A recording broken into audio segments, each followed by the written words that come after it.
Hello, hello, test, test, test. Oh my god, it's working. I know what I wanted to do. Hold on. Got some things I wanted to do.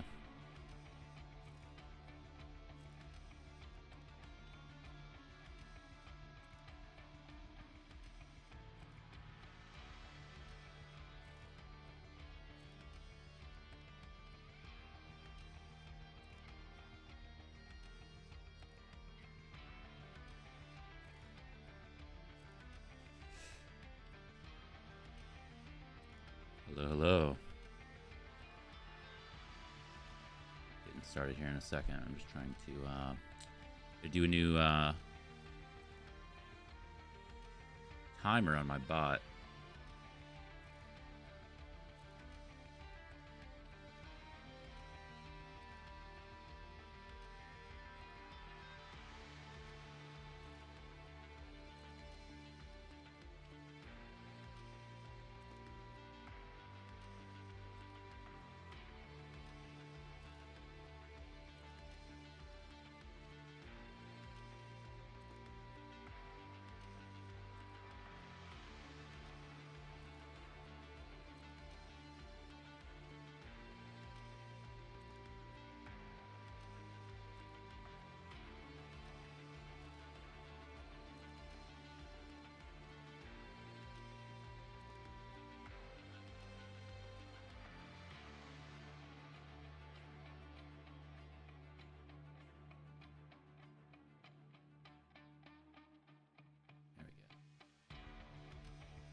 There we go. Okay.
This should begin.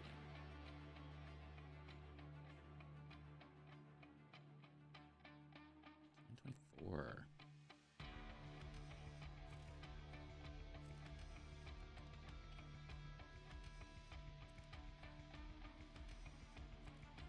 Let's see what I got for now. Okay, well.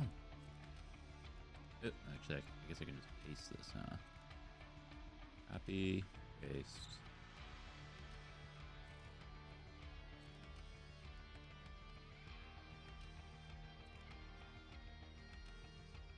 Does it work? It works. It works. Okay, cool. Let's see if it actually pops up throughout the day. Cool. Surprise, surprise. Miles here is here. I don't know how I don't know how he does it. I just start talking into the microphone and he appears. It's every day. It's driving me crazy.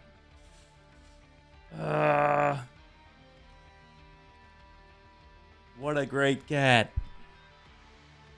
Okay, cool.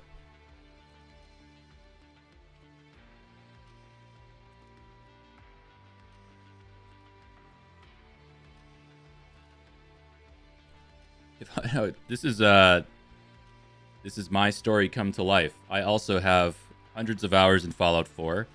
Fallout is probably my favorite game series of all times. I love the world building. I love so much about Fallout, just in general. But I've never completed the main story in, I think, any of them. I've never completed Skyrim either. Like, I think it's just me having a hard time seeing Bethesda RPGs all the way through, because what I want to do in the game is not the story. I want to explore the world, you know? I think everybody kind of goes through that. Look at that eye. What a beautiful eye. Wow. Look at that guy. He's looking right back at you. Stare into the void, and the void stares back at you. What up, Zizzy? No touching. No, we're not going to do this all day. Go to your bucket or something. I'm working. Okay. Jesus. Some people's children.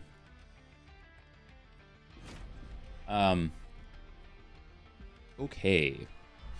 We were here yesterday. Can you get your ass out of my face, please? Thank you. We were here yesterday. We went 3-0. That was fantastic. Last night I was just kind of a little bit bored, and I started a run, and we're going to continue it here. I didn't get that far. I think I'm on like ring 2 or 3. But my goal was like, I want to sit down and not today. I want to get all the clans to level 10, because then you unlock all the cards, and then the runs become, well, in theory, a little bit better or more consistent or what have you. But so I started a Hellhorned run, and I got to be honest with you, I think Hellhorned is one of my least favorite clans, even though they're not one of the worst clans.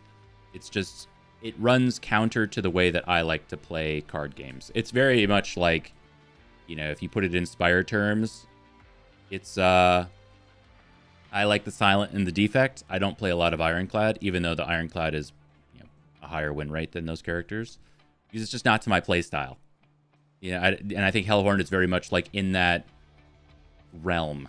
You know, it's more forward. It's more damage focused. I like to go tall. I want one big, thick-ass unit sitting there beating things down. I want to do Frost Focus. Press E until you have like one lightning orb kill everything. I just want to sit there and not take damage, you know? I want to build whatever. You get the idea. You don't need to go on and on. So Hellhorned is not something that I enjoy, and I happen to random into Melting Remnant. So it's just a Monster Train 1 run, and it took a lot of wind out of my sails, honestly, just because I was like, man, I already did this. It doesn't feel that different to me right now. So that's kind of where I'm at. I'm not here to be whiny. We're going to get through it. It's not exactly a tortured experience or existence, but the run seems to be trending in the wrong direction after 2 rings. So we need to try to pull it out of this tailspin by, I think, getting to more banners, which unfortunately we only have 1. So we're probably going to be going right here. But we ended up randoming into Pyre of Entropy, so we have a bunch of garbage into our deck. So we get more card draw, yay, but the downside is that we have to play said garbage or use our Pyre health as a resource. And we have, as a starting deck, 2 Rituals of Battle. So we got our Rage Source. I think I just picked up no, I didn't just pick up Steelworker. I picked up a Rail Beater because I felt like the deck just sucked and we needed more. Doing Hornbreaker Prince with a bunch of draft stuff. Draft stuff. Dreg stuff. Draft and Dreg. What else? Torches. Dregs. Yikes. So we need a lot of stuff. I did just pick up an endless form of stealth, so that's pretty nice. It is of course not innate, and we saw yesterday how, well, odds are as the run goes on we'll just end up bottom decking this. So relying on it to keep, say, a first floor Rail Beater plus Hornbreak Prince is maybe a bit of a fool's errand, but it is nice. We just get stealth all the way down. We keep playing it. That way we need to worry a little less about our Hornbreaker Prince and Rail Beater just kind of randomly dying. We are going against Savagery Seraph, so we have to deal with that. And I feel like the way Hellhorned Melting Remnant goes, it's very difficult outside of a few specific spells to deal with the problems of Savagery Seraph, namely the the big sweepers and stuff. Oh my god, he saw a bird. I don't even see the bird. He loves the bird. Someday when I have a home, a house of my own, I'm going to get some bird feeders and you can just sit there and watch the birds all day. I think it's more natural than a YouTube tablet screen. Oh, and we have extra deployment energy, even though that doesn't really matter. So anyway, yeah, we're going to have a hard time currently against Savagery Surf, but it's early. We've got time. We just need to find a way to break the run, right? So that's a big part of it. We need to find a way to break a run. But we need to do it doing Monster Train 2 stuff. We need to find Monster Train 2 stuff to break it, in my opinion. Which I feel is like leaning into events a little bit more. Events can really help you break it. We saw how Dante can carry an entire run. And we'll see. See how it goes. We are going against the Spike Lord, which is awful for us. But we do have the Steel Worker, I suppose. We want minus energy. It means we never get to Ritual of Battle, which seems like a mistake.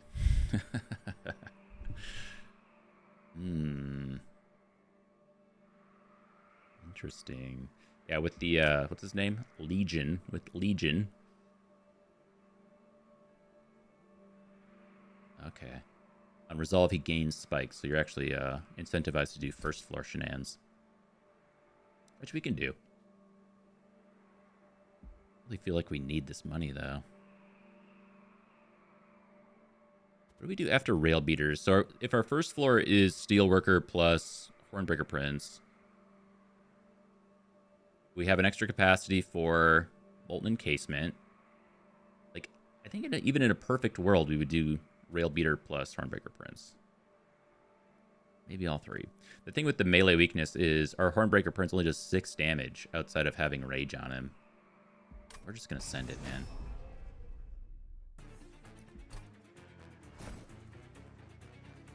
We're just going to send it. This is a vibes-based economy right now.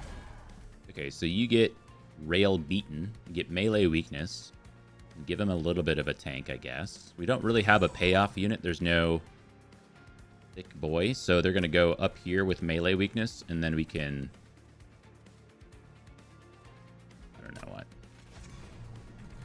I don't know what. We'll do it live. I don't know. It's just gonna play out the way it's gonna play out.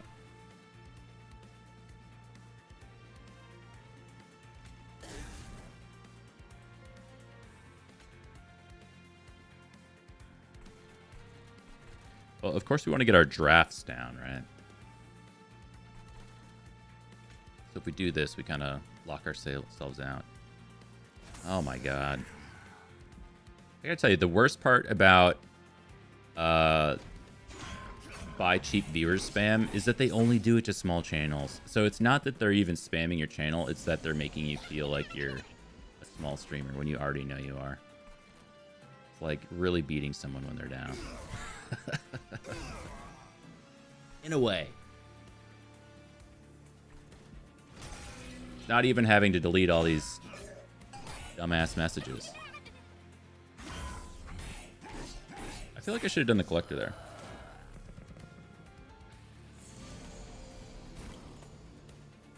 That's what I'm talking about. Yes.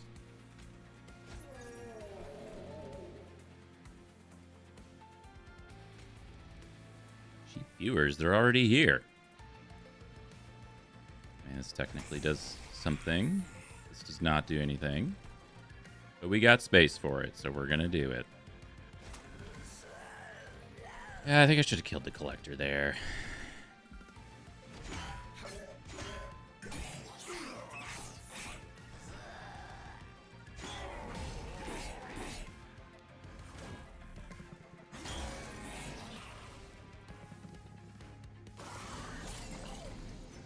Does it kill? Not even close. Oh, boy. See, I think, yeah, the problem is, we got a lot of problems. I don't think the problem is stealth, though. Like, if we do this, it doesn't actually... Well, maybe it helps out a little bit. Yeah, a little bit. So this is going to be 20 damage. That doesn't quite get us to a kill. Probably just want to... Yeah, it's the spikes. That's why I was trying to do bottom floor deployment, because on resolve, he gains more spikes as he goes up.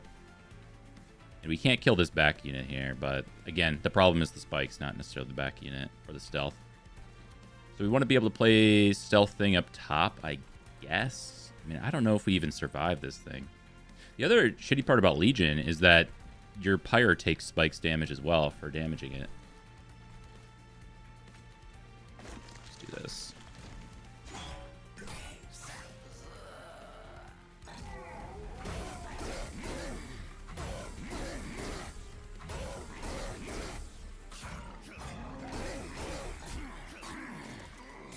Oh boy.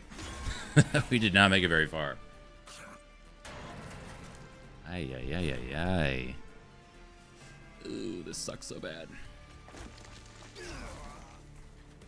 Okay, 104 is better. I mean, this guy dies in one hit. Hardly anything.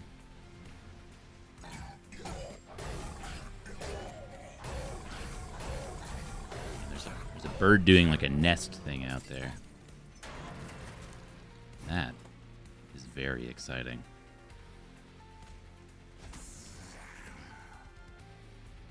Oh, God. I mean, it goes to 235. So that is not... I think we saved the one here. I mean, I'm pretty sure we die, right?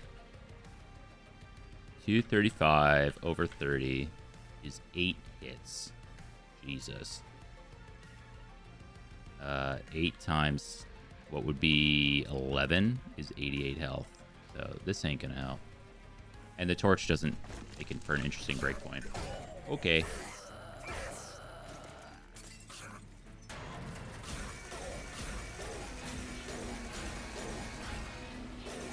That's okay.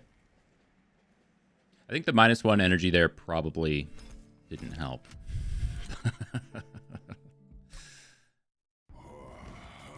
That's okay. My heart wasn't in that one anyway. Oh, good. We just get to do it again. Oh, I love this game. Oh, but we get Little Fade. It's totally different. Okay, well, we did a Little Fade run yesterday. But I guess we'll do another one. We get Winged Spirit as a Pyre. It's fine. Branded Warrior's okay. We got a lot of rage-based stuff. Why you have to be mad? It's only game. And we have molded here as well. We get molded with our primitive mold. Strictly better primitive mold.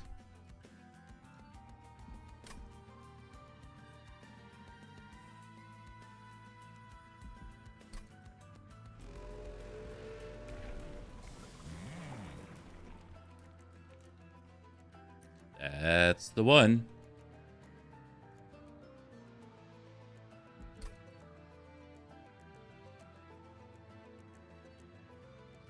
We could do even more scaling, but I think we'll do what we know is good.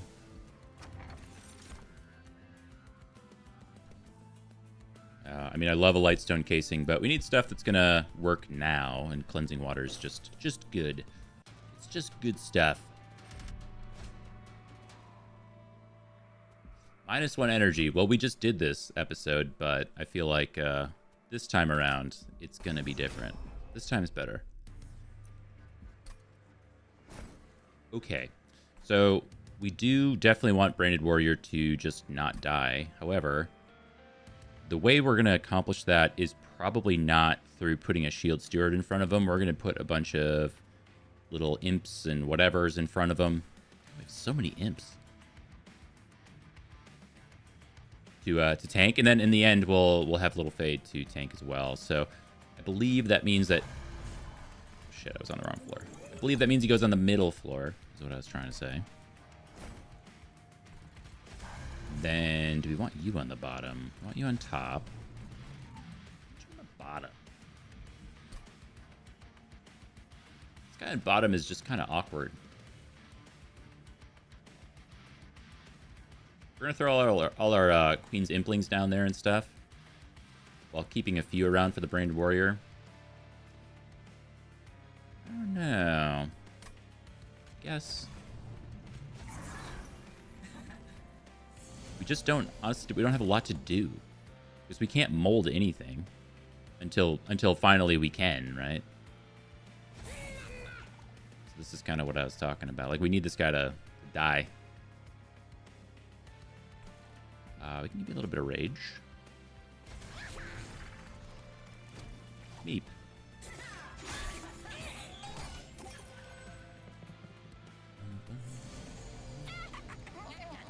We have no way to kill that back thing.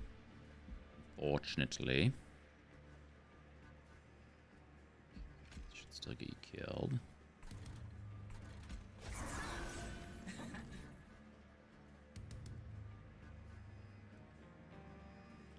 Do we? I mean, this thing gets so much.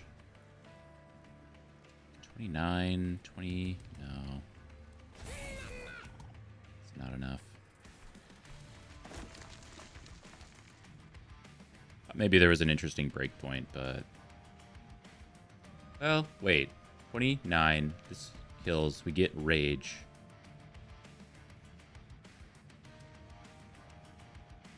Interesting. So we would actually want, like, maybe... In the end, we want an imp behind this guy, I guess, to catch a bunch of rage. So it's just a nice unit.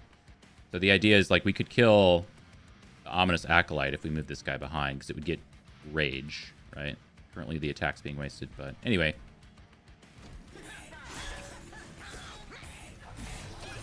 More thinking about for, like, future rings of this run.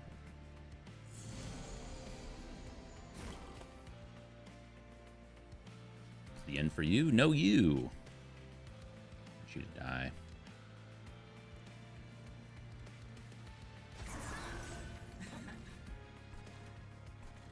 Ooh. 35, 40, 50 to some. It doesn't matter. I'm trying to see if we get rage procs here because we need the slay triggers.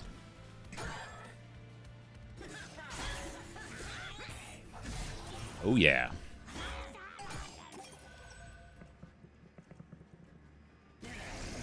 See, I already feel like this Hellhorn run is better than the last one. Last one sucked. We do kind of want to keep this guy alive, don't we?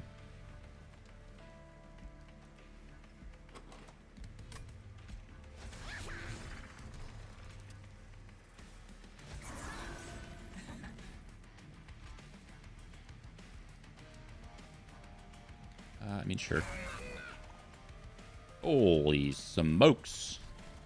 He's dead. You guys have, you've seen no salt, like, when I play Shardtail Queen. I'm like...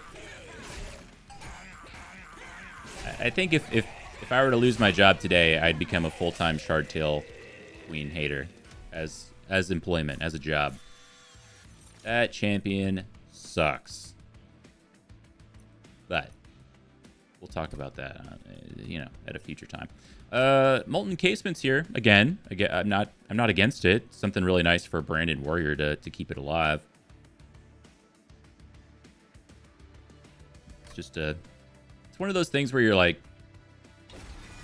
sometimes in these games you're just like, what card should I pick? It's like, just pick the good stuff. Make a good stuff deck. Oh, we already got direct damage and horn break. So much better than last run. Okay, so let's see. I should think about this. Upgrading our spells. Upgrading our spells means essentially only upgrading Hornbreak. However, I kind of want the Hellhorn Banner a little bit more. So this is good for us.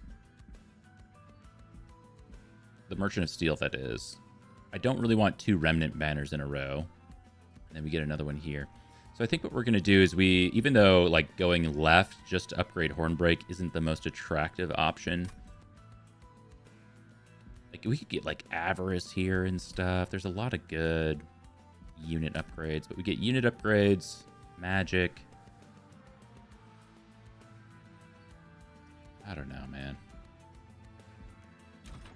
We're just going to go. We're just going to vibe it out. We're We're just gonna vibe code. Vibe code, one of my favorite new douchey tech bro terms. If you don't know what vibe coding is, I was told.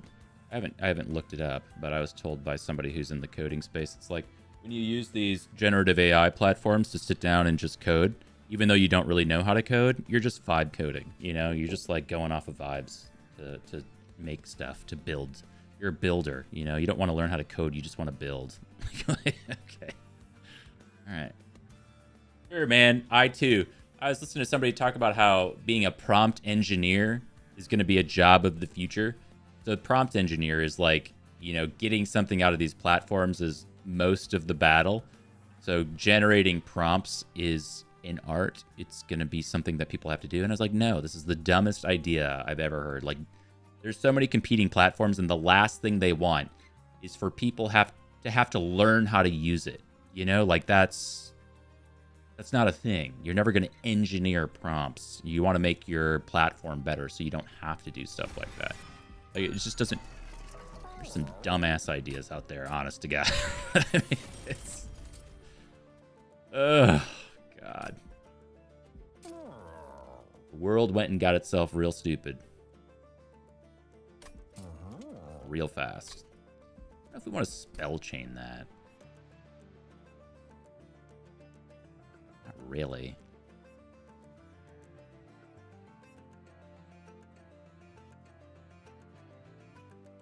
Kind of. The thing with spell chain is that we're almost never doing primitive mold or molded. So it gives us something to do. I think I'm just going to take a cheap remove because we just have no space for these stewards as is. Yeah, hold over. I would take hold over spell chain for sure. Oh, this frickin' guy again. It's Legion. What a bastard. Okay, so we took a Horned Warrior. Good card. I really like Branded Warrior and Horned Warrior. This is the same for Monster Train 1. This hasn't changed, but it's copy my homework, but change it up a little bit. Like, the horns are a little different. This guy's got green eyes. This guy's got a sick tat on his pec. But even dude, they went to the same store to get their loincloths. It's the same thing.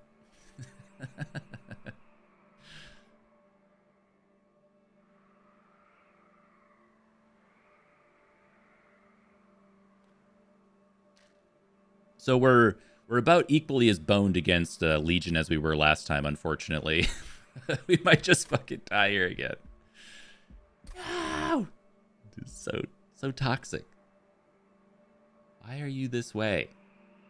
All of our stuff dies immediately. We have no way to gain health or armor outside of, I guess, technically reforming them. Technically. Actually. Oh my god. Units appear everywhere is awful for us. I think we're just gonna not. We're gonna try to ETR, extend the run.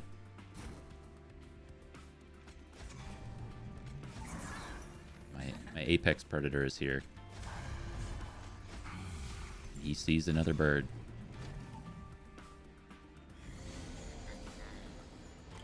Right out that window. Oh, he's gonna get him too. Let's rage it up. That might be a misplay immediately, because I need to put Little Fade up there to do anything. Okay, I'm just vibe training. I'm train engineering. I'm a train engineer. That's gonna be my new job title. Someday when I retire and make content full time, I'm gonna be a. I'm not a content creator. I'm a content engineer.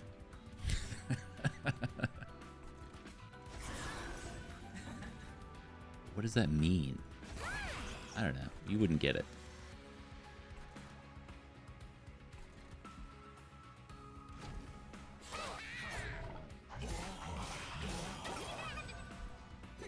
Fucked. This run's also scuffed.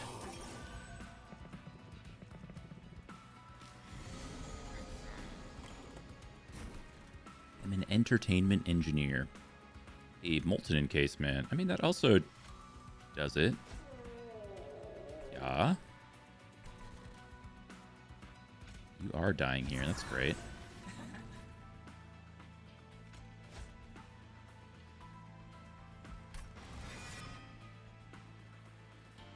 Well, if I put you here, you don't die. Oh, you burn out. You burn out. Okay. Something.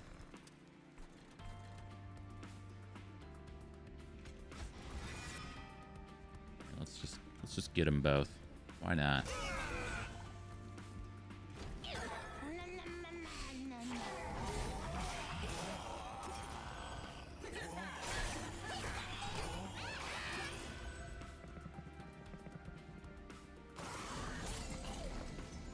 Yeah, you bastard.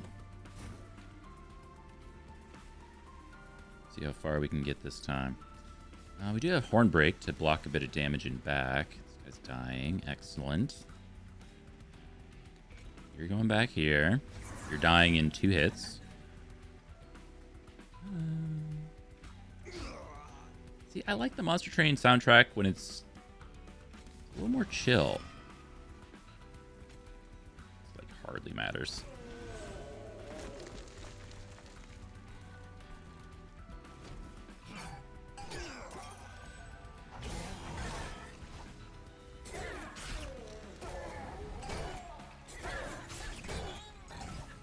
We've already done better than last run, though.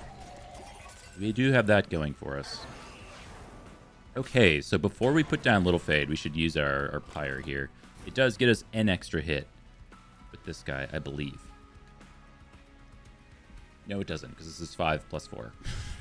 It doesn't matter. Well, no, it does. It does. Push the button. I mean, he still dies, but it's better. Okay, we'll put you back in back. You still... you get 2 hits in. Okay. That's significant. Yes. Love that for us. And then we can do this. Should be maybe a little more damage. Yeah.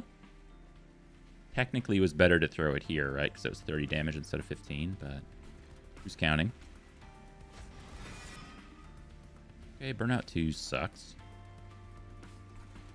It is an 11-11, though. We're drawing. We're drawing different stuff.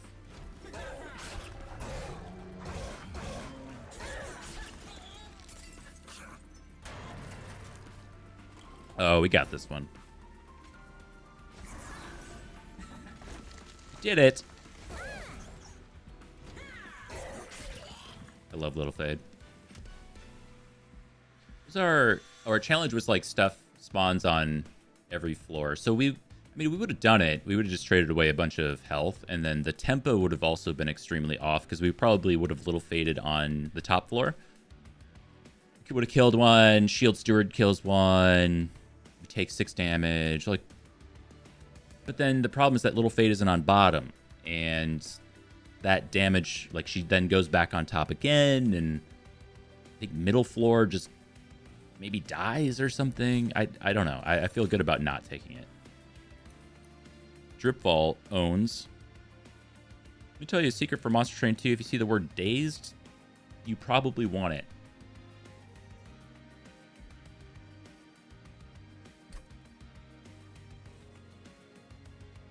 That's real good. We're not really doing burnout stuff. I mean, we do have like a bajillion reformed cards, though. So Draft is actually very strong. As well as Tuned Explosive, but... doing this, man. You can't stop me. Ooh, we could go Descend, Ascend. Yeah. That's pretty fun. I love that. That's probably my favorite thing about... one of my favorite mechanics from Monster Train 1 was just like... it's like the Ascend, Descend stuff was maybe one of the smartest mechanics they put in, just because it like makes you feel like the train is more interconnected, whereas outside of that, it feels very much like this is my first floor and it does this. This is my second floor and it does this. This is my third floor and it does nothing. You know, like you're kind of locked into this mentality, whereas it's like, ooh, well, I can kind of use these together to move them around and do stuff. You know, I really like that. They done good with that one. Alternatively, we can just take this good imp, molting imp on the right. Because honest, like if we see anything involving imps, we're probably taking it. It's just that we don't quite have it yet. We do have a lot of capacity issues, but clearly, like we're struggling to kill backline stuff. So I actually like the molting imp a lot here. Doing 8 damage is significant. Okay. So this is a habit I'm trying to break here is making sure I check the shop before we go to the banner. I always click the banner first, but we should know what we have on offer before we actually see our units, because that can help direct our choice, maybe in, a percentage of the time. I don't think this does anything. It does stuff. Right. Ooh. Damn.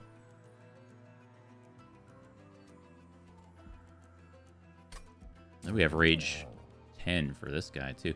Which we can make Rage 20 if we give him Dualism. So we could do Rage here and then Dualism, and this would be like Rage 30. Oh, baby. Okay, anyway. Take a look. Bounty Stalker. Wow. Interesting. We have a whole lot of reform.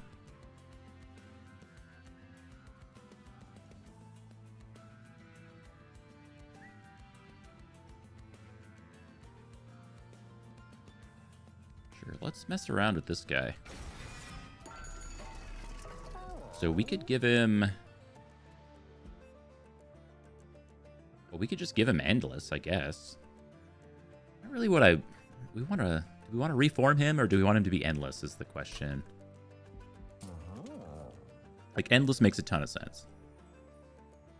We also really want to give him Quick. Yeah. So I guess that's the shtick. I think Stealth 1, if he has Quick, is almost a negative because we want the Extinguish triggers a lot. But we also need him to come down and actually do something. So, yeah, Reform adds stats, but they're not permanent stats.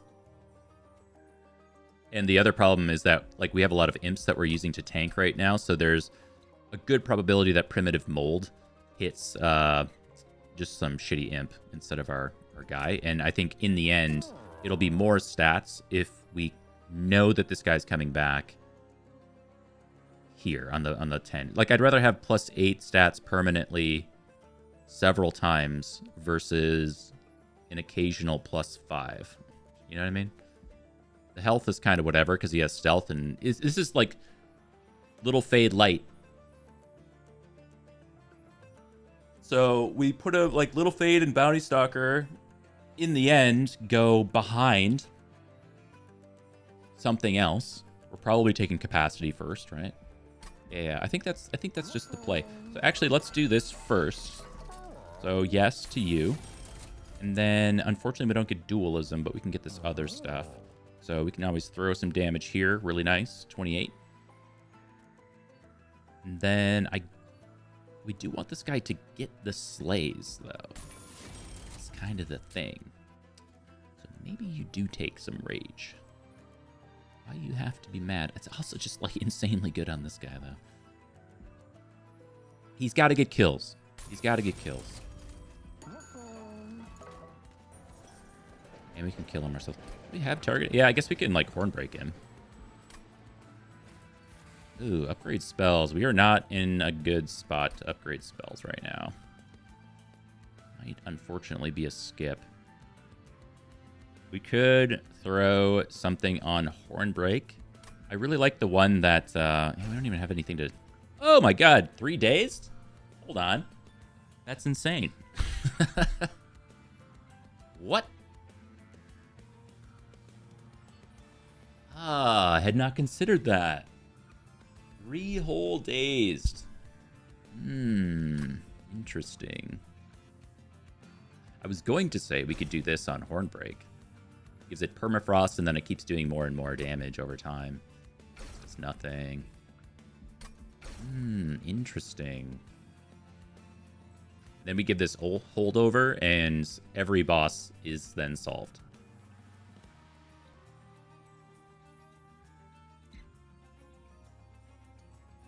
Outside of maybe like Titans or some nonsense, right? What a Morbin.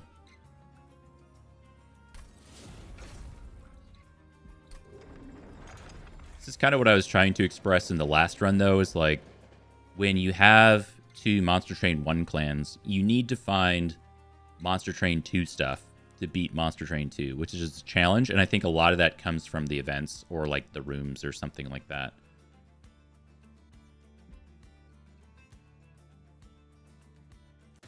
Hey, Miles.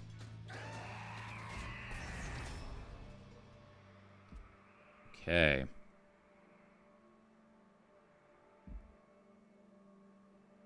Think we can do it, Miles? Are you reading? What does it say? What the hell did they say? What? What? Do you see the spirits? What's going on? Okay. Okay. Hello. Ooh, Moribund's here. He's stinky. Yeah, he's stinky. He's stinky.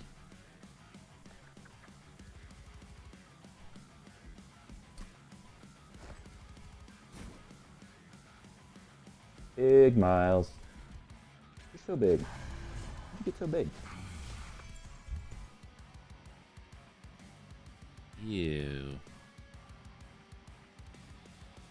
Good job. It's so weird to me that he goes and looks like right in the camera so much. I never look at the camera. I think maybe it's that I never have it facing me when I'm not streaming. I always put it away, so maybe it's like a new thing. That's got to be what it is. Okay, so Bounty Stalker's going on bottom. Little Fade's going on bottom, and that means we don't have space for a Shield Steward, but that's okay because they weren't really doing anything anyway. This guy looks sick. I don't think I really ever got this guy in Monster Train 1. But yeah, the stealth one almost works to our detriment. We need him to die. We need him to be Little Fade.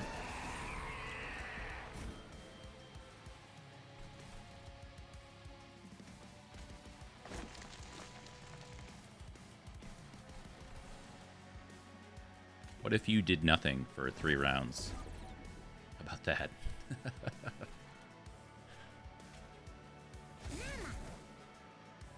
+5. Math.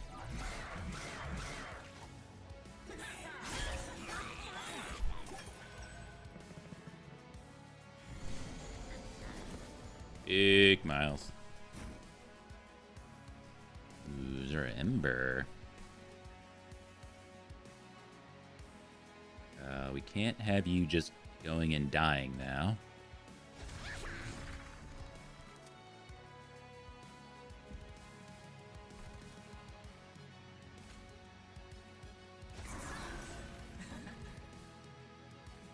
You actually kind of want to keep this guy around so they both die. So we could kill this guy to save 6. We do have our Pyre, of course.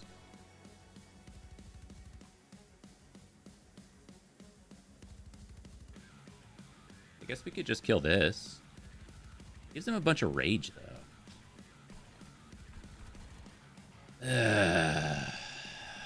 You know.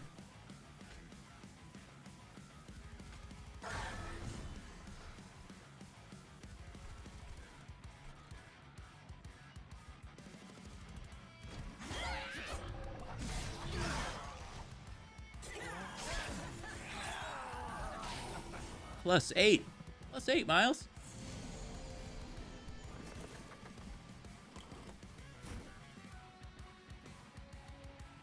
If we didn't play Entropic Crystals, it's not like the end of the world or anything. So it makes our spells cost more. Well, I guess it's Drip Ball. I was trying to say that we're not doing a lot of reform stuff. But the only way, well, I guess actually, no. Might have to Little Fade in the middle there. No touching. No touching.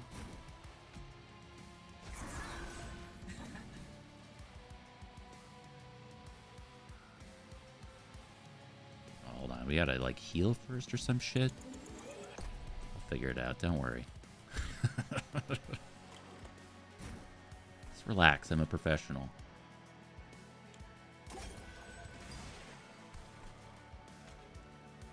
Oops.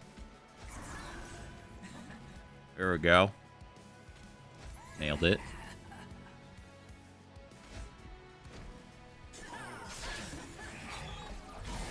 Come on.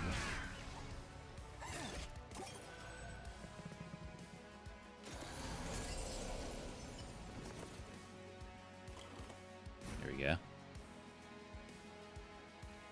Holy God, he's got 27 damage. Okay. Well. Don't really have a way to keep you alive now. I mean, we can...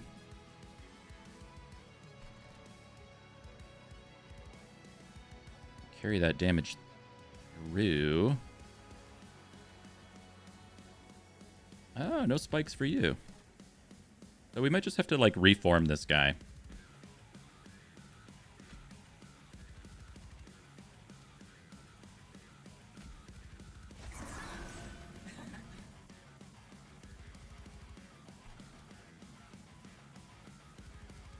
We can choose to save this guy by doing that. Like 3 and then 6. This doesn't actually save you. Well, I don't want to save him. I just want him to get him an attack off. I could reform an imp. Then he doesn't die. That's the problem.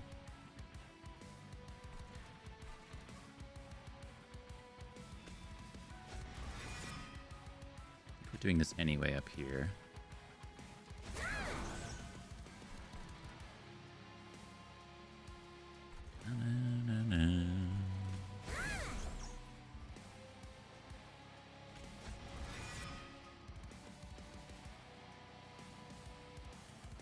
Legion Burnout 1.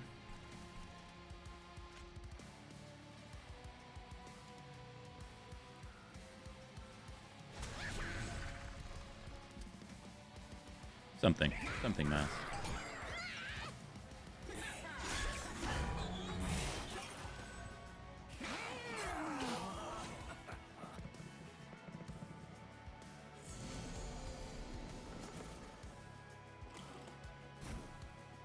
Big Miles. Miles is big. How big is he? He's like about as long as a full-size keyboard, apparently. Maybe, I mean, if he puts his head down, probably a bit long. Yeah, he's longer. It's like a full keyboard and mouse.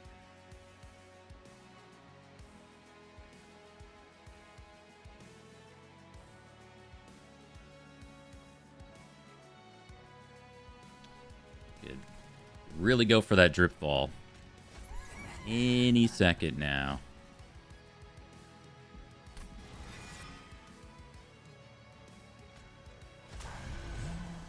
I don't think this is gonna matter, is it?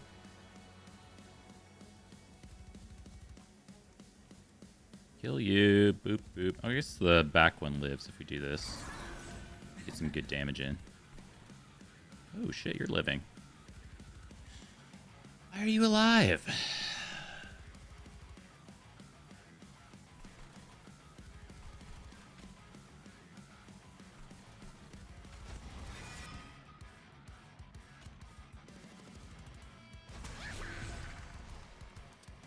Love that. Okay. We found the line. Look at that harsh, overexposed light. Ugh. Ooh, look at those big cheeks. Oh my god. Those big cheeks.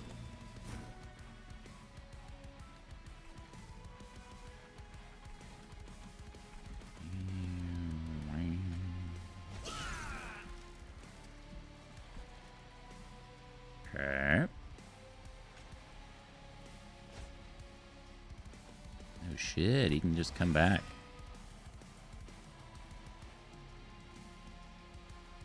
He just comes back and dies immediately, but he comes back.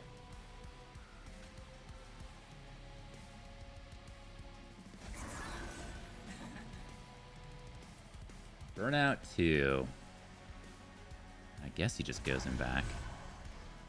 He just burns out. I feel like we'd rather have him tank, maybe. it's like you go, that's round 1, you die, round 2, you die. So we actually want him to be in the middle. We want him to die on the turn that he's going to burn out. I think that's more damage, right?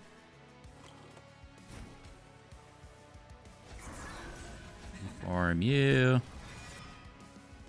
Go here. 220.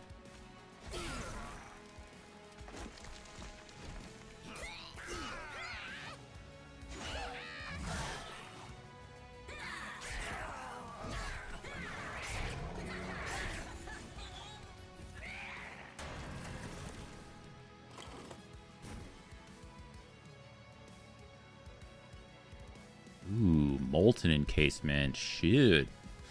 Okay. So now I wish you weren't here because we have such a sick floor. So what happens if I do this? We're currently at nothing happening. 34 damage. Not amazing. If we do this, it might just be a kill. I gotta see it. I'm not gonna map this stuff out. Okay, it's close to a kill. Which means that we can probably just win on the top floor, 100 and some damage, and then get another extinguish trigger here. It's a little bit greedy. So we need to do 100 damage, 1. So if we play this like an imp here to tank, that should be a kill.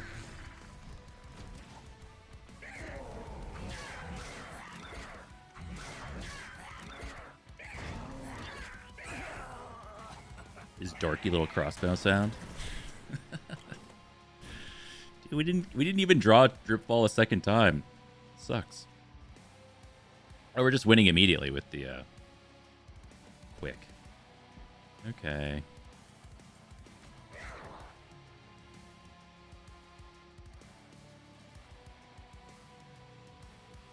Okay. I was trying to think if like we could horn break this guy and put this guy down, but we don't have a way to then kill Bounty Stalker.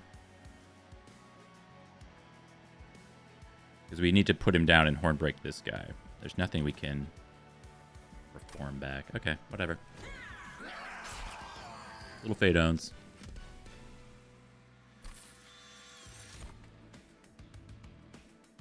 God, look at how hairy your body is. Ugh. Get a brush. Okay. Sacrificial Resurrection. Consume cards in hand. Add a draft to your hand and apply +10 for each card consumed. I cannot wait for the run where this goes crazy. Impalate. Deal damage to the front enemy unit equal to 20 times the number of imp units in your deck. That's obviously the choice. Ooh, okay.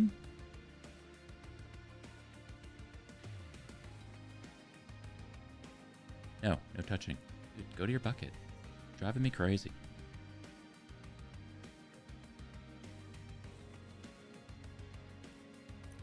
Railbeater goes pretty hard here. So Railbeater applying melee weakness for both Bounty Stalker and Little Fade is wild. So good. He's not much of a tank at 40 health, but maybe we can work on that.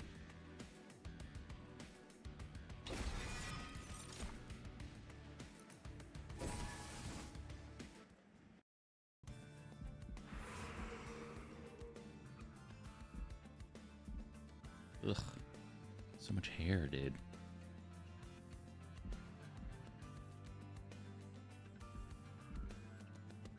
Okay, now I don't really feel like we want the banner, but we do want spell upgrades for now. What is Impalate and then Holdover for Dripfall? I mean, if we get Holdover for Dripfall, it's... I mean, we're in a good spot. Let's go this way.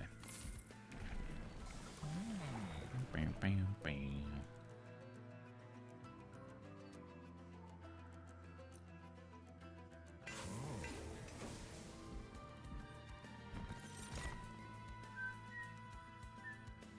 I cannot imagine us wanting a second Railbeater right now. We're just going to skip those. I know what I thought would happen. Oh my god, it's Holdover.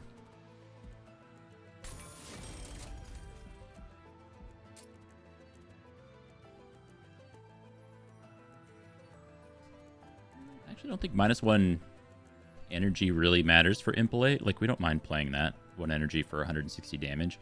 More so like the molded stuff. Because I don't really want to spend energy on that.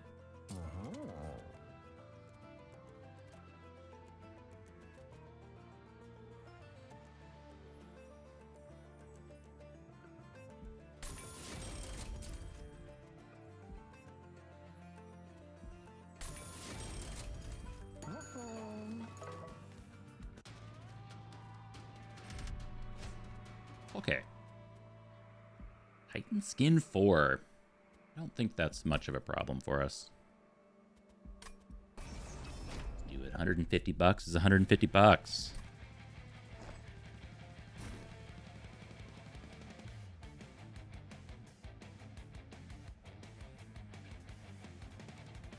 You'd never know it, but I've been petting this guy all day long. Yeah, I said it. I said it.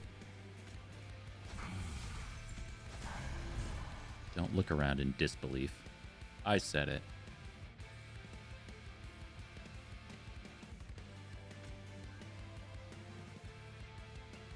Well, no, we want him to die.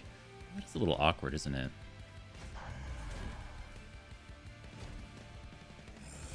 Well, melee weakness going into the second floor is also a-okay.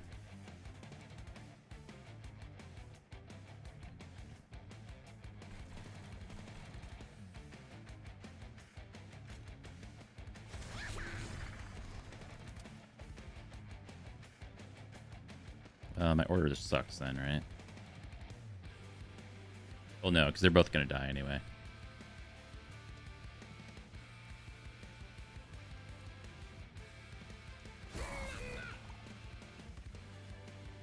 Means maybe I was supposed to do Rage in the middle here.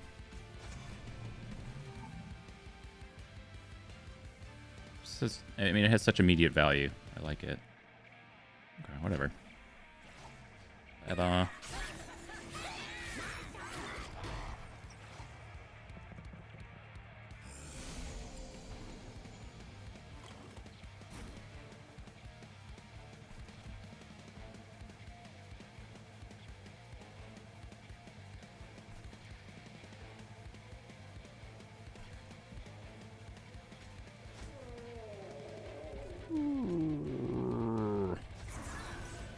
So we do 3 and then 3. We actually don't want to horn break this guy.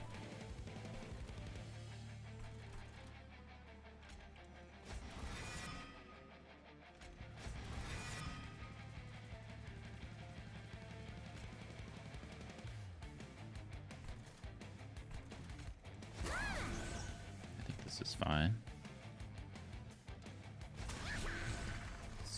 3, 3, 9, and then these guys burn out. Okay, they do some extra damage. Well, I really want this. Hold on. It's kind of silly, but I do want this extra health.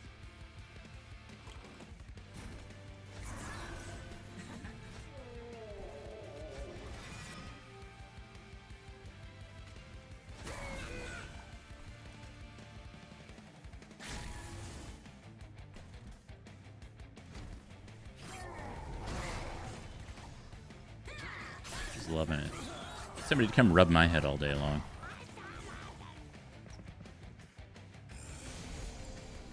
It's a nice scalp massage. I don't think we've gotten a single collector this run, have we?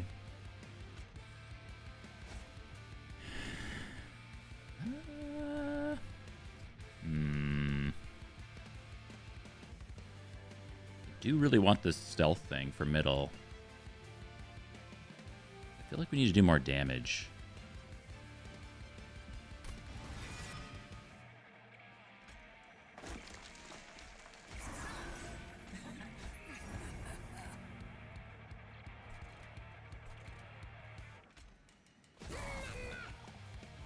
Nah. Damn. We're not even killing the front guy. Ay. Shoot. So now, yeah, I really need the stealth thing for middle. We can always throw Fade up there. That's fine.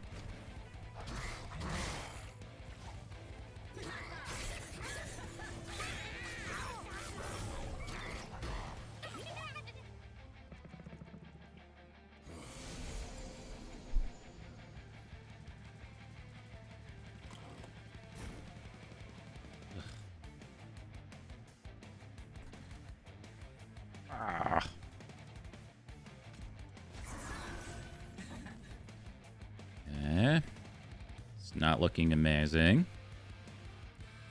Because that's 6, 12, 8, 8, 9 to roll over. So if we play this guy, everything, I think, still dies.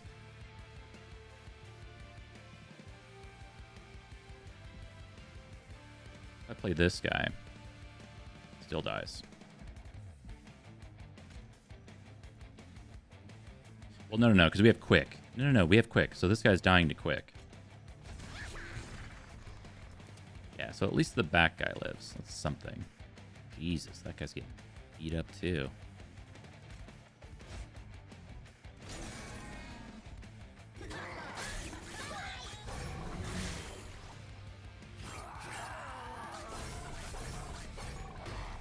Big stretch.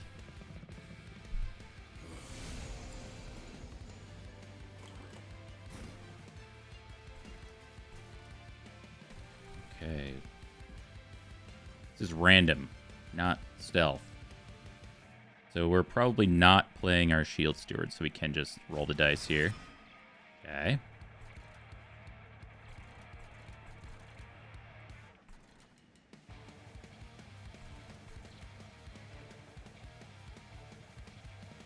$125, but it has melee weakness, so this does kill the front one.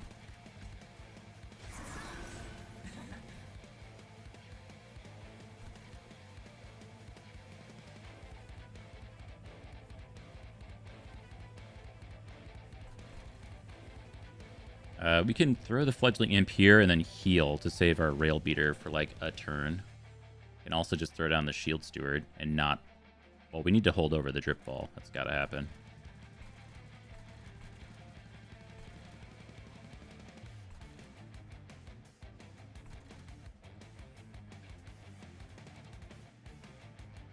This also kind of has to happen.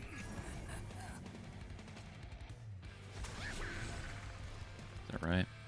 Well, you know what? We could, like, daze this guy. It's kind of dumb, but it works. This guy's dying too? Yeah. I think our bottom floor is so strong, we might be able to just make it, but I don't know. So if I do this, it's just the imp that dies, and then the rail beater lives. Yeah.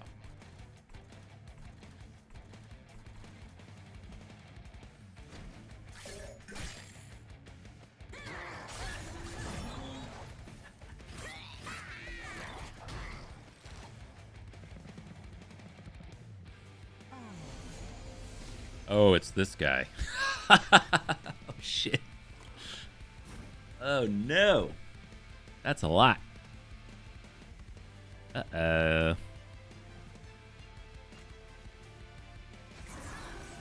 Forgot about that guy. Wait. Oh, we hit capacities.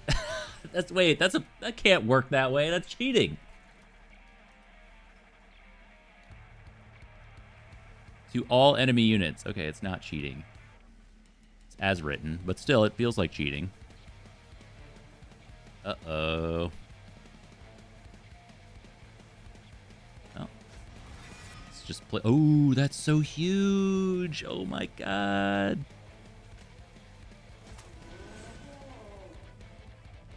Okay, it's a totally different game now. Amazing. 479. What if you were dazed for 3 turns? Okay. Pretty good. Pretty good.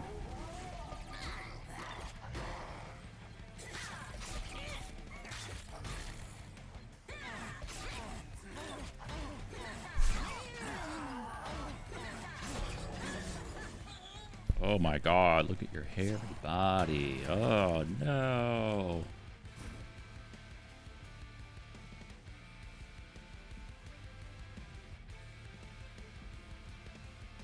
So, I mean, we actually want this guy to die. Right? So if we do that, he dies, takes a little bit extra damage here. We can just throw a little fade up top.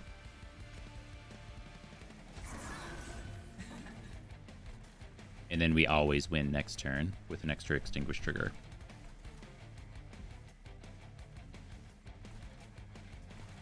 And we don't need this.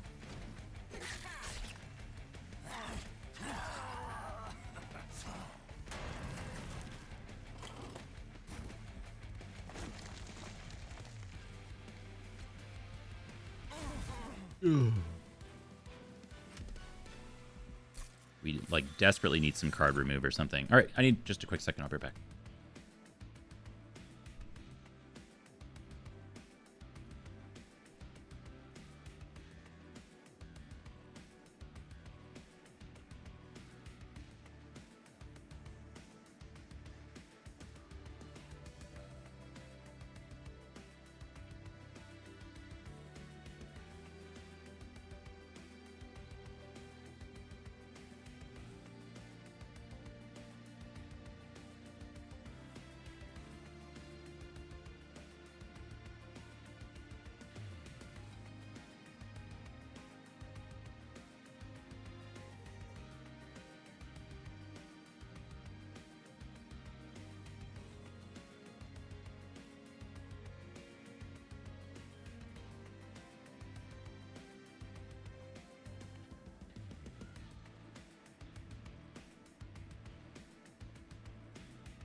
Okay.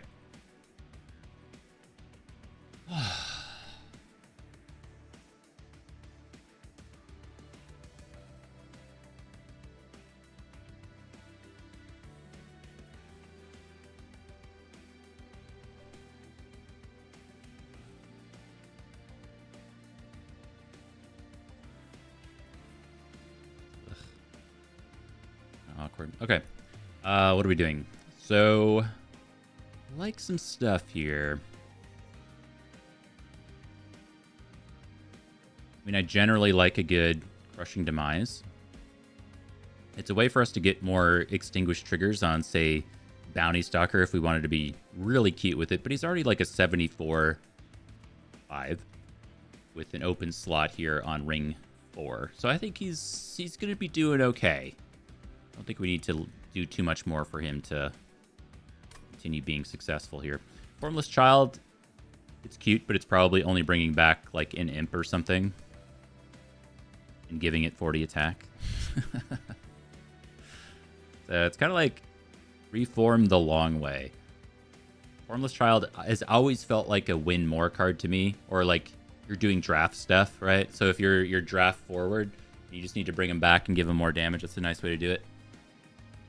More so a question of like Crushing Demise to me, because we can do top floor. Like top floor doesn't have an identity right now, so if something slips to the top floor, we can just Crushing Demise it. But I feel like there's a good enough chance that stuff isn't making it there at a certain point, but I just don't want to add more cards in, so I'm just gonna skip. Advanced Apply Armor is like fine. Important Work probably does stuff. Card draw. The weird part about Important Work for me is that it's only a draw 1. So it replaces itself. You sacrifice, you lose a unit, it draws 1 card, which is just okay. So the old theory, like in card games, right? So if something says draw 1, you can always draw 1 by not adding the card into your deck. You just don't see it. So you always get draw 1 by hitting the skip button, right? This is an old idea. However, gives us an energy at the cost of a unit. So it basically just makes an imp free. It's such a dorky card. Like, I don't know what to do with this thing. What do you do with it? It's already cost 0. So what do you give it? You can't give it damage. You can't give it energy or ember, whatever. What is this stuff called? Whatever it's called in this game. Energy down. Hold over. I don't know. Redraws an endless imp. So if you give this, okay, so if you give this, you're saying if you give this holdover with an endless imp, you can just do that. So if you have like Transcend Imp or something like that, it goes crazy.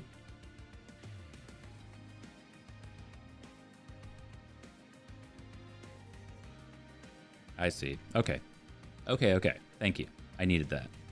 We talked our way through it, and now I understand. Okay.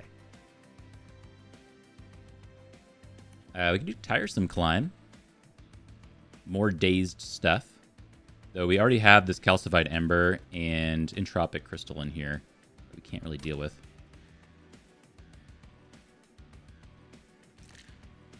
It's +1 capacity. Yeah, I guess in a different run, we're not using our imps to tank as much. And that matters more. I see. I see. Maybe we do want to give an imp endless or something. Sorry, I have cat hair everywhere now. That could be a thing. I don't hate that. I was thinking of just giving endless to Molten Encasement, though, if I saw it. I believe we're going to a Merchant of Steel next. My beliefs have been shattered. We are not doing that.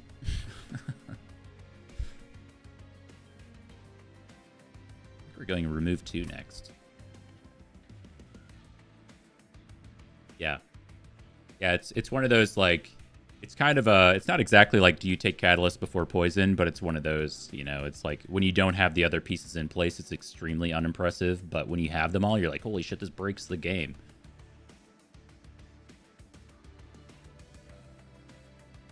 Yeah. So it's like, Transcend Imp with Endless, sacrifice it, immediately redraw it, Transcend Imp again, and then it dies because it tanks or something. Yeah, that's pretty amazing, actually.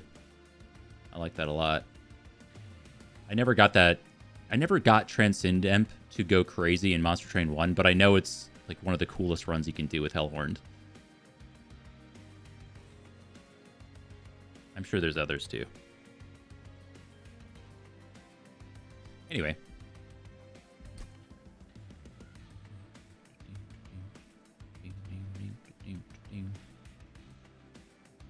Yeah, I don't think I want to do it here, though.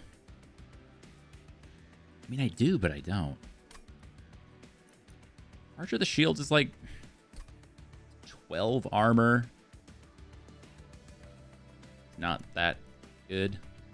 It's just kind of something. Tiresome Climb is the best card here. Well, I mean, we do have Dripfall, so eventually we don't need it.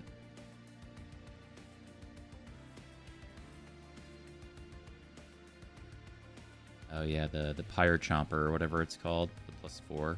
Okay.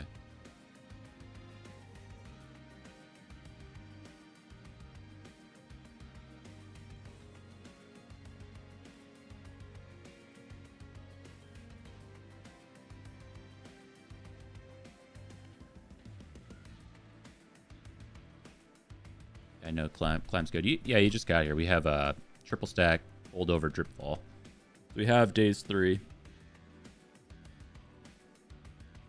It's a dazed deck.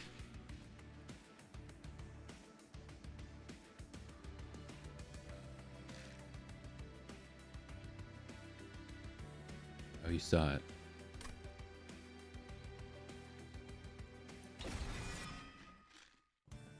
Who am I if not a man of the people? Ay, ay, ay, ay, ay. What do you even do here? I'm honestly tempted to just, like, hard remove these calcified embers, but we're probably taking energy next.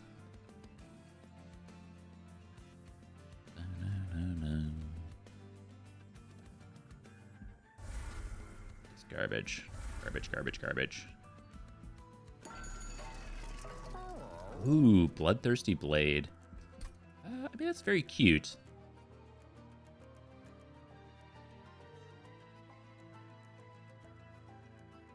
Fortunately, doesn't go to our hand when the units die. So we could throw it on like Horned Warrior or something like that. Flight Club is also very good. We could throw that on bottom floor for a little fade, and Bounty Stalker just to get that damage going a little bit faster. Something. It's not amazing, but it's something. Yeah, about Bloodthirsty Blade. It's only ring 5, so it's not so bad. I think I'll just take Fight Club. It's okay.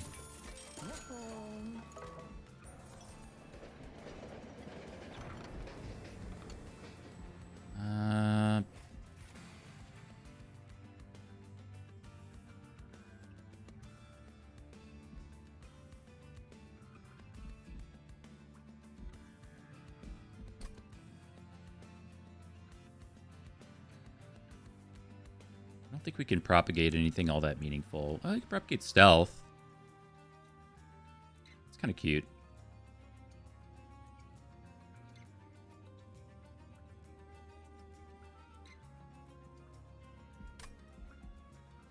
Has Rage and Armor.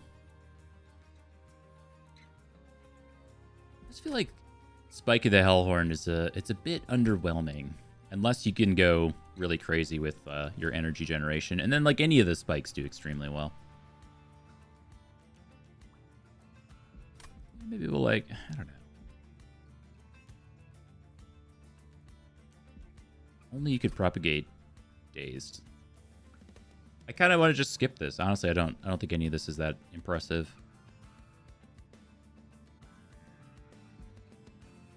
It needs a buff. Yeah, I know.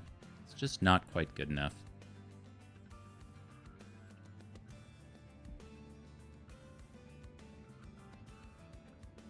It's like needs this needs like a permafrost. We need so much stuff. I doubt we're spending the energy on it. I'm just gonna skip this. I don't want any of it.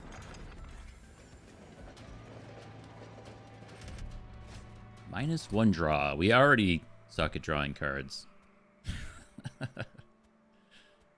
Sure, why not? Why not, man?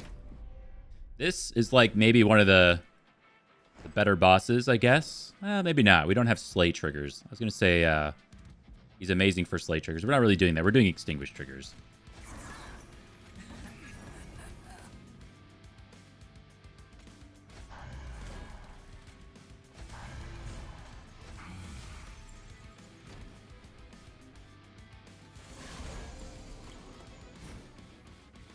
What a hand.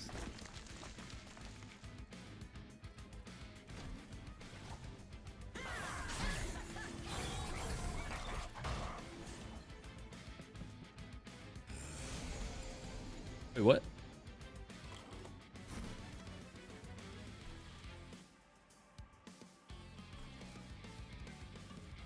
Why doesn't this guy have melee weakness?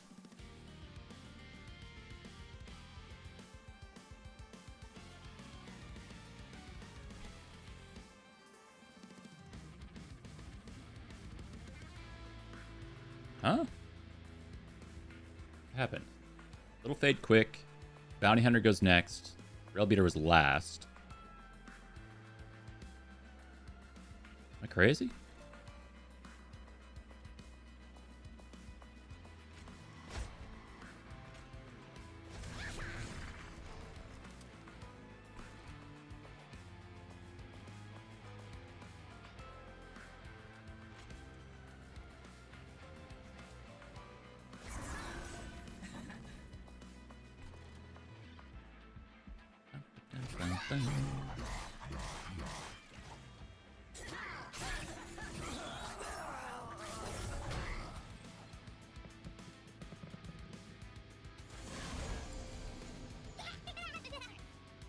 Dude, we're not getting a single collector this run. Oh, no, we can. I mean, there was this guy. He existed, but he doesn't, like, stop melee weakness from happening. What the hell? This guy now does have melee weakness. So why didn't this guy have melee weakness?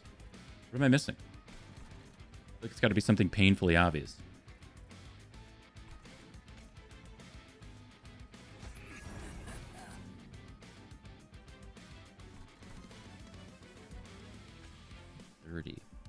I don't want to put Little Fade up top because then she's just gone.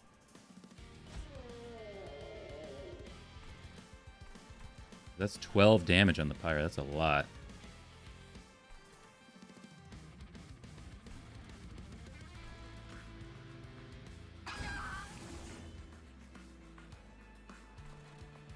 Yeah, if we let her go top now, we just like never see her again. So I think we take the 12.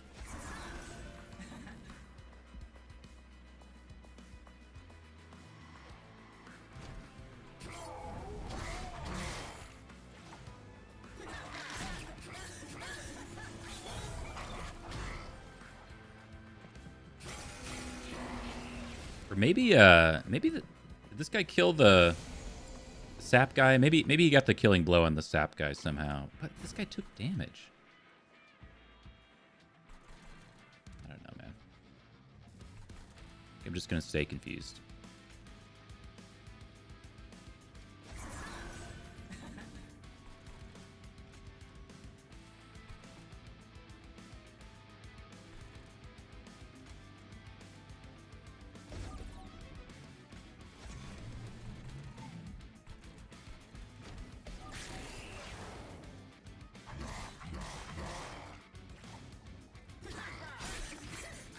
Ow.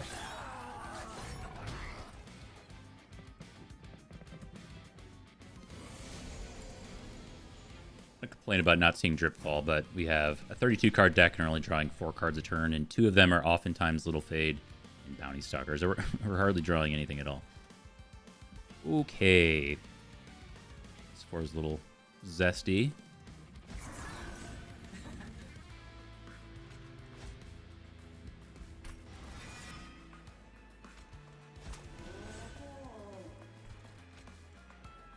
Oh. Oh, I see. This guy's just always dead? Damn. We just gotta get some upgrades on him.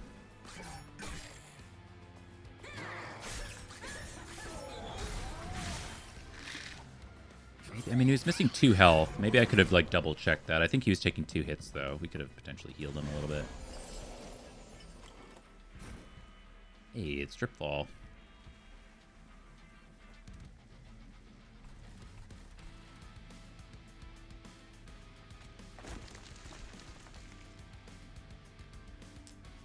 I guess we're going to do this on you.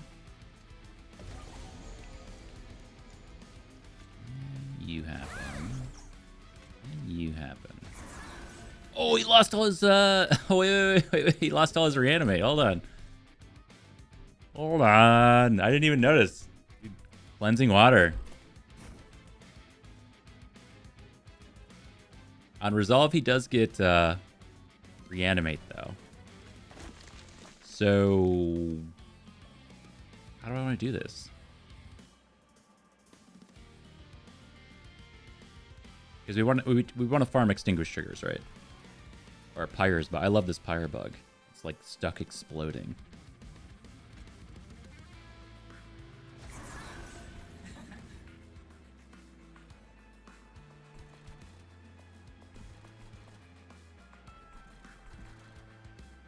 So I guess we just like let it rip. 120. Maybe we do this. It takes some damage and we get the holdover.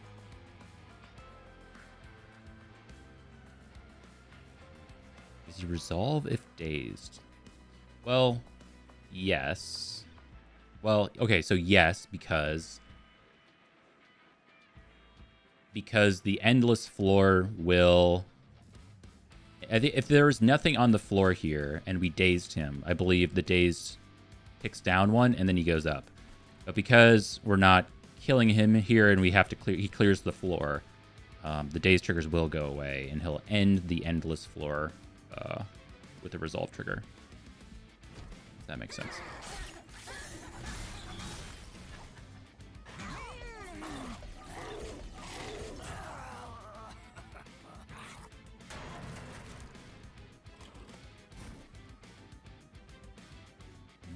Okay.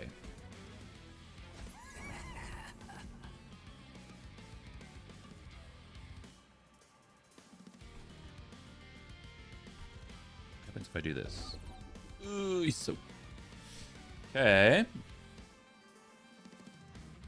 I think we just throw a little fade up top.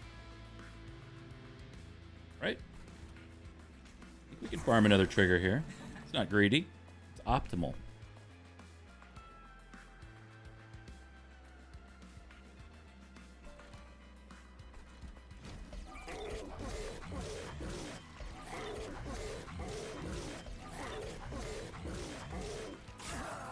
I actually know that for a fact. Oh my god, it was so optimal. Holy.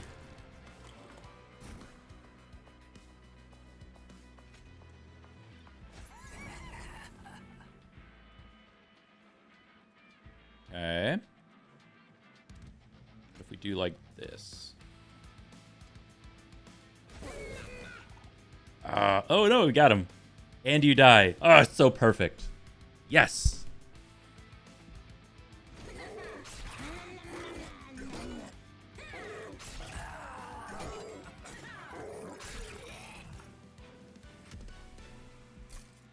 Okay, and we get our 150 train bucks. Hallowed Halls. Kill friendly units. Reform random units to this floor until it exceeds capacity. That's interesting. Also just resin removal. Because it's resin removal. we had this conversation yesterday.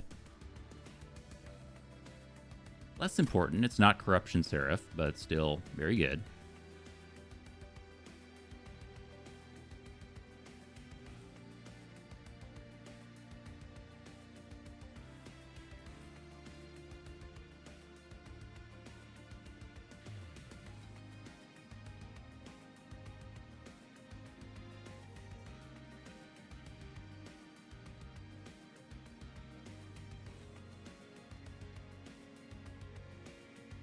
Silver Empress Eka. -2 consume on halls. What is the Silver Empress Eka? I mean, I know who Eka is, but I don't remember the names of the paths. Which one is that?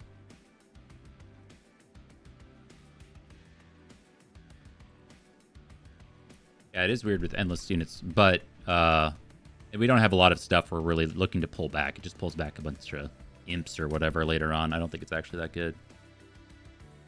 Where you get the spell. Oh, get a spell back that you played last turn or something like that, right? So you just play one spell, so you always pull back Hallowed Halls.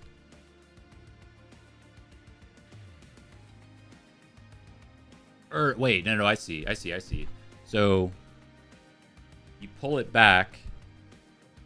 You then use it on the floor with Eka, which reforms her back, and she gets a refresh on the ability trigger. You use the ability, you get Hollowed Halls back, and then you can just keep doing this. Right. Okay, I got it. That is a stupid infinite. I mean, I like it. It's stupid in a good way. But it's stupid. It's our third calcified ember. Ay. I just love this card, man. It's so good. Melting Remnant is just like the coolest clan for Monster Train 1. That's the problem. Another tiresome climb. I really don't think we can take a fourth calcified ember here. I'm just going to skip. I don't even want Rage Serum.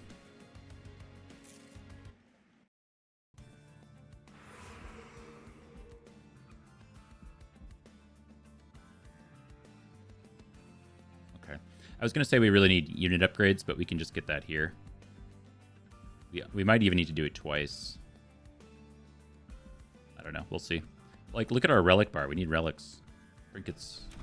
Events. What do we got here? Dante's just pulls out Fight Club, which is fine. Just means we don't draw Fight Club.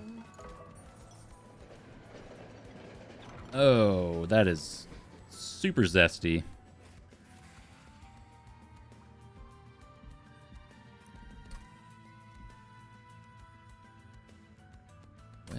Well. 512 is pretty damn good. And all these dumb imps, they just tank a little bit more. I honestly, like, when I first started playing Monster Train 2, I was always taking this one. And then I don't think I've ever skipped Unstable Shard. Since, like, maybe, like, a week or two ago. I just always started taking Unstable Shard. I don't want to say I've never lost with it, but it's so freaking strong. I mean, it causes the imps to not die is the side effect. So you end up with more capacity problems. Also, potentially does some negatives with the Molten Encasement. Yeah, Bounty Stalker is harder to die. That's also true. But he's already a 114 attack unit, you know?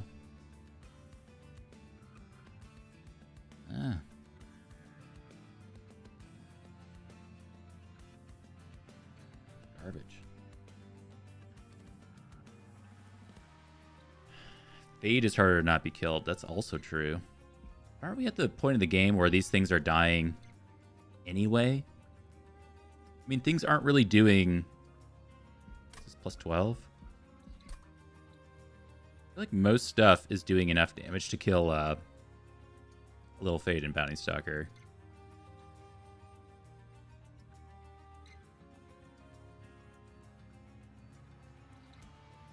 I don't disagree that it makes them harder to kill.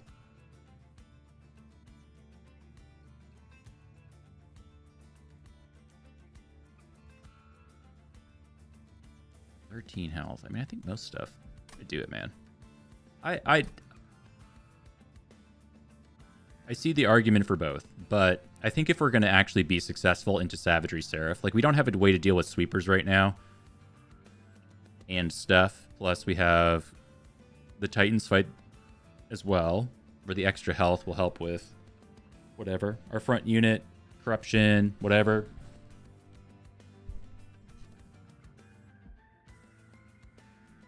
I think the health is very valuable.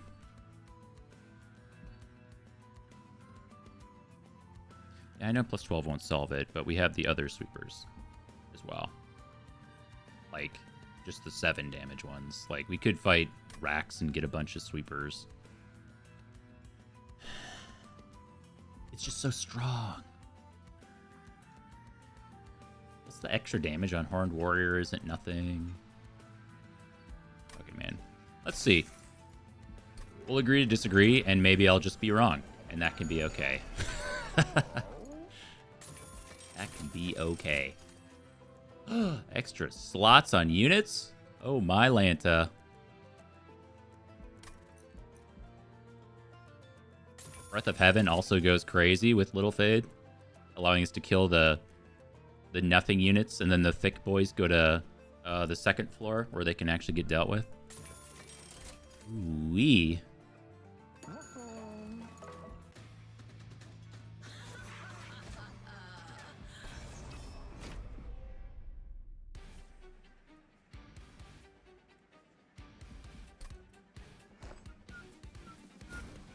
I will say a really very small quality of life change that I think could be put into the monster train settings is to always have the Titan's Trial selected. I'm like in the back of my mind, I think there's going to be some point in the future where I forget to. I'm going so fast, I'm talking, I'm streaming, I forget to hit that button, and there's no way to go back to the previous ring to then be like, oh shit, no, select it. You know, I feel like that's going to happen. And if you've done the first one, you're like, why would you stop doing them? To keep your streak alive or something? That's coming? Okay, cool. Yeah, Zizzy's done it. Zizzy's almost beaten the game. You're what would you say, 177 earlier? You only got 3 more to do. What? Okay, what are the last 3? I have to know. And are they the last 3 just due to, you know, randomization? Or are they the last 3 because they're your least favorite or whatever? 178.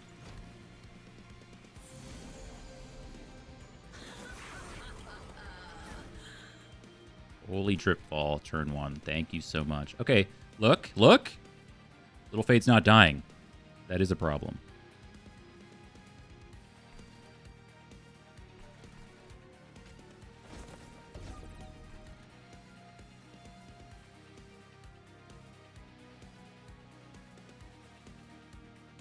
Under Legion Luna.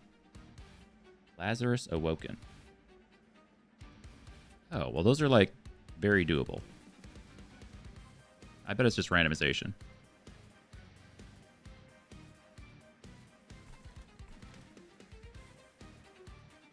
I don't want to do any of this.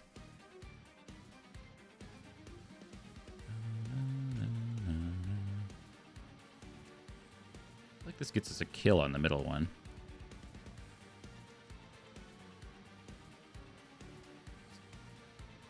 Fine, if not unnecessary. Actually, we could just bait Kale up top. Even though he's dazed for the rest of the combat, I guess that doesn't really matter, huh? Whatever. Do that for the cool effect.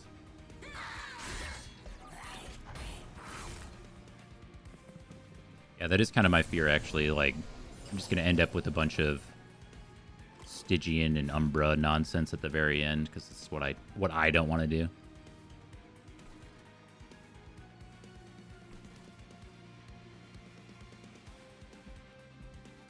Yeah, man, we got to take energy after this so I can get rid of these embers.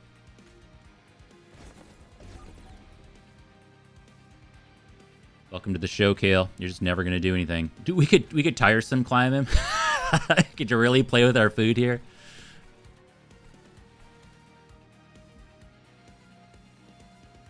We could actually well, this guy's got damage shield. We could tiresome climb this guy and then save the 6 damage here. Then he's dazed here, he's dazed here, and he just dies.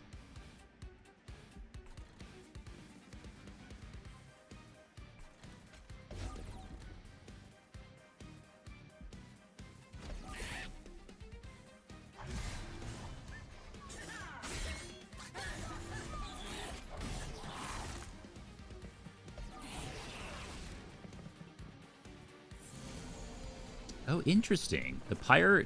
Wait, does that... Let's say minus melee weakness 1. Does the Pyre count as melee damage? So you could put melee weakness here, and then have the Pyre do a multiplicative amount of damage?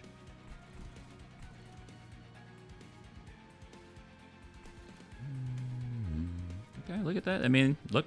Failing to die. It's happening.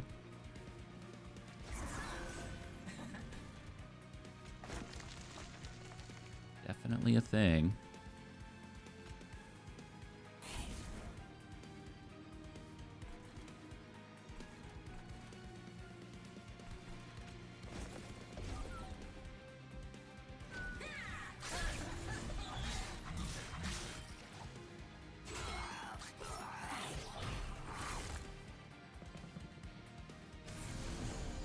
Quick sweeping Tethys. See, that's the shit. My big problem with Stygian is that I just don't enjoy the champions, but that's, you know, more of a me thing. 17, huh?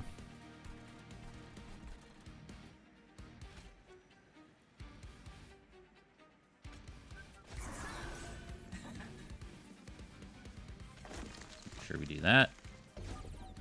Hey, look, man, unstable shard. It is definitely causing little fade problems. I'll be the first to admit it.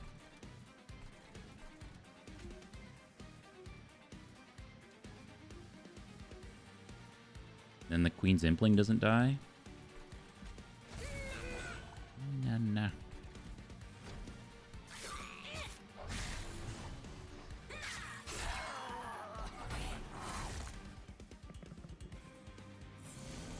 Yeah, the octopus guy with like, I forget what they're called.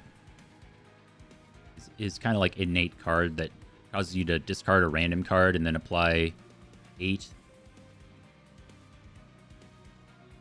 Whatever, but it's like the 8 frostbite to the front enemy unit, which is always weird. So you're throwing like an inconsequential amount of frostbite damage on the tanky unit, and then you're discarding a random card. It's just like, it doesn't quite work, you know?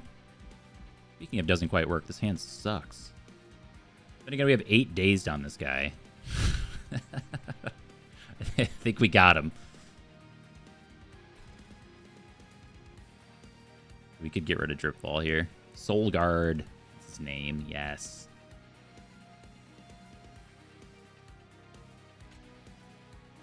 Okay, Dripfall. You've done it. You've done the thing.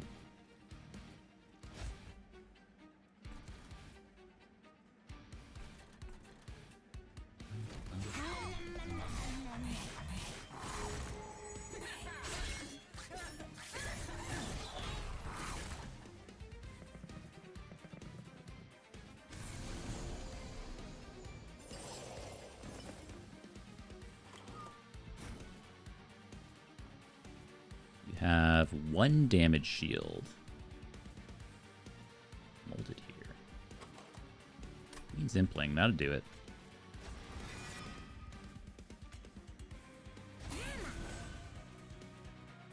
Okay. Man, this floor is a problem. You got problems.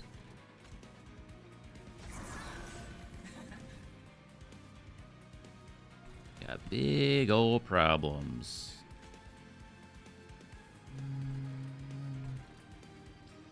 Really want a Shield Steward on top. We could just not draw it again. Yeah, maybe that plays. Because we're going to have 3 capacity. That's enough for a little fade in our Bounty Stalker if it comes down to it.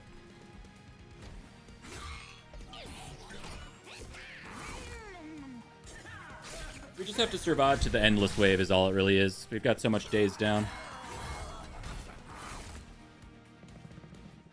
We should be doing, I think. Yeah. Should be doing here.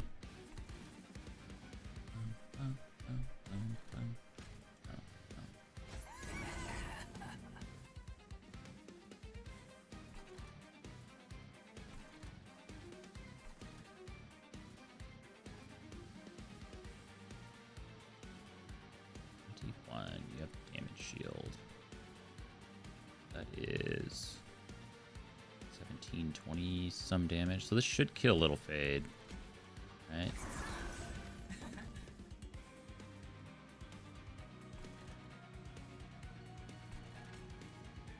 Oh, it doesn't even kill that.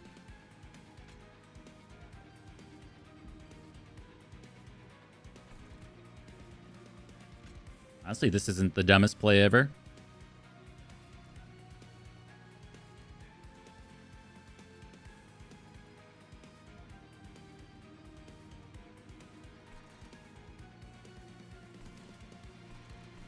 I'm just hesitating because we have to win next turn. Oh, we have Molten Encasement too? Okay, well. Send it.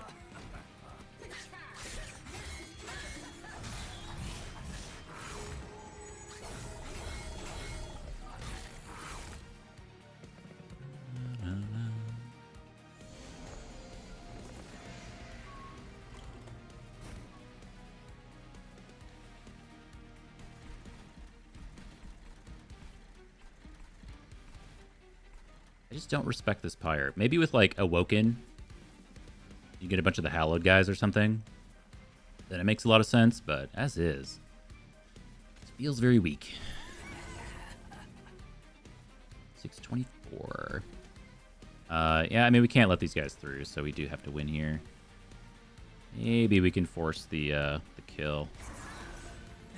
Ooh. What if we did like this?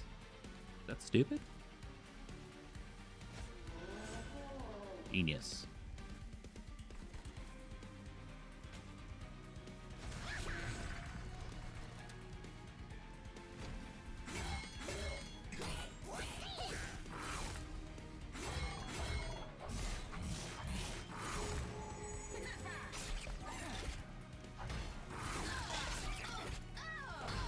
Look at our sack of wax getting in there. Bumping into Kale. In there, buddy.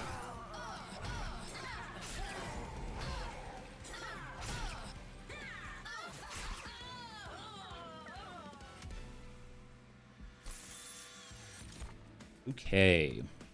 Ooh, there's the Transcendent we were talking about. Definitely not, but thanks for being here, I guess. So we could throw Endless on our Molten Encasement. That's definitely a thing.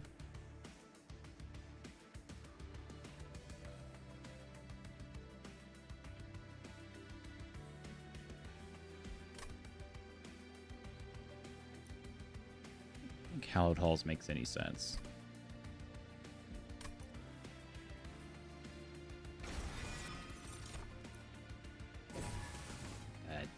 Just in time to catch some heals. And we for sure want to go left here. We got to start upgrading our units.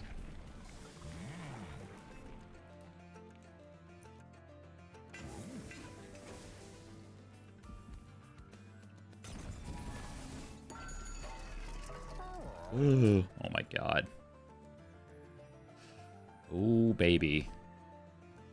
And we could duplicate this unit as well. That's a lot of damage. In Dualism, the Molten... Oh, we have an extra slot, too. Oh my god, that's so crazy. Does this do anything? 2 stealth. It's actually worse. Okay, so you're happening. So Dualism works, like, here in a nice way. It's very expensive. I wish we had more money. We have all these slots. So if we were to duplicate a card right now, maybe we just duplicate... Is duplicate Dripfall just stupid because it's too much? Like, we don't need to hold over 2 Dripfalls and Little Fade and Bounty Stalker, potentially. We just don't draw cards for the run. And those are some good cards. If we're just playing those every turn, I think we're winning. It does get really awkward when we draw the Entropic Crystals, though, because then do we have enough energy for all that? Yes. Kind of.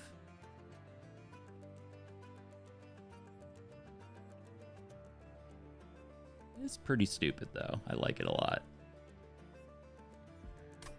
That's right, Miles. We could throw Burnout on this guy. Just to make sure it's dying. Ism.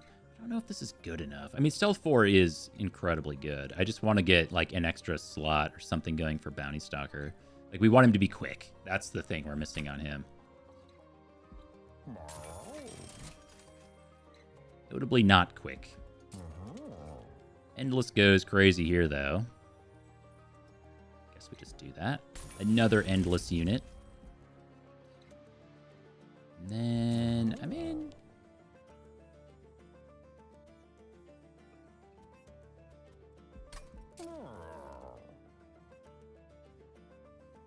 health is kind of whatever. Put on you.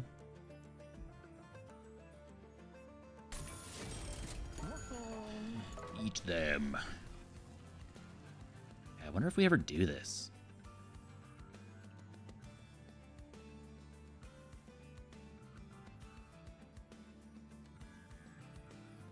It's pretty cool. I like it a lot. I want to do this. don't know if it's optimal, but I think it's amazing. I'm trying to Kenny.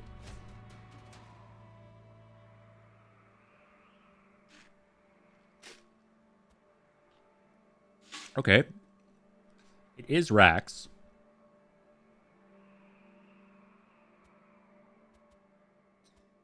We do have a bunch of sweepers to deal with, but we have stealth. If a unit is stealth, do they still get hit by sweep? I should definitely know this. So let's say Bounty Stalker is stealth 1, but Rail Beater is there, unstealth. So the sweep attack occurs. It says all enemy units. Does your stealth unit still take damage? You know what I'm saying?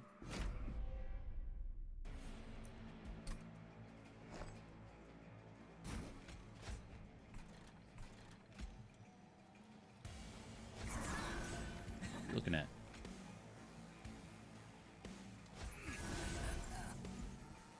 One, two, three.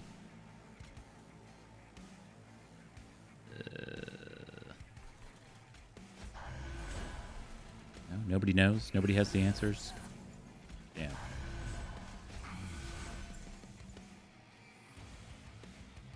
This guy's just gonna die, so I'll throw him on bottom. Well, he better die. It's just top floor is not dying first wave.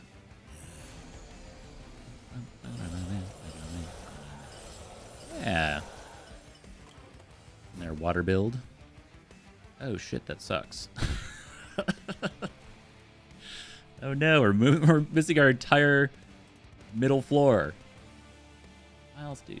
All right now. We already did this.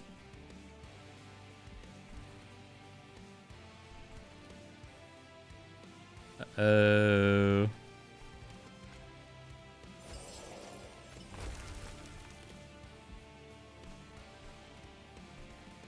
Well, these bounty stalkers better be good enough. I don't know.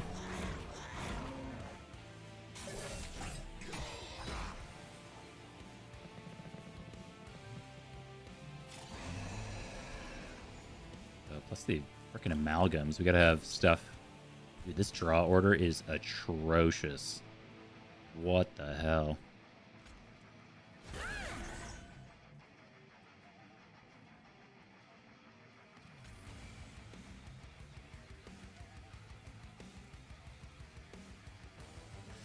Bounty Stalker doesn't die. Can we bring back some units? This works, actually. Well, I'd have to get the multi-striker or something.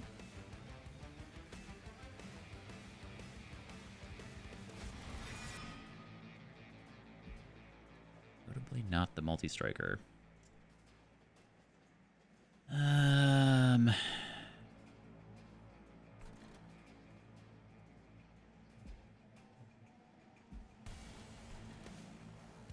Guys do 600 damage, so they do deal with this guy next turn.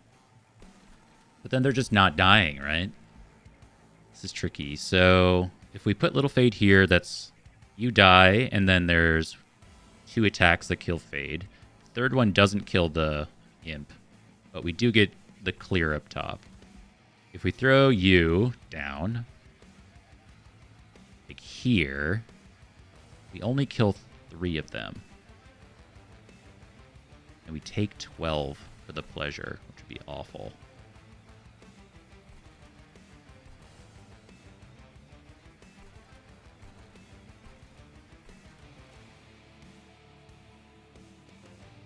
They're too strong. Maybe it is just the unstable shard.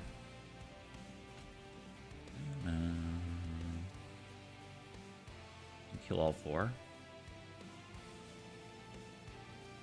What if I put this guy here or something? It's only 3 attacks. The problem isn't killing all 4. The problem is that I need the bounty stalkers to die.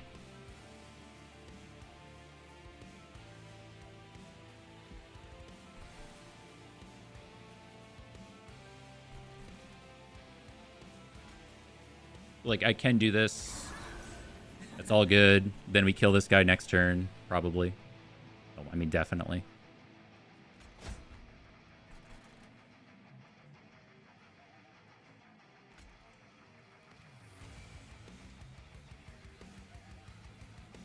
Slay. So we want you to go in front. No, because we want that guy to die.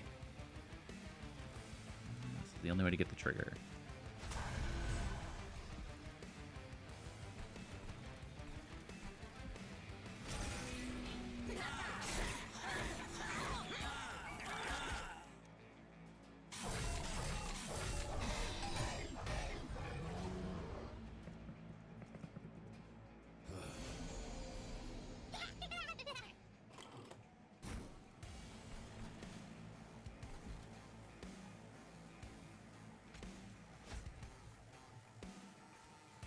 Ooh, we can bring him back again. I really want to do like Horned Warrior. I think he's just better.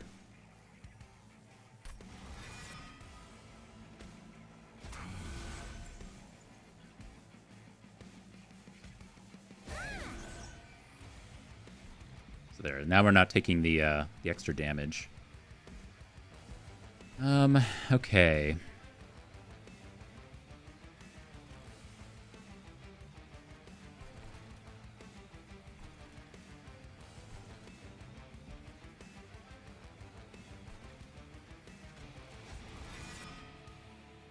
Guess he comes back anyway, huh?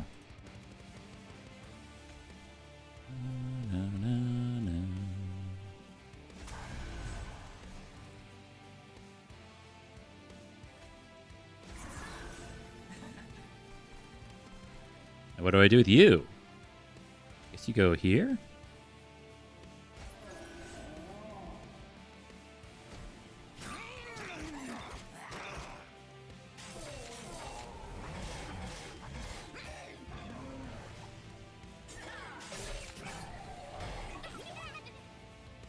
Big day, huh, Miles?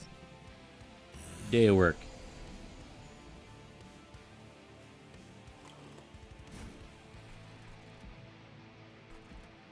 God, they're still not dying. God damn it. Well, that does suck.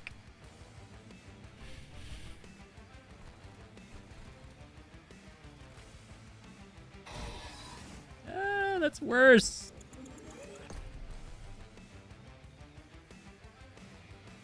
It's okay. This is the sacrifice we made for the $400. This is all for the $400. 4. So we can do all but 1. We want the 1 health. Actually, all our damage up here is seemingly not enough.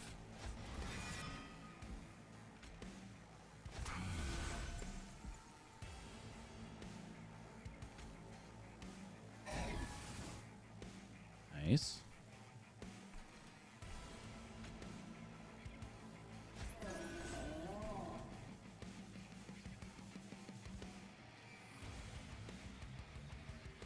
We can do this and still get the kill on Little Fade. No touching.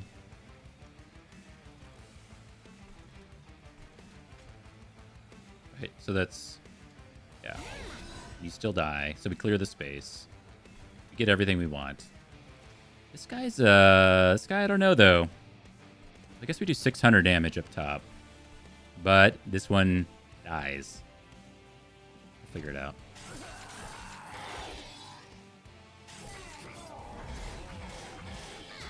We'll do live. No.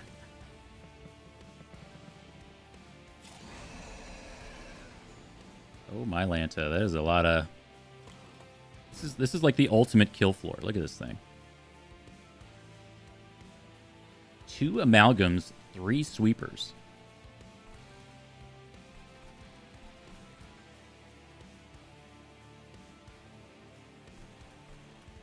I will ban you.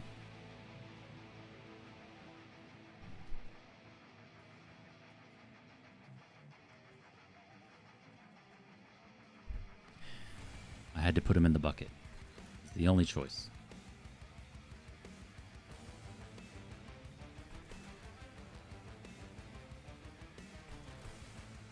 We see what we get here.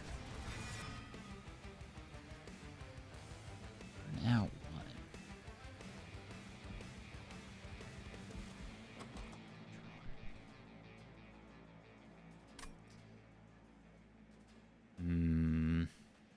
I just think this is going to go so much better when these are on the bottom floor. We just had to put them up top.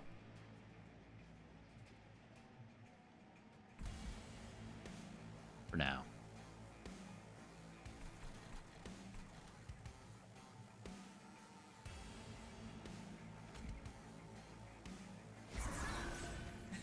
You're not dying?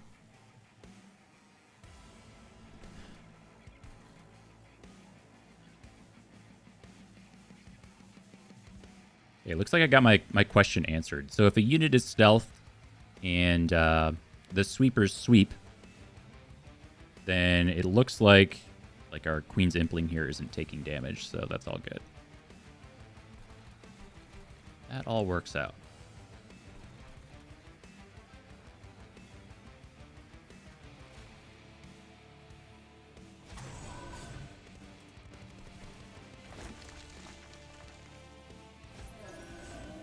So yeah, he takes 7 from the first sweep. And then it's all good. Yeah, now this endless thing is a little weird, isn't it? We have endless on everything we want. Initially, I took this for the Molten Encasement.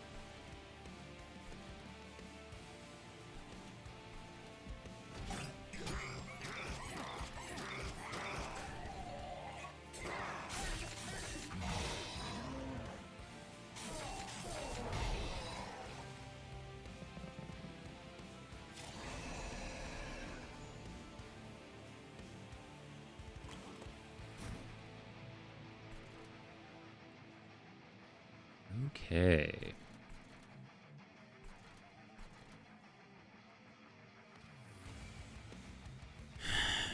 This is kind of a zesty hand. We can kill all these sweepers. That's not a problem. And that also gets little fade killed by these two. Then they go up top. And unfortunately, that's the... We're fighting Rex, whatever his name is. So they kind of need to stay up there. And they also kind of need to be stealth to make it. I think we start here.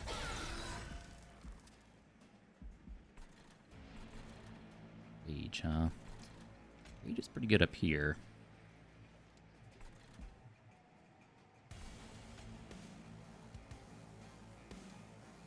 Does mean they don't die.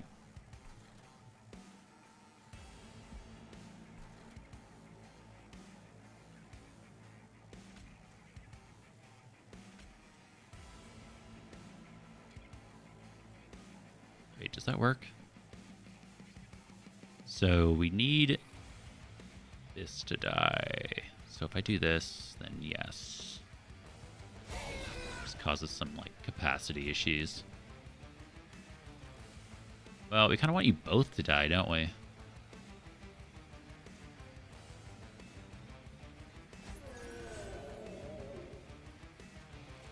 $179, that's not even possible.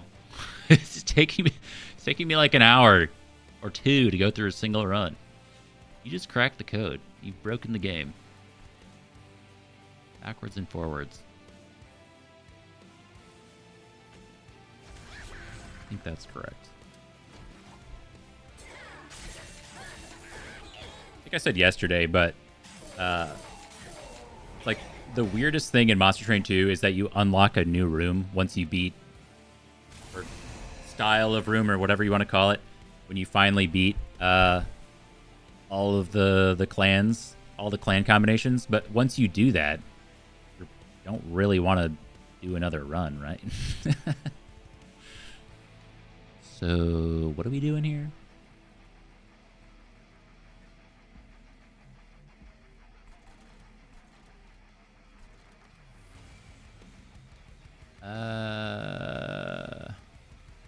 Yeah, once you win on all 180 combinations, then you can finally play the game, right?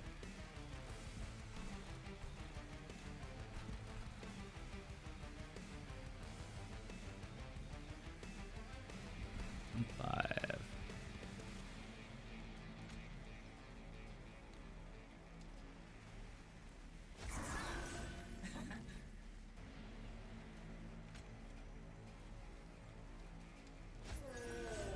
Gotta see how the math plays out here. I think rage matters. Pretty sure we're gonna undo this turn.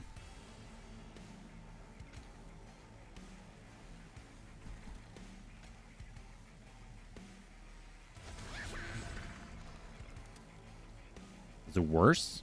How's that worse damage? By giving them rage.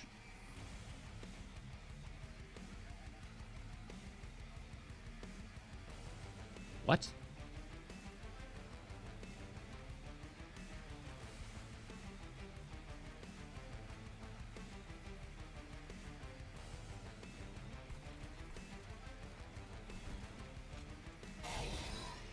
What? How's that like even possible? Okay, hold on. All right, different approach. Oh, no.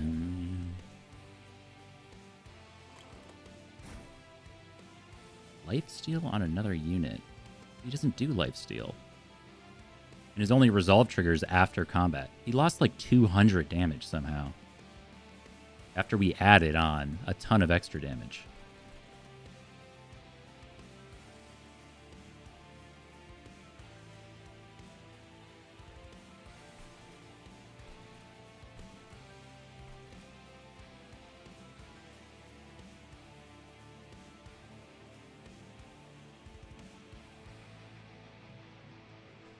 Okay, this turn's going to give me a headache because I know the win is here. I just can't see the line right now.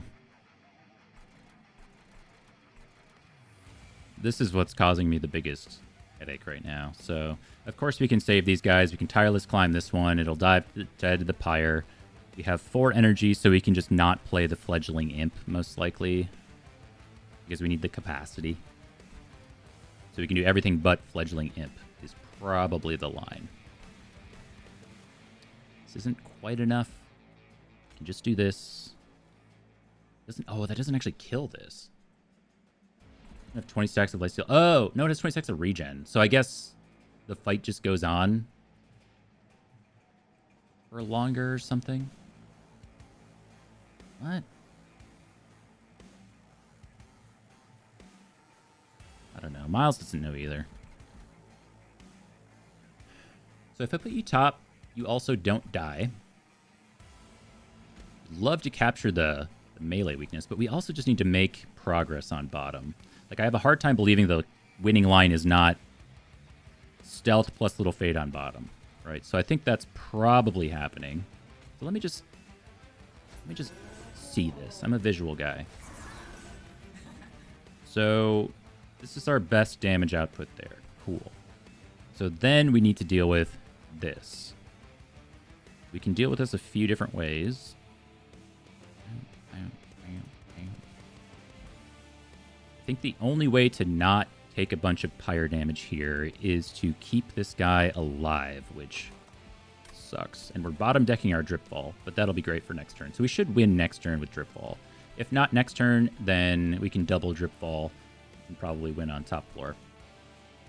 Okay, so I feel better about that. Miles feels better about it too. No touching. Stop it. God. You're driving me crazy. So that means we actually do want to fledgling imp on top. I think. Just for the tanking. You cause problems. Jesus, this turn sucks.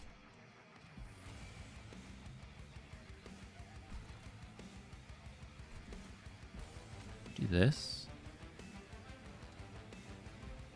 That kills you. We do 300 and some damage to you, which isn't quite enough.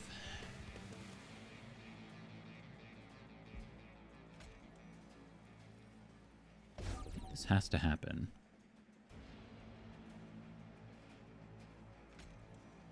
Well, I could do this.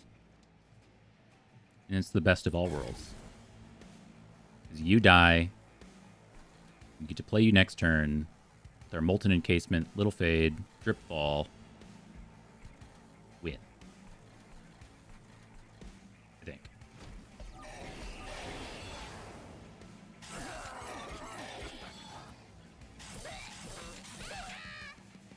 Oh, I forgot about that. That sucks.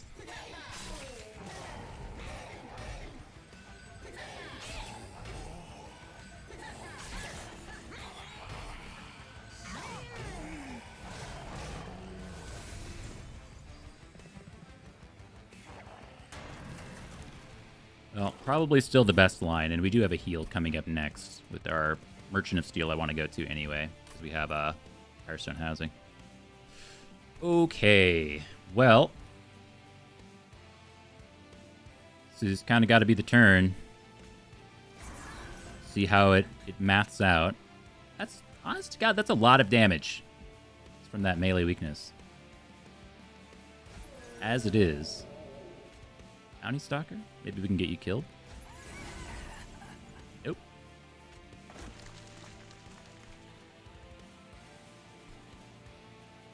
Oh, you died, though. Nice. Wait, let me see a different line here. Hold on. See if we can get 2 Bounty Stalkers killed. I actually should have looked at the health up top. I don't know if we have enough damage. So that would be... Oh, no, because you have stealth anyway. You're not dying. Okay, I thought maybe we could get them both killed, because this one's getting swept for 7. Then I was like, well, this one gets swept for 7 as well, but... No, no, no. All right.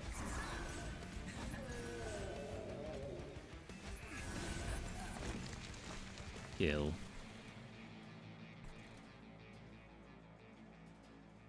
Actually, wonder if you can ever... bring one of these guys down. Yeah, I think we do too much damage. It's too cute. Too cute. I was like, maybe we can purposely sweep our guys down to have them die, but then we have more problems. Whatever. Get me out of here.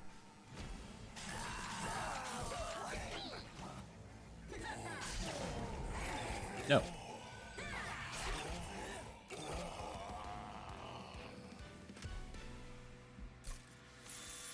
The easiest $400 of my life. Otivary's here. Love of Otivary, but probably not another endless unit. Skip. Ooh, impressive work is here, as well as the Pyre Chomper.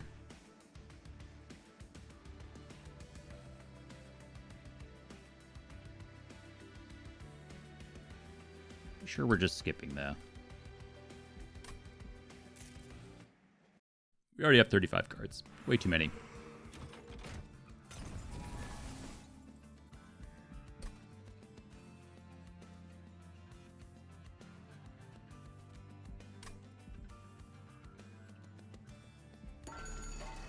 Okay.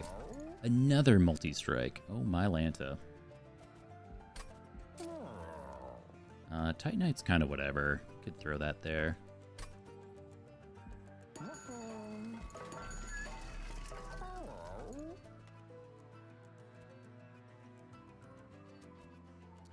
Starter cards being -1 affects the Queen's Implings, right? Those are starter cards, as well as Primitive Mold. No, just, you're driving me crazy.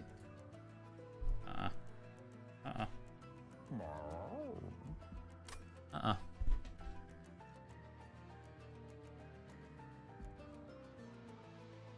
don't feel like we need Melting Spout. Already has enough health. I think it's... The Burnout one is actually really nice, so it always dies. That could be necessary. But I feel like I just want to upgrade my units a ton. All of this kind of sucks. Queen's Implings might be worse. Just for capacity reasons. But I still think, actually, you know what? That's a bad example, because we lost our middle floor so quickly last time. We do need them to tank in the middle still.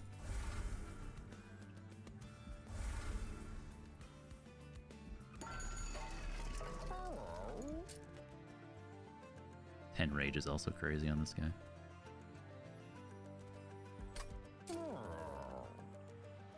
Of course, I said we want quick on these guys, but we'll take what we can get.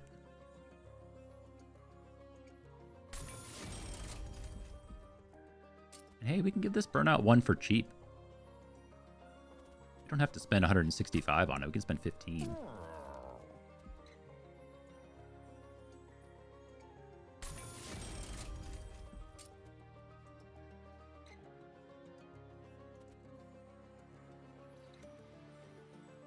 I feel like that's worth 100.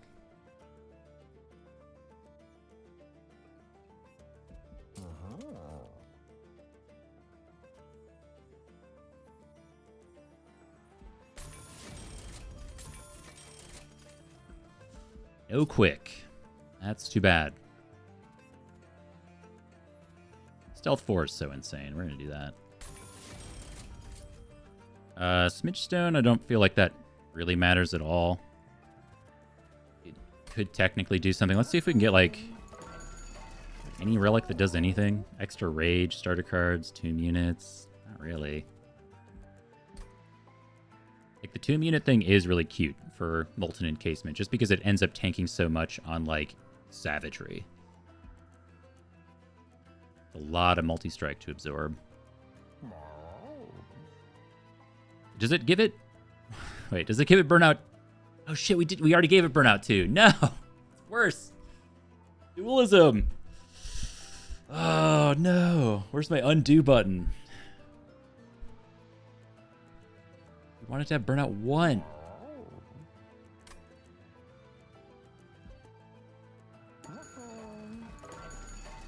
We could actually just invest in 2 removes here. I think that's quite strong on its own.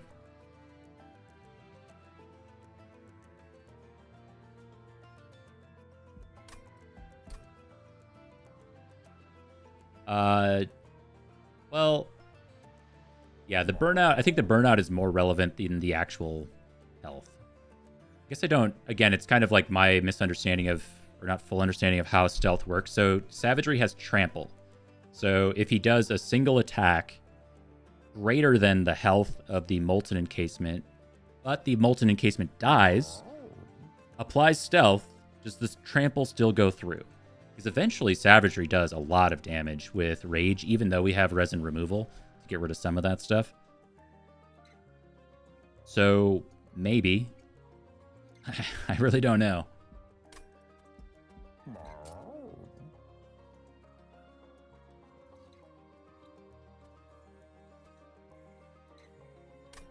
Eh.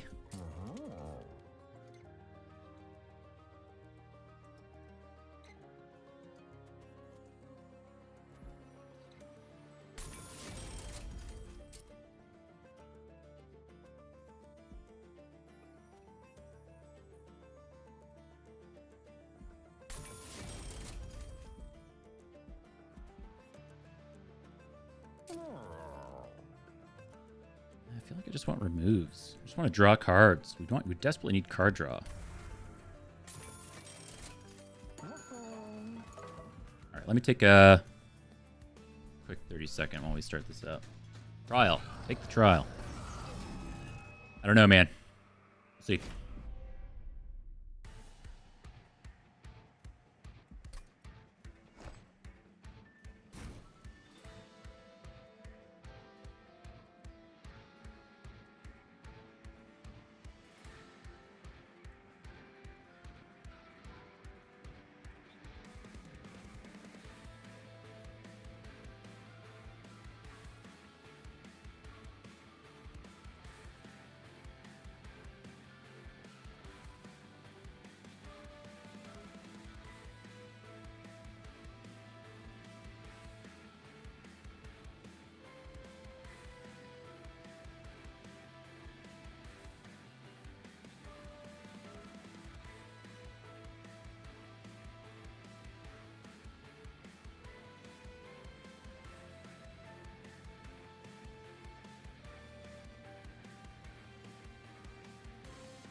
Okay. So I did the thing where I woke up, I did some stuff, got a bunch of chores in, whatever. Started streaming, and I was like, oh, I haven't eaten today.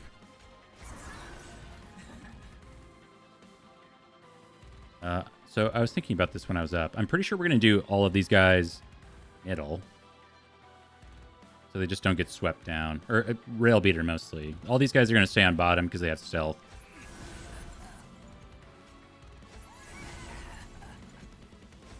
It's a pretty cozy middle floor, though. Savagery top, and you die immediately.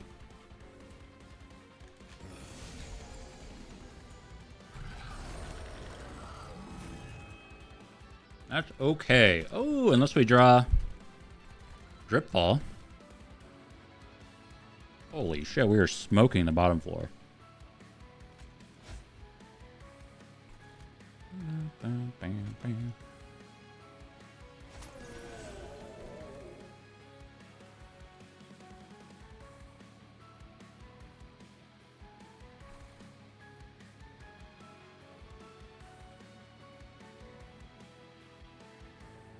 I kind of want this guy to die. Well, do we? We kind of want to have... Well, we're just going to stun lock Savagery, right? He's never attacking.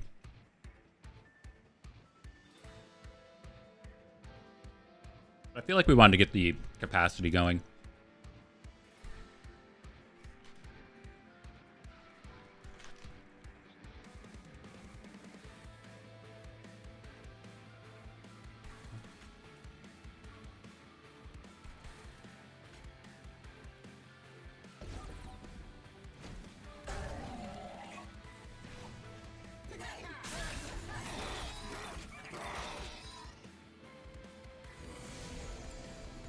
Holy smokes.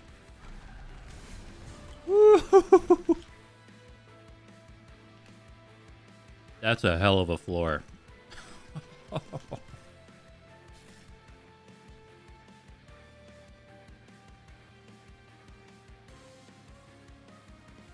God damn.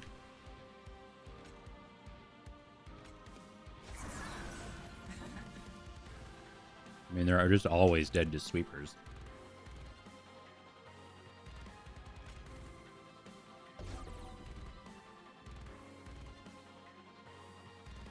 We're getting one, though.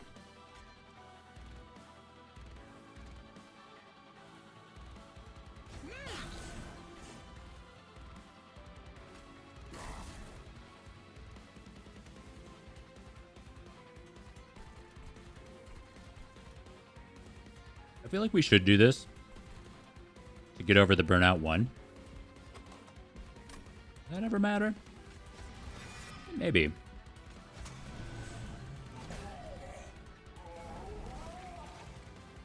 That's a zesty wave right there. Ah, we take 5. That sucks so hard. Maybe I was supposed to daze him.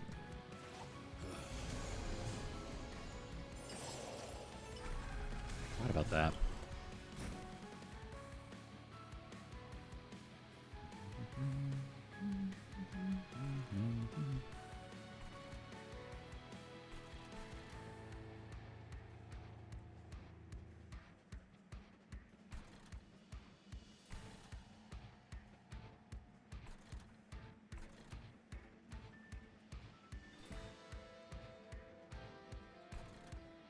Okay. I think I see the line here.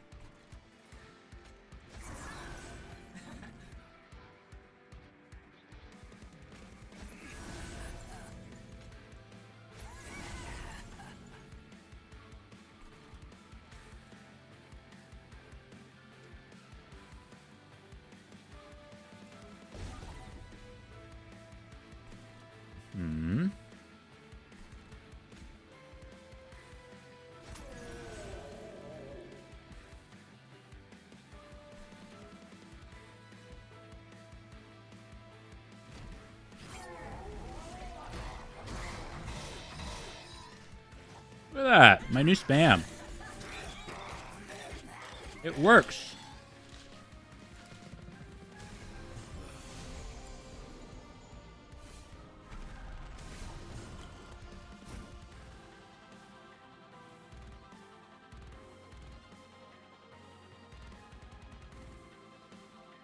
This is also just like an insane wave.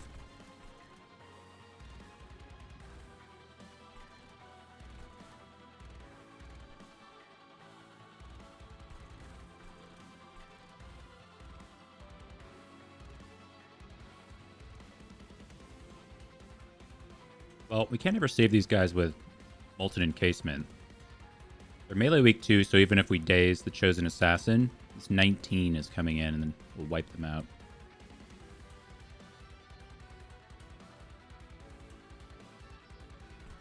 Of course, we can kill that front guy really easily.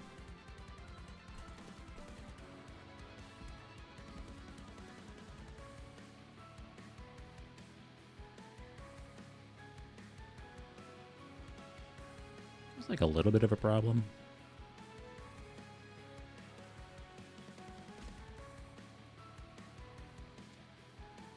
This doesn't help.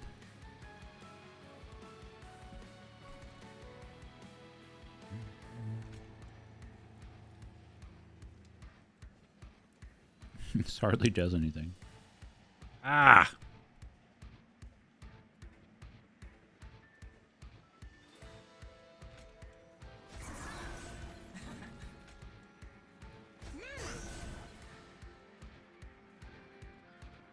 And that's kind of the only line. I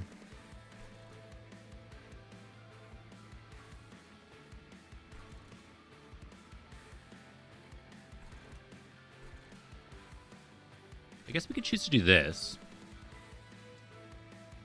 Just for the extra damage, because they already have 6 turns of stealth. We don't need that. We just want to make sure that this dies, which is easy enough, right?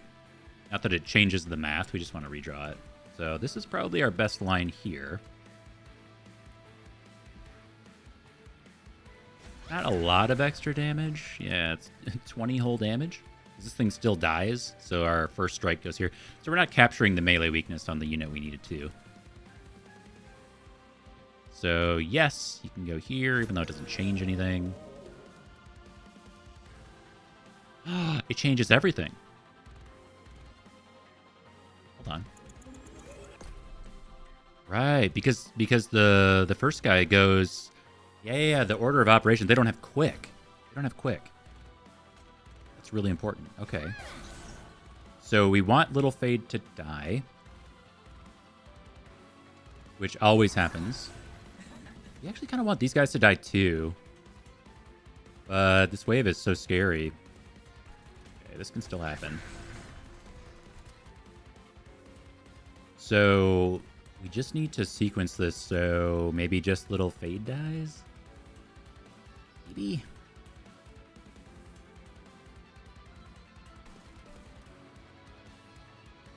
Maybe we want these guys to die. I mean, look, they're doing enough damage, I think. We really need to stack those triggers a lot more. Yeah, they don't... We figured that out. They don't attack. So we just need to... Like, if we want to do it, we need to do this here. So Little Fade dies to this attack, and then the Molten Casement dies to this attack. So then these guys all live. And this never occurs. So, for instance... If we did this here, in the third position, this would go here, this would go here, and then the sweep would happen, and everything would still die. So it has to go here. Or, no, it has to go here. Which I don't love, but these guys gotta go.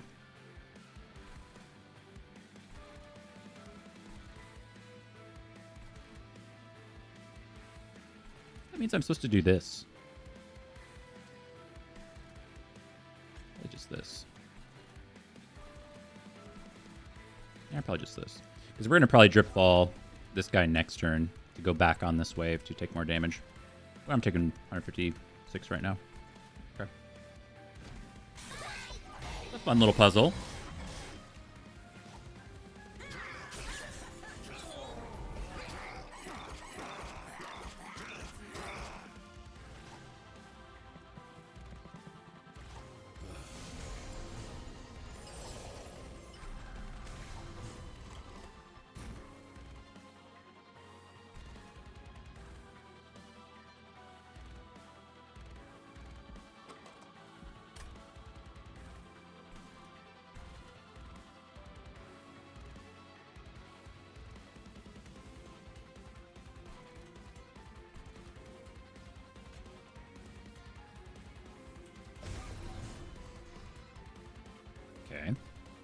So this guy dies to the pyre pretty easily now.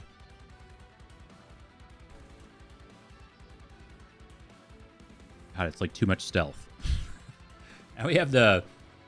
Yeah, now we can't really cause these guys to die in a nice way.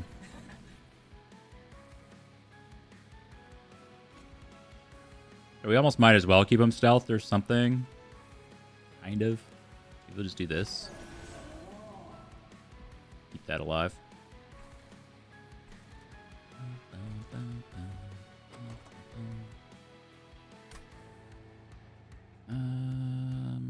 We actually can do like this. Because why not?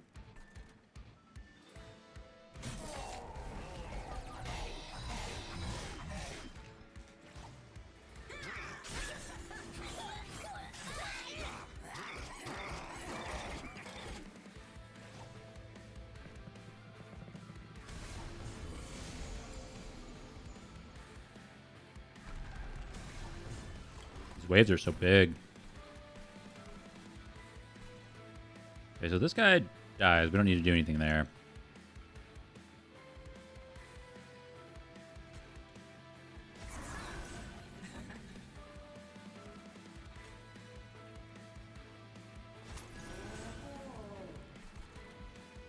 Try to bait Seraph top for no reason.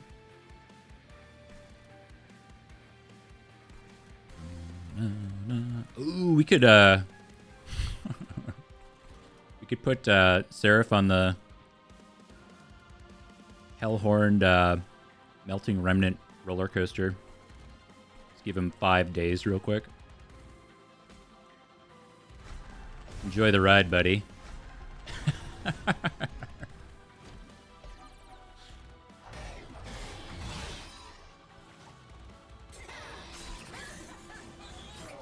He didn't get to see it. That should be an achievement. Make Seraph see the entire train in one turn. Oh, that would be hard to do because there's 4 levels.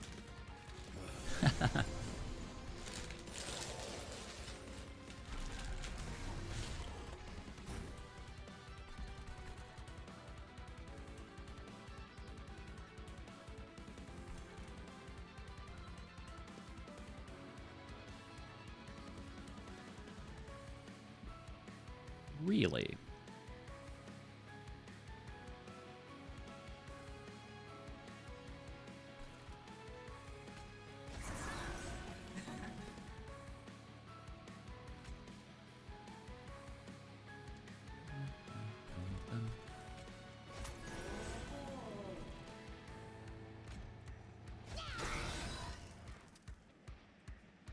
That good enough?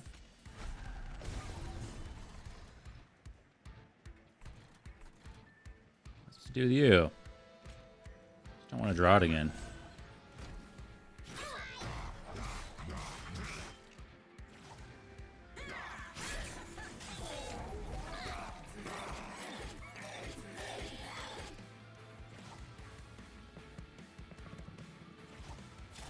Great sound effect on those little... what's that guy's name? Helsing crossbows or whatever. Little hand crossbows. Oh, we just win. Well. Can't really make these guys die. They're just winning on 8 turns of stealth and 8 turns of dazed. Pretty good.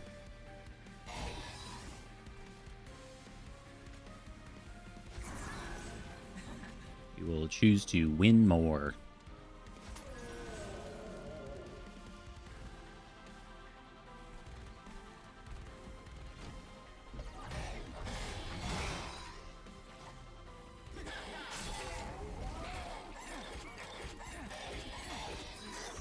Oh ho!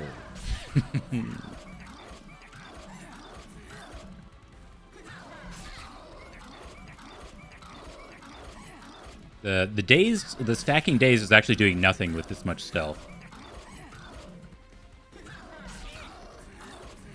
Definitely did stuff like, well, I don't even know. It didn't even really do anything outside of the combat because Seraph never got an attack off, or because there was always stealth.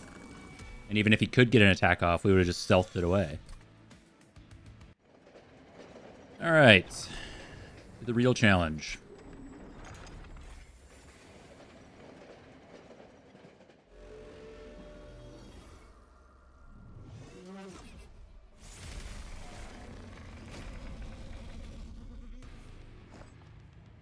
Okay.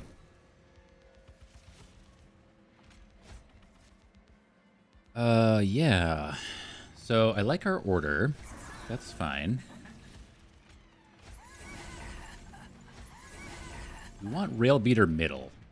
Probably. I think this was working out nicely.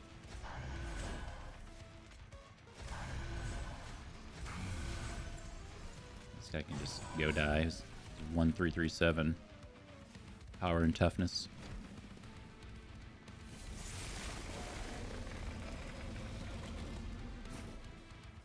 Okay, that's excellent.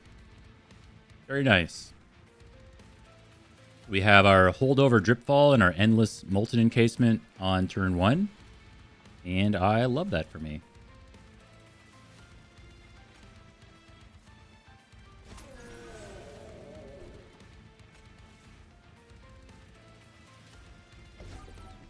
Okay, Savagery will just never get a turn now. And I believe he can't move. Is that right?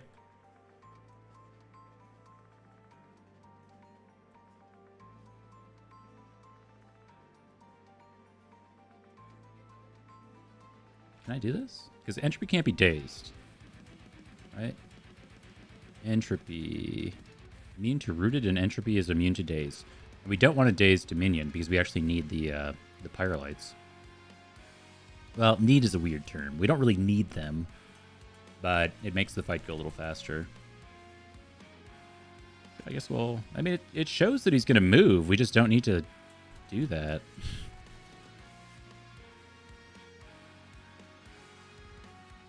Does that mean that he, like, descends as well, and you can just prevent him from ever getting his multi-strike when he loops? Or is it, does the loop occur... Okay, so if you descend Savagery from middle to bottom, it says loop. This triggers when this unit returns to the bottom floor. What does that mean? If I descend him from middle to bottom, does loop happen? Because he has returned to the bottom floor. Of course, we know that if he goes to the top and goes down here, you know what I'm saying? So, like, is the idea is that you stun lock him from here to here? I mean, just throwing ideas out there. I don't know. I think we're just going to leave this as is for now.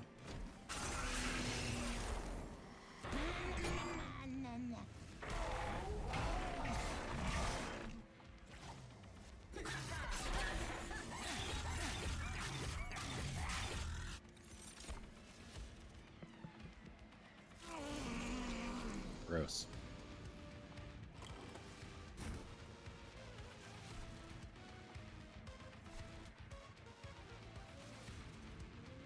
Okay, well, we can just play everything. It only triggers when he ascends from top floor. I see. Okay. Thank you.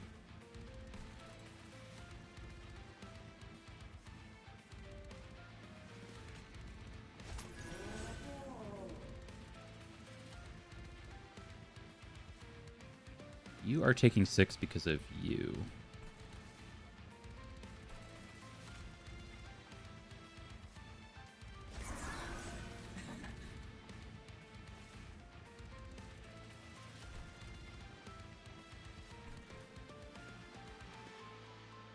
Resin removal that.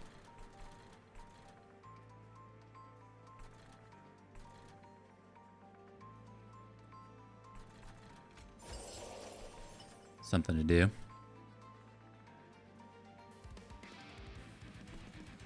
I mean, I want him taking all this damage. I think we're going to do what I said before. We're going to do this floor, then this floor. So he'll get melee weakness, and then we can do a bunch of extra damage and blah, blah, blah. I'm happy taking a little bit of damage here to begin with. We just want to make sure we're holding this over. So this on... doesn't matter. You?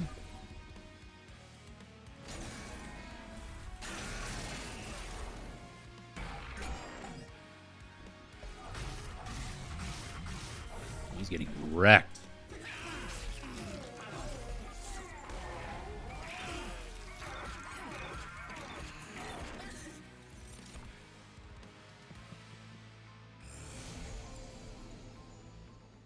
Wolfei didn't die? Oh. That kind of sucks. I wanted her to die. Okay. We have... Impling. Sure.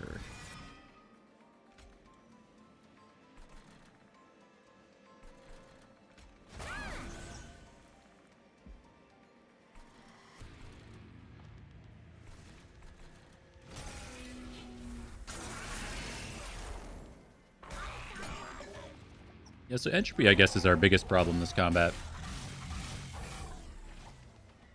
Eventually, I think when we do this nonsense with Savagery and he's at 1 health, all that middle floor damage will carry over to entropy, and that could be how we win.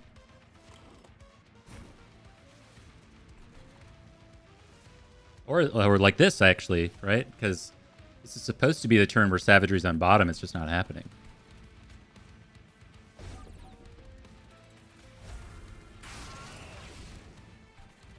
Bum, bum, bum, bum.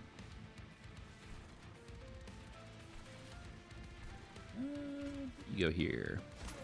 Avoid some of this corruption.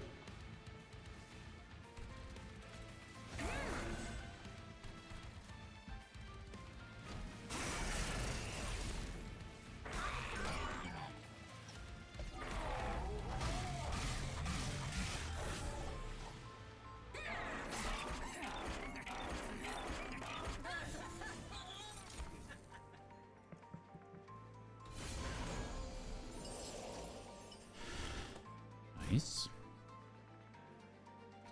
Piercing damage there.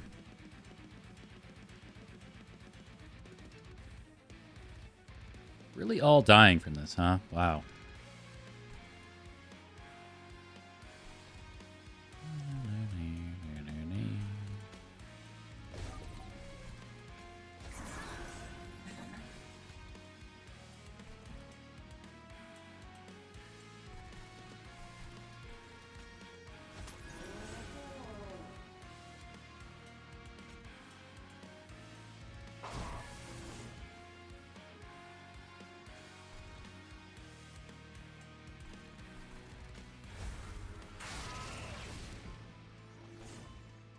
Oh, well.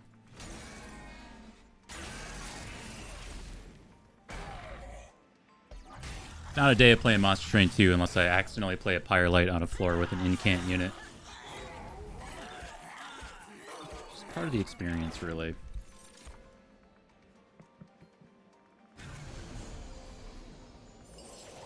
Amazing.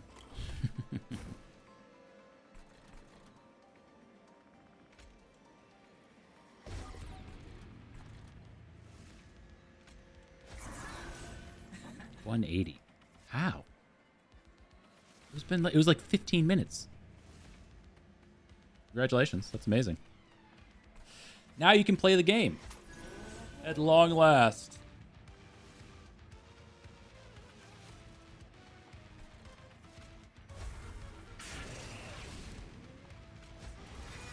Okay, well that was the worst possible one.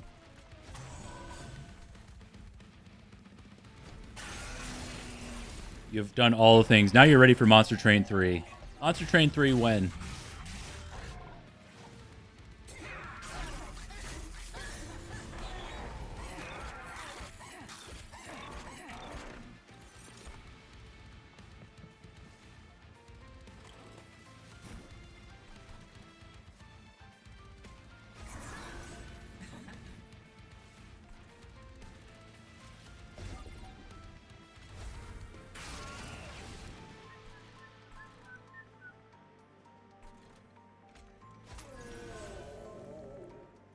Ugh.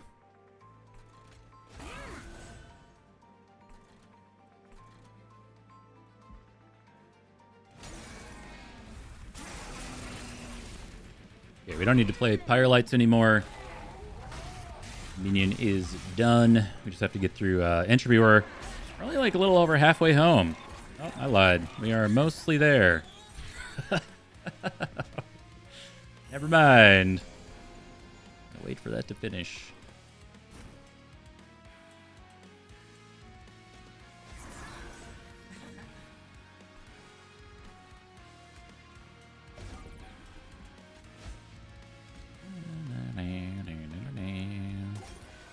this terrible pyre that I don't respect.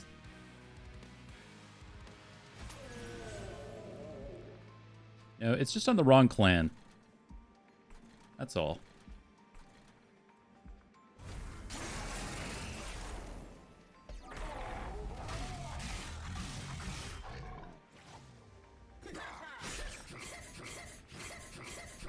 Yeah, if I didn't think, if I didn't stream, I just slammed cards. Turned cardboard sideways.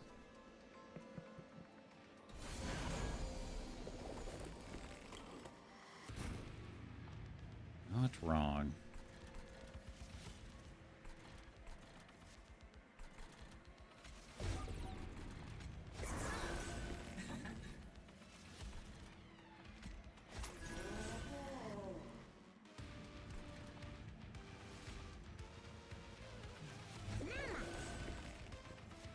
Oh, you're silenced. That's funny.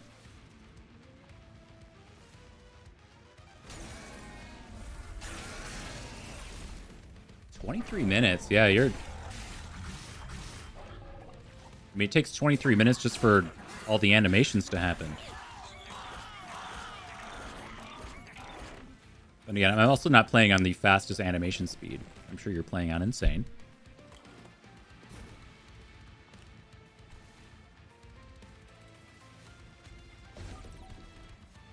Yeah, but have you ever had 18 days on Savagery, though? Have you ever? So you're dead, so we just need this to happen. Ooh, but then you're not dying.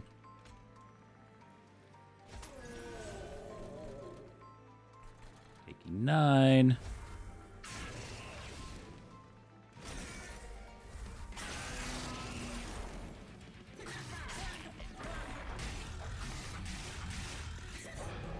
Yeah, we lost our melee weakness, so... We just little fade top and win. I didn't see how much health Savagery has. Oh no, she's alive. We cannot do that. We can descend little fade or Savagery here. Get the win. Yeah. Taking an extra 9 for fun.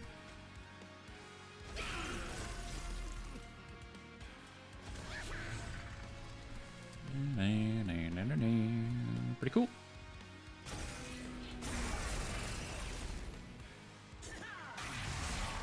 Look at that. Eating Monster Train 2 with Monster Train 1 stuff.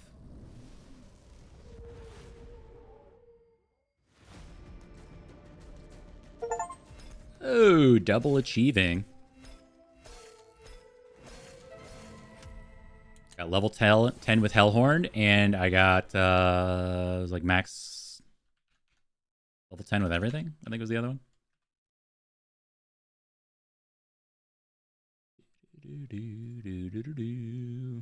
Yup. All right, we get One Horn's Tome. Regile and Multi-Strike for 4.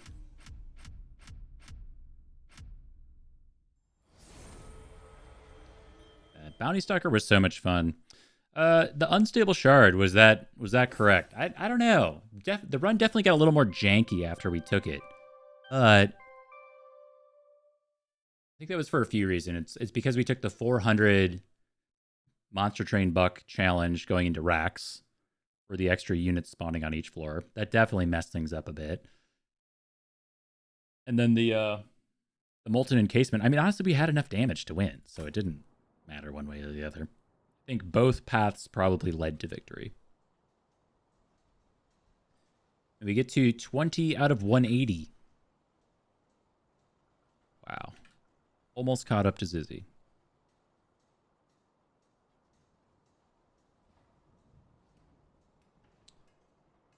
Dazed applied. Previous best 45. That was the most dazed I've ever applied. How about that? Okay. Please don't give me just Monster Train 1 stuff. Please. Well, technically, it's not. Technically. Ardoon. Oh, man. With Queen's Implings. Shit.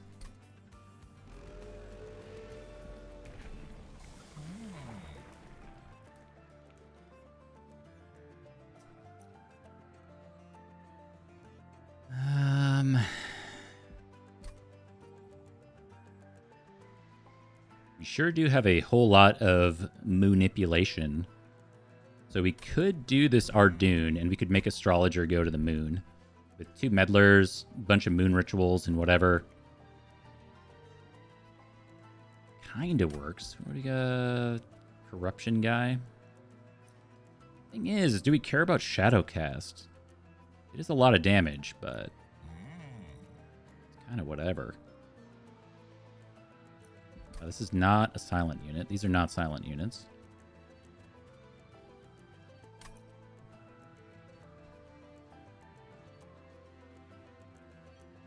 Kind of like just need to find some tanks for these guys. Get some capacity going. I don't really feel like I need plus 50 attack. Mystic Hammer. But I haven't taken it yet, so maybe I'll just try it, because I don't even know what it ends up being. Ooh, Manifold Mirror goes crazy. I mean, it's enter with Armor 5. Goes a long way, though. But we can't just not Manifold Mirror. It's a very breakable relic. It is, it's Saplord. My favorite. He just kind of dies a lot. He saps himself. What an idiot. Is this guy stupid? Insta-tank. We'll just do bottom floor.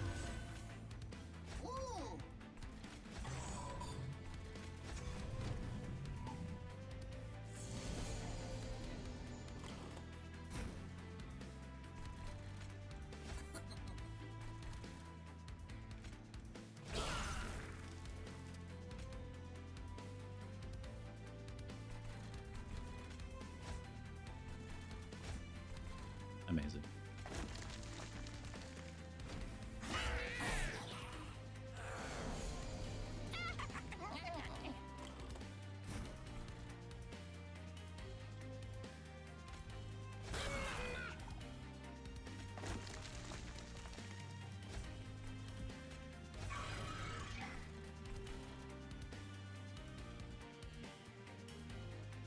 What happens if you phase to New Moon in New Moon?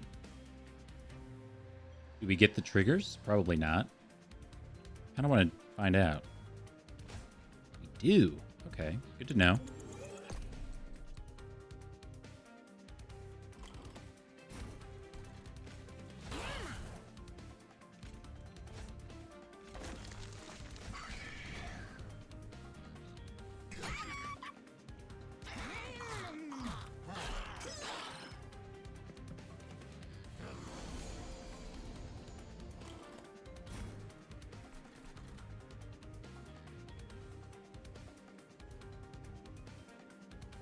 Does leave me with a tank for next turn.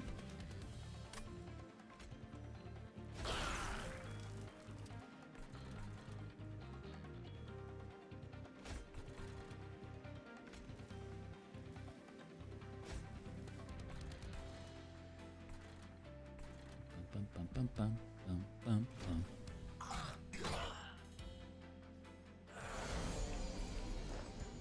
We win? Of course we do. Sap idiot. It's not a real boss. This is the Guardian of Monster Train 2.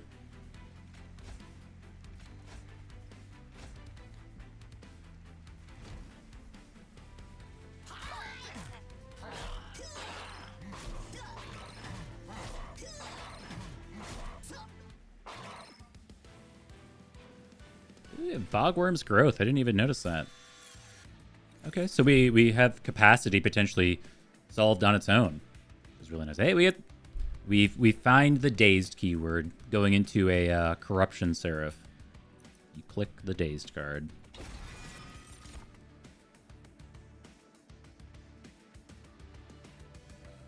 Break is also good.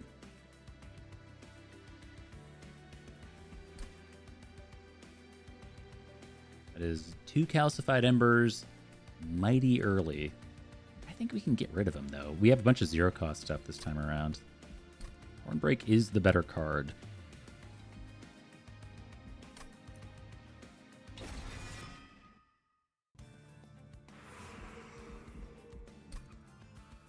So of course we want room stuff, but that's going to have to come next ring. And we want, like, quick multi-strike on Astrologer. Be amazing. I don't feel like there's a big Hellhorned unit I'm looking for, though. I'd probably prefer the Luna Coven banner.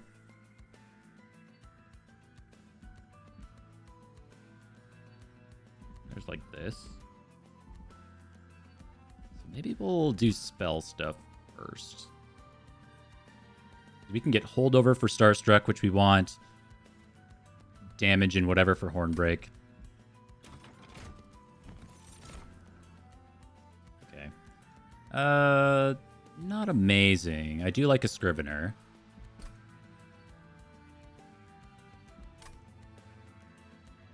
Silent Sentinel is just like a nice tank, though. Comes in as a 1040. I haven't found a way to break Scrivener. I feel like the only way to do that would be to reduce cooldown, which is through Pyroborn. So I don't fully understand this one. But finding card draw and energy in a unit is very challenging, so that part I get. So the fact that it's purple, I'm not so sure about. Check our deployment. We have 4 deployment energy. We have 1, 2, 3. We could just not play a Shield Steward, so we do have room for it.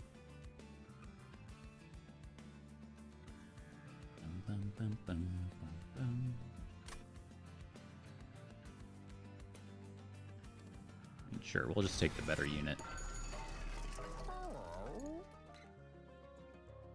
Okay, no holdover. I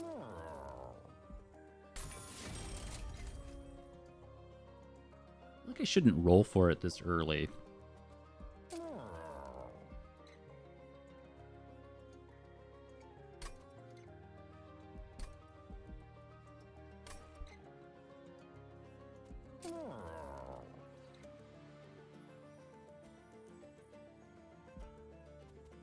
I don't even really need this with Scrivener. I have 2 spells. Could make one of them cost 0. And then Holy Stone is it's not exactly a Nambo with Scrivener, but it's definitely worse. Permafrost this, but eh.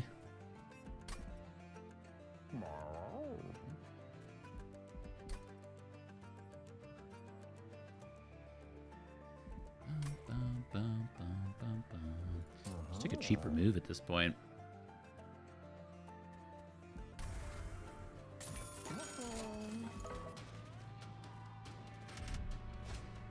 Okay. Tough to deal with, guy. Lots of armor and stuff, but our first floor is so strong. Not terribly worried. We got extra capacity on top. Not exactly where we want to win on bottom. Now, I mean, in theory, the deck runs better to look at all the units. I think we have the Resolve guys, the Chime guys, whatever they're called, on this one. So we do want to break through. But, you know, in theory, we want to be a top floor thing. So we can moon cycle more. All that stuff. Keep getting our Mage Blade up with our Conduit cards. There's a chance we draw and just don't have an Imp now with -1 draw.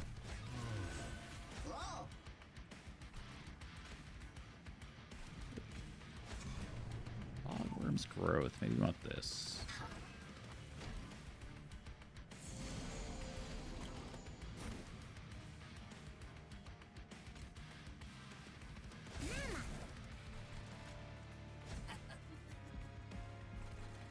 New Moon.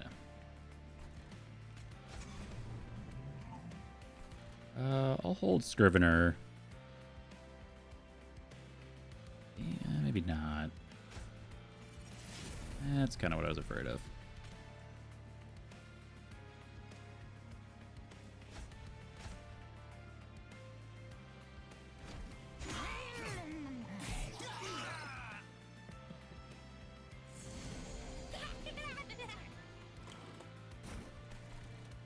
Beautiful timing on this.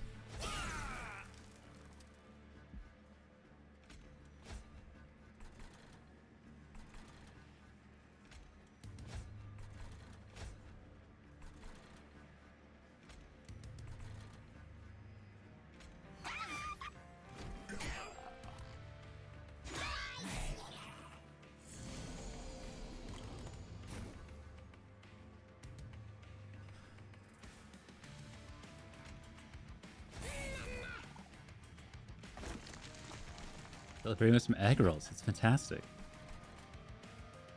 Maybe I should get a fun dinner tonight. I don't know what I'm feeling. I gotta do a bunch of boring stuff today. I gotta like go to Costco and get groceries and stuff.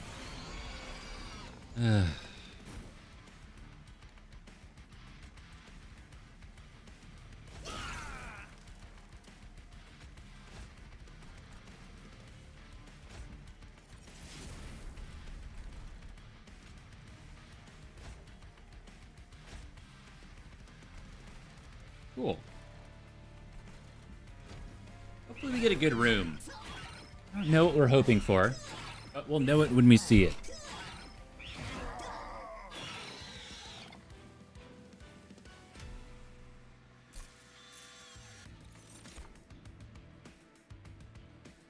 Okay, we get some stuff.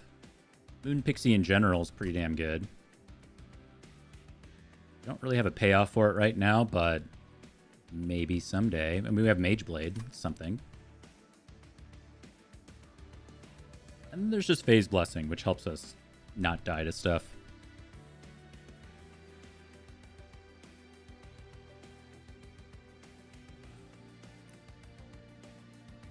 Take the Moon Pixie. More imps. Oh my god. Well.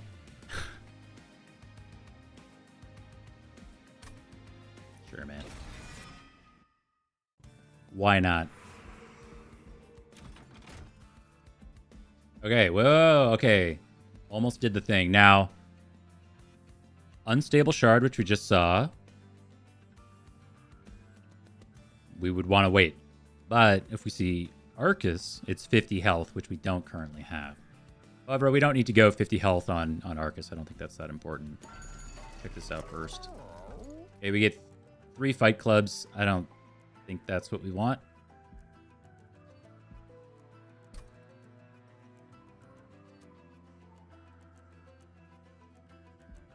Let's go here. Genius. It is Unstable Shard again. Okay, well, yes, we will. We'll take the Unstable Shard and the Pyre Quakes.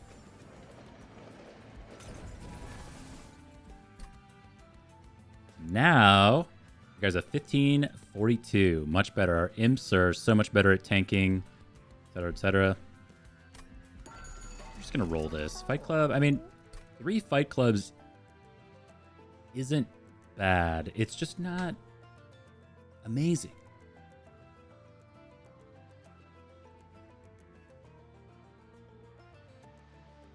It's also not bad. You know what I'm saying? Something better. 3 Inferno rooms. Yes.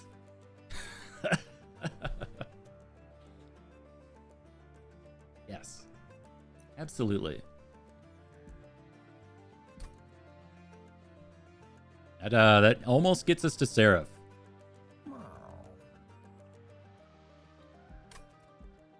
Guess we'll do 3 boiler rooms. Boiler rooms is pretty good. We'll find stuff to do with that.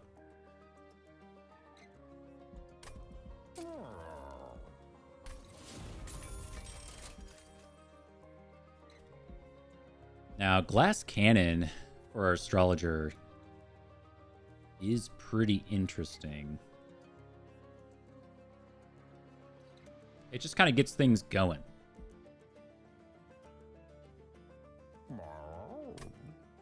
Even if it is a bit unnecessary in theory. Like, we really want to get quick and multi-strike on the Astrologer. So Glass Cannon just kind of feeds into that to an extent. I'm willing to do it. Okay, Push Archeon is extremely toxic. What can you do?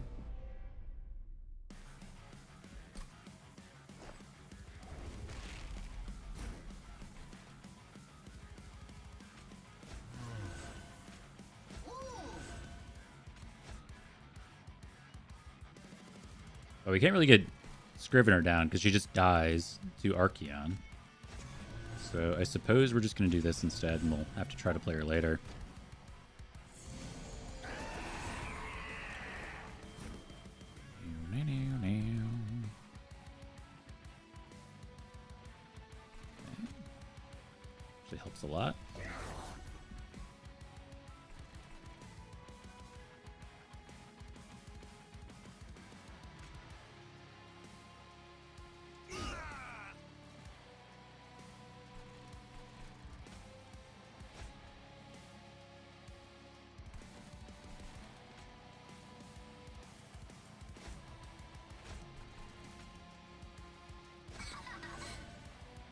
guess my order sucks there. We could have gotten an additional like 6 damage on our dazed card, Starstruck.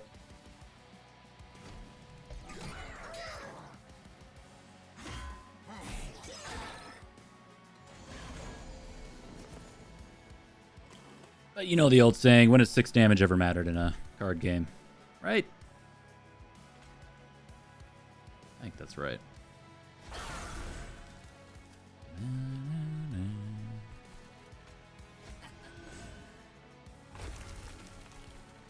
Okay, we want to keep that like that.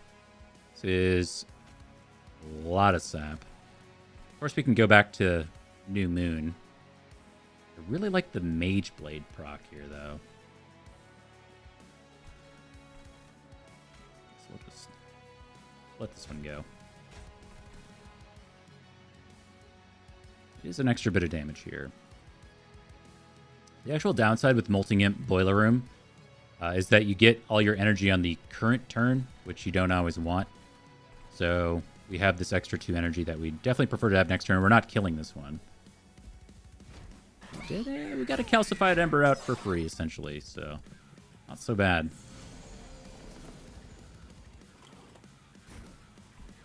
Alright, there's our Glass Cannon.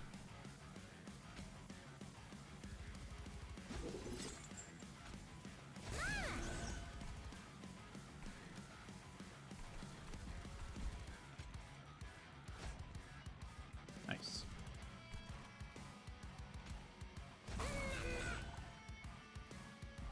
So here, we're going to let you die anyway, but we want this energy next turn, so...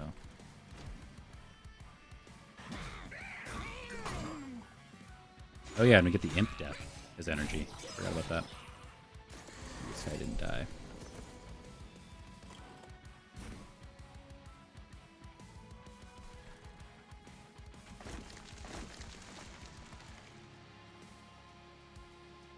Oh my god, you're dying to spikes. But if we change the phase of the moon, I think we're fine. Yeah.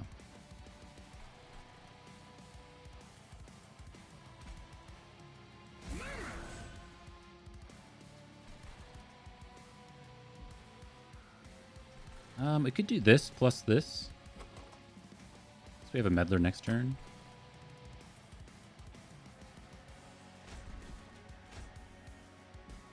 This gives us an extra 10 on Astrologer. Why not?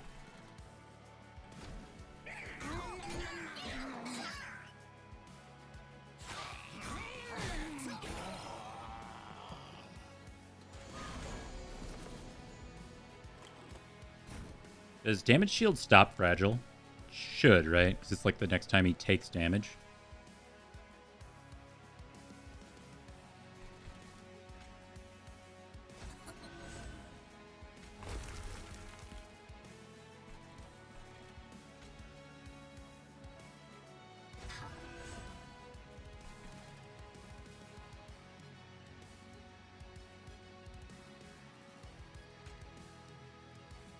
We have to avoid the push from Archeon here. Perfect.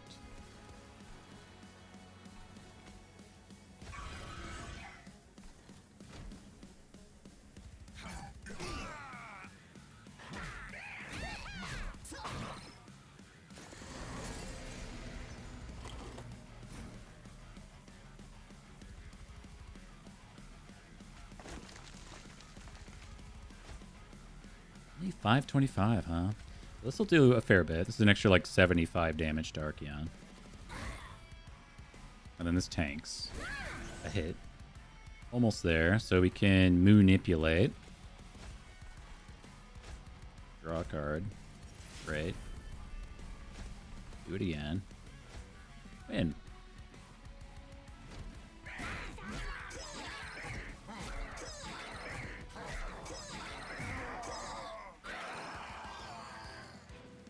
Very nice. So we weren't always able to put that energy to use, but pretty close. Duality is just like a good card. It's a great card. There's the One Horn's Tome, so we could give multi-strike to our Astrologer and really lean into that carry aspect It already has Fragile with Glass Cannon. So, you know, it's potentially just upside if we can play it.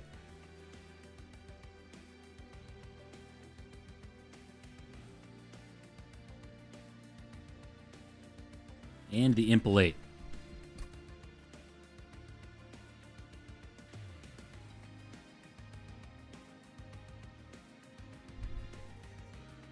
Something about that, like Corruption Seraph.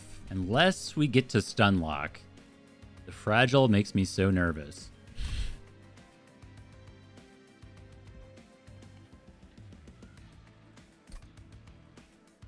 You know, just having a little bit of heal around can help out a lot too, or damage.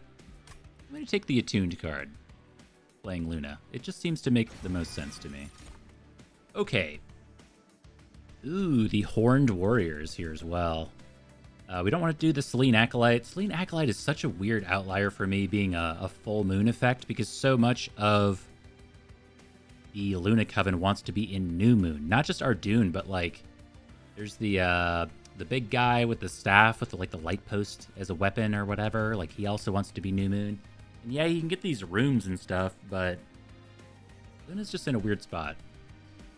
Versus Horned Warrior, which is just a good card. And it has a buff already from the Unstable Shard, so why not? Okay, well with Boiler Room and Bogworm's Growth, I kind of feel like we just want card draw here.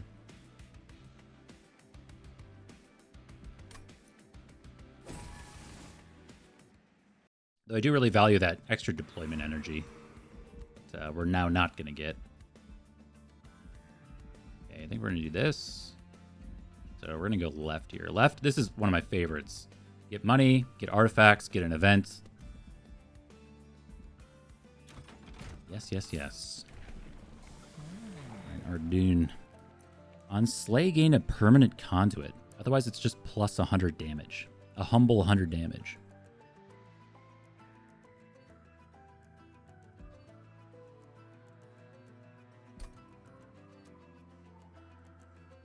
It says permanent.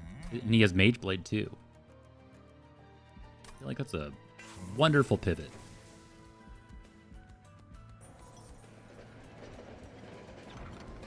Ooh. Well, this is at a very awkward time.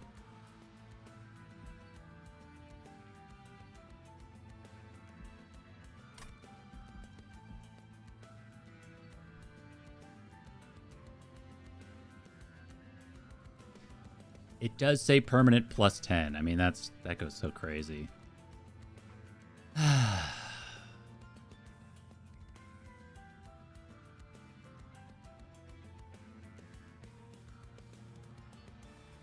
on ring 4, so that's like 60-ish damage potentially on like a Horned Warrior.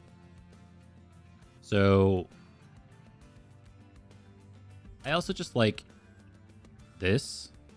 The Ascetic Penance on the Scrivener, and that allows us to just kind of play everything on deployment. I was just talking about deployment energy not quite having enough. So I think we're going to go this direction. And Scrivener doesn't really need other upgrades to be meaningful.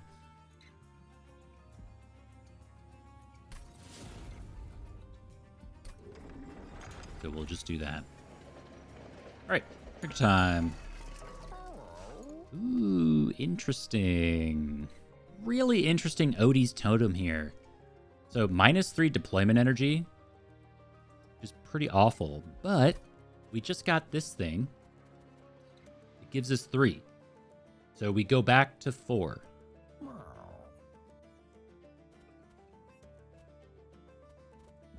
Wait, can we even do that? We have 4 energy. Oh, no, we'd have 1 energy. Never mind.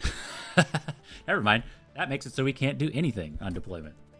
What are these times I'm going to find a reason to take Odie's Totem? It's not here, but one of these days. Of course, we're going to do the Unbroken Horn. Unbroken Horn makes so much sense with this triple Boiler Room thing. Eventually, it's going to do something insane. I don't know what that is yet, but it's going to happen. And we probably shouldn't roll.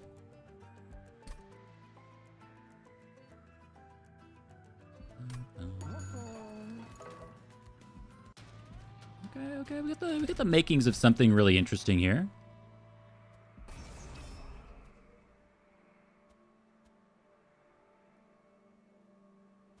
This is a little spooky. What's our... Oh, we do have the Horned Warrior now.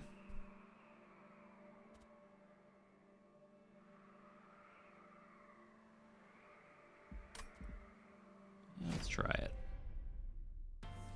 I don't do a lot of cross-pathing in Monster Train in general.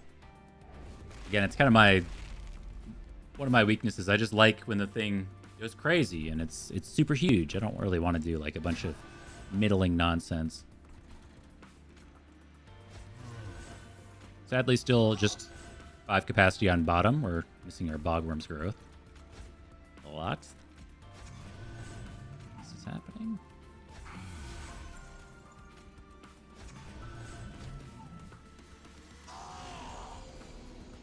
All right, we do have our Ember Drain, so we're not going to have much to do here. We have this. Yeah, the Unstable Shard always makes your Shield Stewards elite. That is a thing.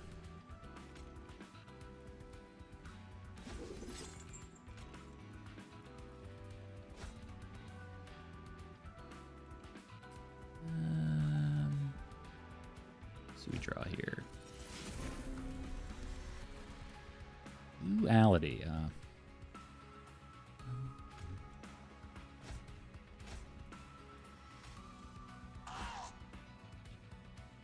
Didn't really change our math. Okay, he'll die in middle part.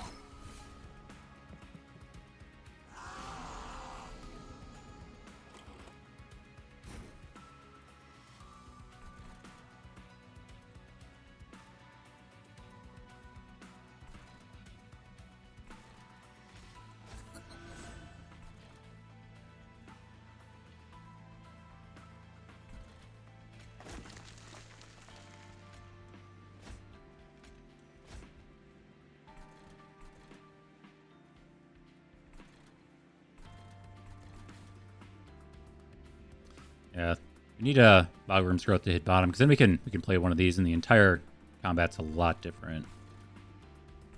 As is, now I'm kind of thinking like we need to do this, because then it tanks this and this. It's 14 for next turn, so we don't take a bunch of damage on the Shield Steward. It still dies. We save this 6. I think it's just the better play. And of course we're conserving this energy. Great Unbroken Horn pickup.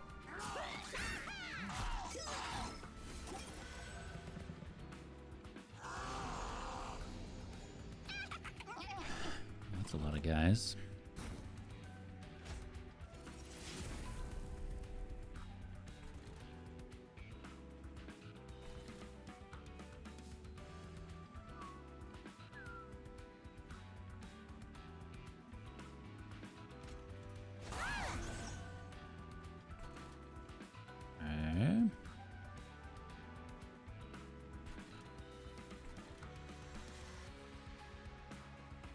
I think we're just going to work to save health on our Dune here. I want to make sure 2 of these are staying up so the Queen's Impling dies and we free up that space. Yeah, we got stuff coming next turn.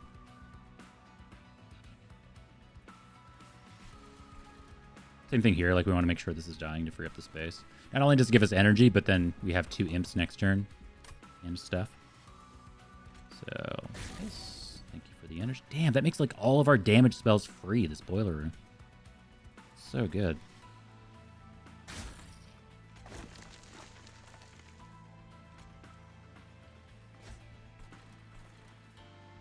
Okay. You're going top. We have the Moon Pixie coming. She's going to be here.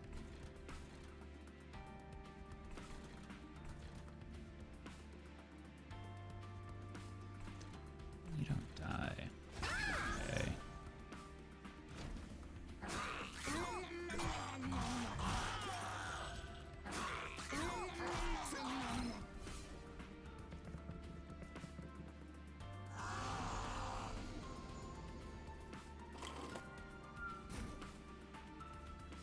This goes crazy. Look, we can't not do this, even though it bricks us out of killing the Molten Imp.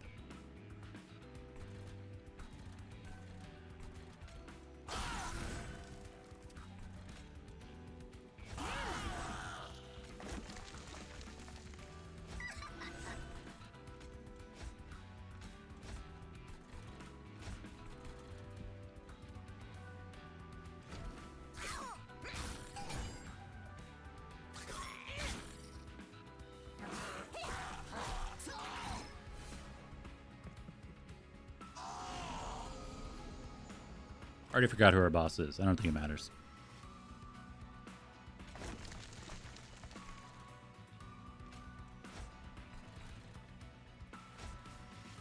Ooh.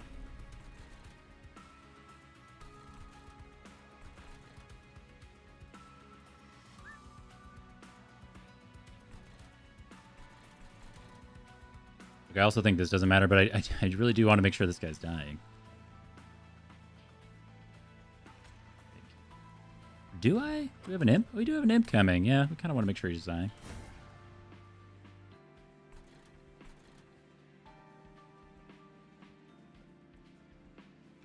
I can't put this meddler down anywhere.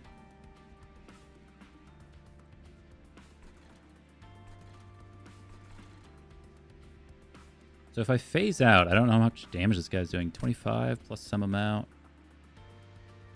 Yeah, it doesn't change the math, right? Yeah, it's the same. Okay. Because then we're guaranteed to be a new moon and we can do a bunch of cycling and blah, blah, blah. It's just weird because it phases him out of new moon, so he's always losing damage. But we're also gaining a conduit, and he has mage blade. So he's also gaining. I think it's like minus 48 damage or something. Like that.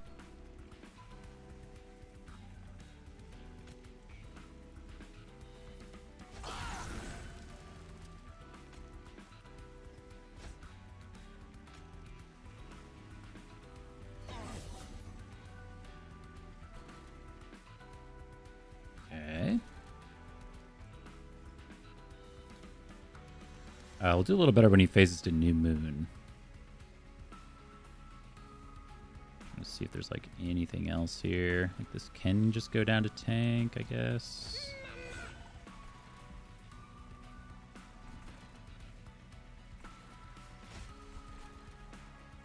$320. Honestly, not much better. This should help, because then he'll die in a single swing. Yeah, that's a lot better. This does not. Guess we're just better off doing this. Oh, I forgot to new moon him. I forgot to use his ability, so he lost like 5 damage, I think. Maybe 10.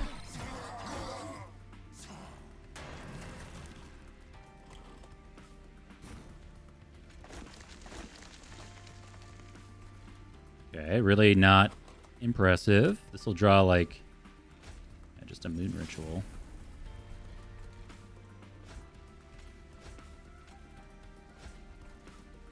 Stack our conduit for next turn. Maybe it'll matter.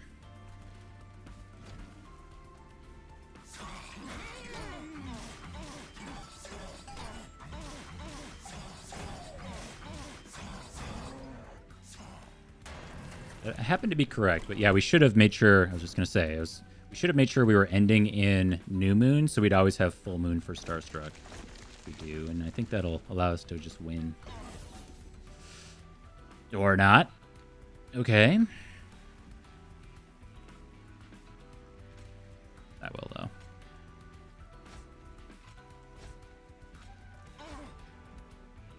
A lot closer than I thought it was going to be.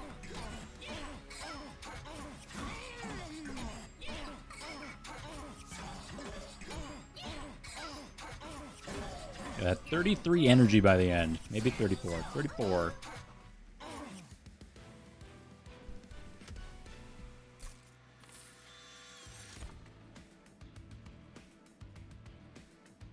Mooncaller.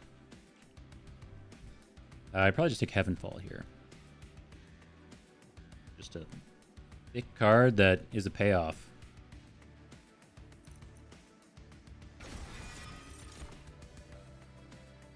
Ooh. Impressive. Importantly, he's an attuned card. So we sack an imp, and it does some amount of damage.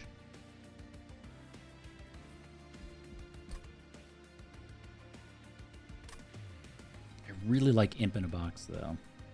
We'll do this. Impressive.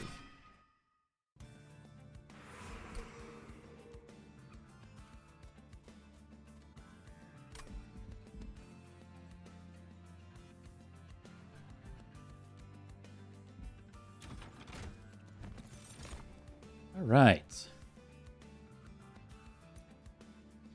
Demon Fiend, again, we have energy, so we could just throw Demon Fiend in front of Horned Warrior eventually. And that's a really nice middle floor. We have capacity for it.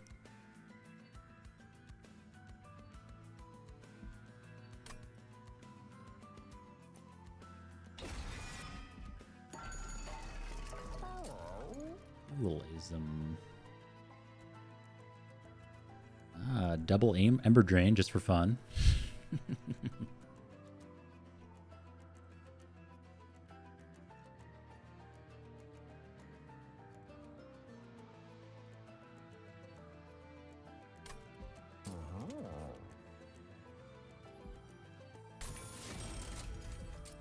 Yeah, we don't have anything to dualism.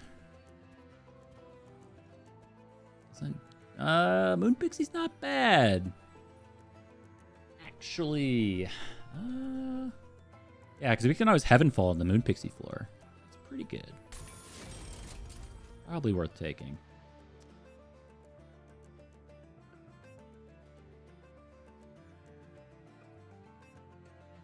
$20 health. We'll throw it on a Steward for like top floor.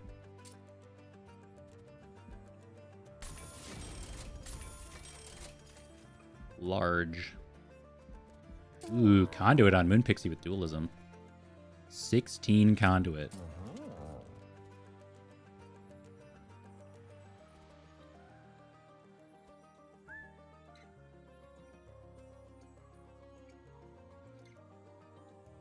Large Moon Pixie? I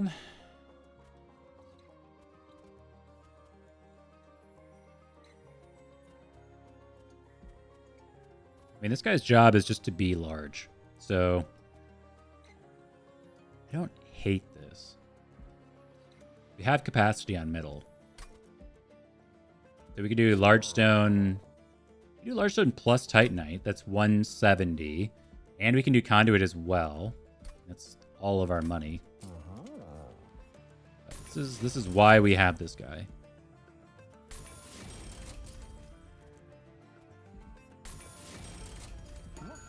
Sure. Do something crazy with him. Oh my god. Yes. Okay. Okay. Okay. What's the artifact? It's called Unstable Shard. It's from an event. So it's the event where you either choose to give your pyre full health and plus 25 health, or your pyre goes to 1 health and you get the Unstable Shard. Okay, so how do we break the game? So we can break the game a few different ways.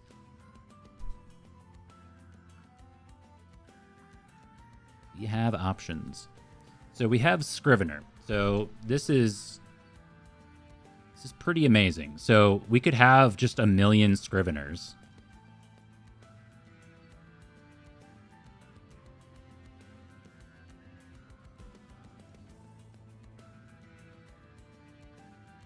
That's an option. I'm trying to think if there's anything else I want to do.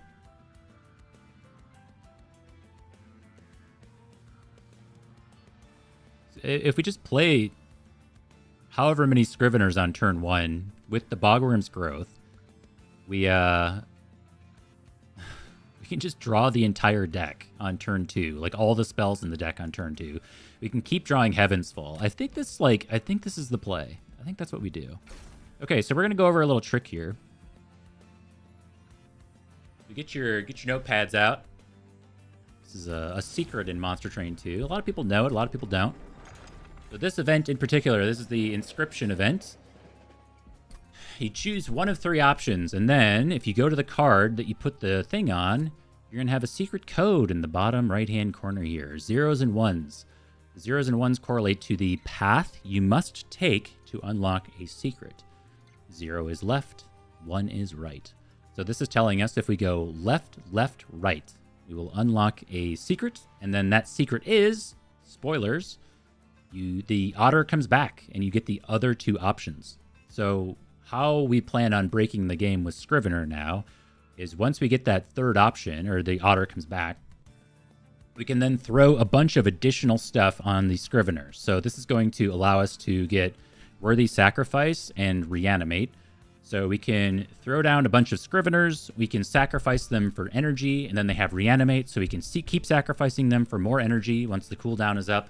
And we already have gain 3 energy on Summon, so we can just do like a million times, like as much capacity as we have, because even though Fecundity is going to be increasing the cost of the unit, we get so much energy back from this stuff. Plus we have the Unbroken Horn. Like, we're just going to fill the train with Scriveners, and we'll draw our entire deck almost every single turn.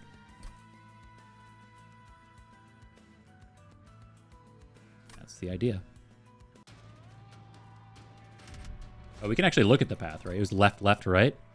So they want us to go Event, Merchant of Arms, Pyro Remains, not bad. More Pyro Remains, Duplicate, Merchant of Steel, and then Merchant of Trinkets, Duplicate, Merchant of Steel, 2 Merchant of Steels.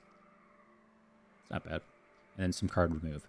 Now, this is actually, that event plays better when you're doing Titans, because the Otter can come back after the Seraph fight, which is what would have to occur here. We'd go left, left, right. And then we'd fight Seraph, and then after Seraph comes, it's confusing because the Titans event, you'll choose to go to the Titans first, and then the Otter comes back, and we'll finally break the game if we make it to the Titans fight. Okay. Multi-striking enemies is pretty spooky.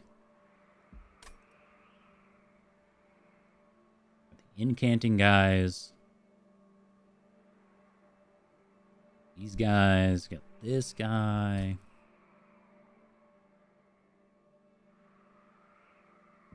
No, just send it. We'll just double the damage output of every enemy except for the boss. To me, that's like one of the most crazy options in Monster Train 2. They just give everything multi-strike. Okay, she's back. We could just play 2 Scriveners. Actually, we can just keep playing Scriveners with our Unbroken Horn. It's not going to be as flashy and interesting, but it's an option. And we did get space on bottom, which is nice. Okay. I don't think we're going to do Demon Fiend first, just because... Well, that leaves this a little awkward, because he'd be so low. But mostly because we need to get Boiler Room down.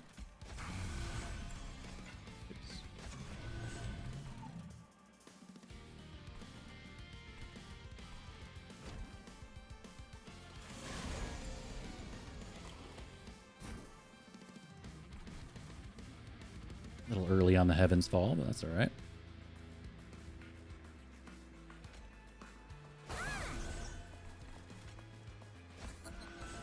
Yeah,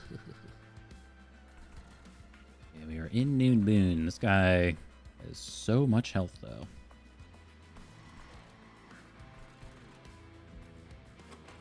I'm going to Scrivener next turn. 1.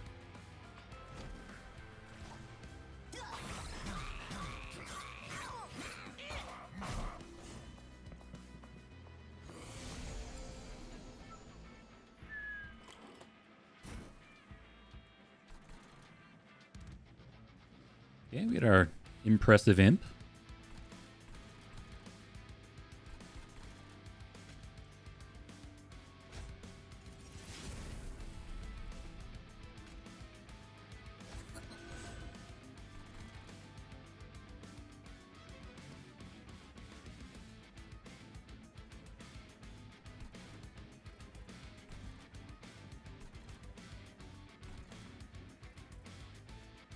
Kind of tough. We need to drop the Queen's Impling on bottom, but middle floor is just getting wrecked.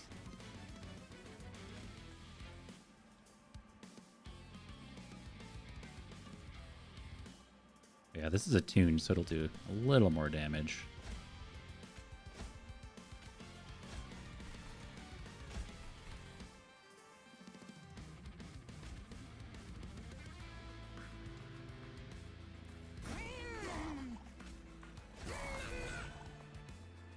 Ouch.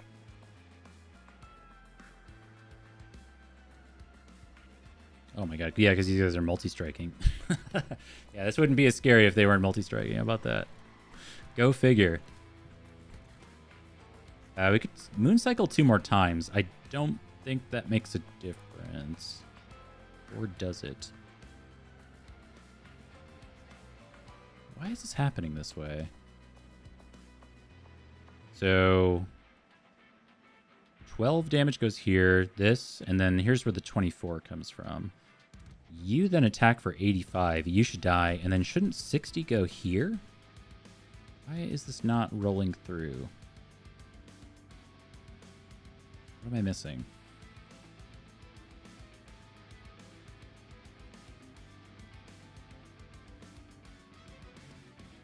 Oh, we put quick on this guy.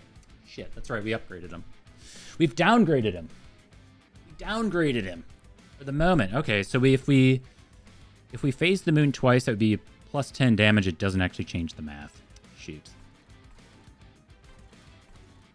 Yeah, that's what this little sign is. Quick. Okay. He's quick, Dane. He's quick. I'm slow. That's right.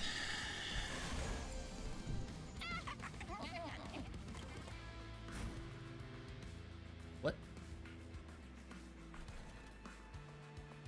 Okay, we got problems.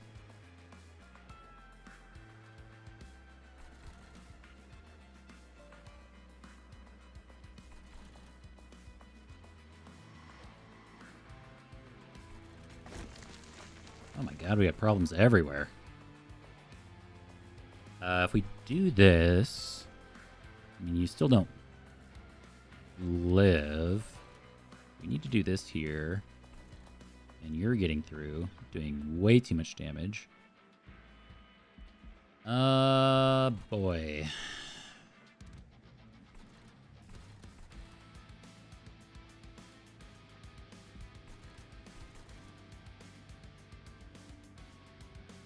If we do this, 12, 14. He lives if we do this. Maybe also this. 44, that's 9, 25, 27.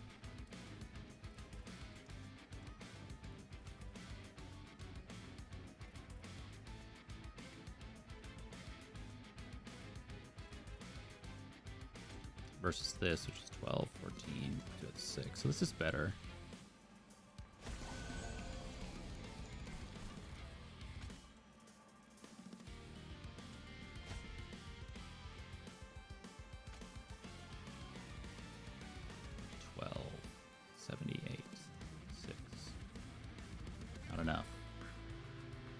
Not enough.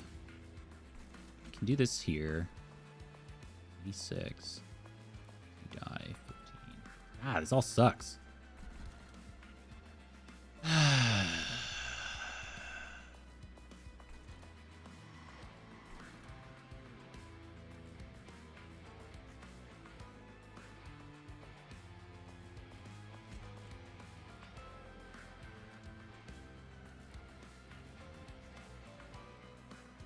He doesn't die no matter what. So this, I mean, this is less damage to the pyre, but this is an extra $75.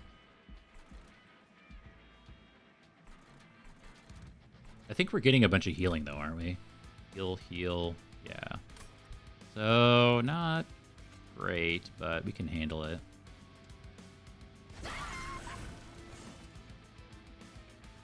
Oh, now you die.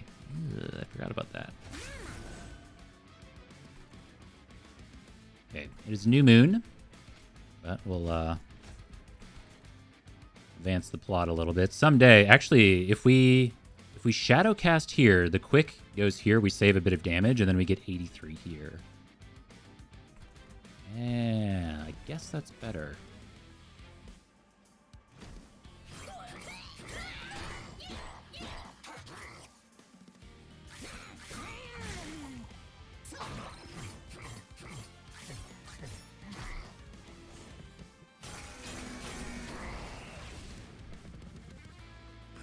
Give me my Alpha Fiend, please. No. Oh, he's in the discard pile. Okay. Well, this isn't as bad as it looks.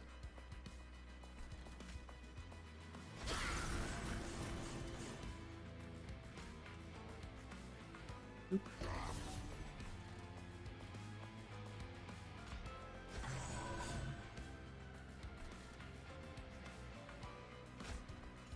Oh wait, I just had this card. Hold on.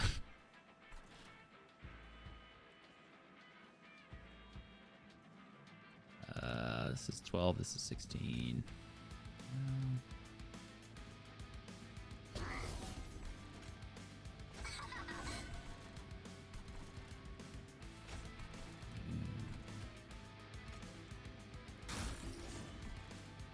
Okay.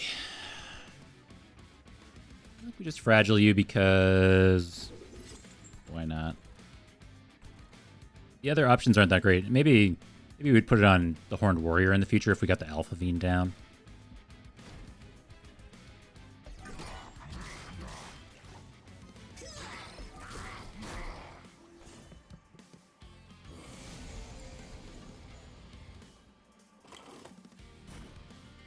Alright. Scrivener's back.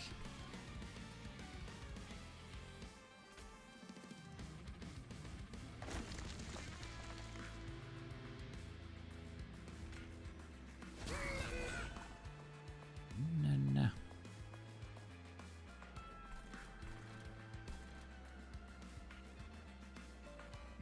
I'm worried about playing it because, well, can't really force the kill on you, can we? This is 1632. You don't even die. You don't even die.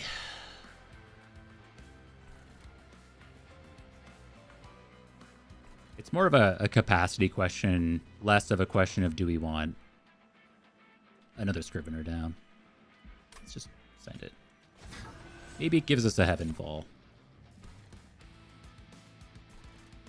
Okay, so we can do this.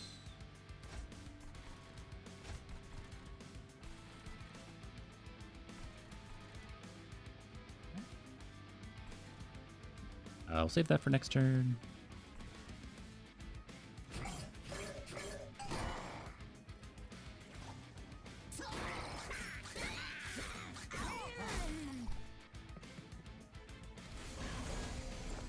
Okay, it's this guy.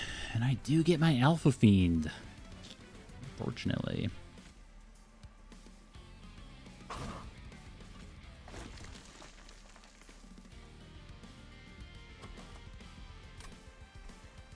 And I have no imps to tank.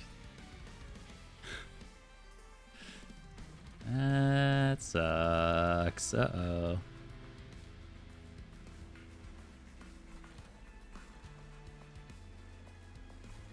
I guess I was supposed to do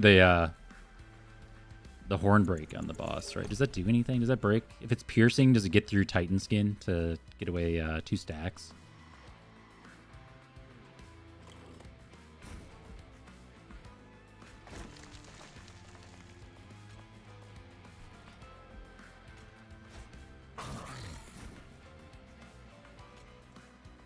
Looks like it.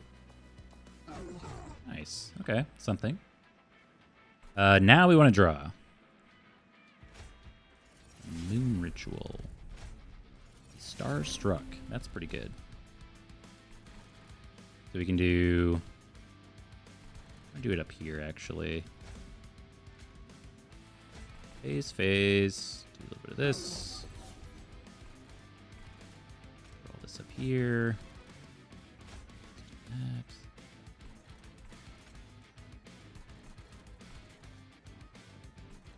Okay, it's a little zesty. It's a lot of damage. I mean, it's a lot of damage, but it's also a lot of Titan Skin gone.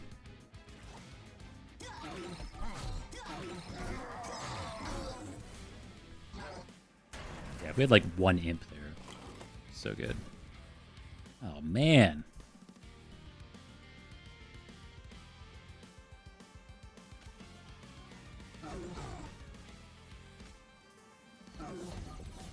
Two damage.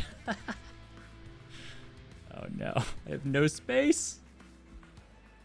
Changing the phases of the moon does nothing. Uh-oh.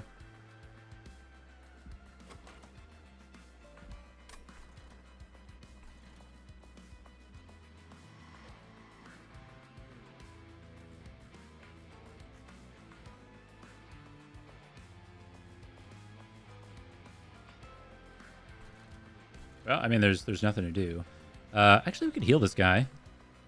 Unfortunately, it's only 18 instead of 19. Or 20, rather. So maybe we do this.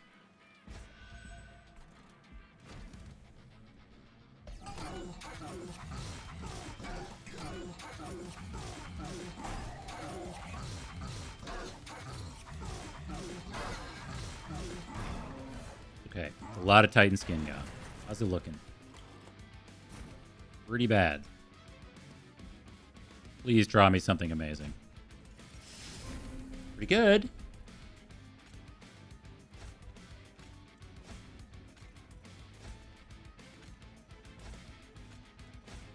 we still lose, though? I think we still lose. No. What does that mean? Does it mean I, like, have to get my Demon Fiend down or something? This doesn't change anything, really. Hold on. I'm gonna see if we can do this differently. I want to do the Scrivener nonsense so badly.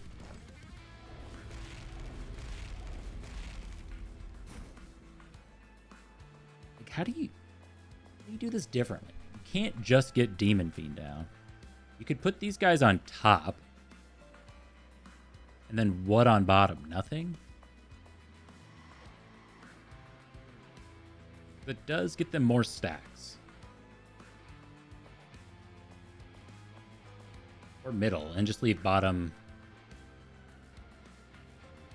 mostly open? That seems wrong too.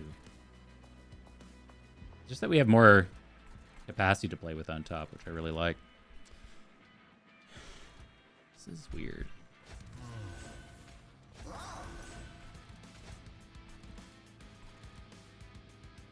The Ember Drain is pretty bad. So the alternative would be to get like weight on this.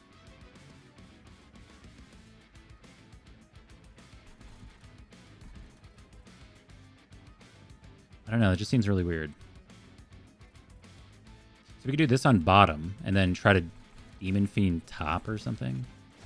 See, like, we got to do something different here.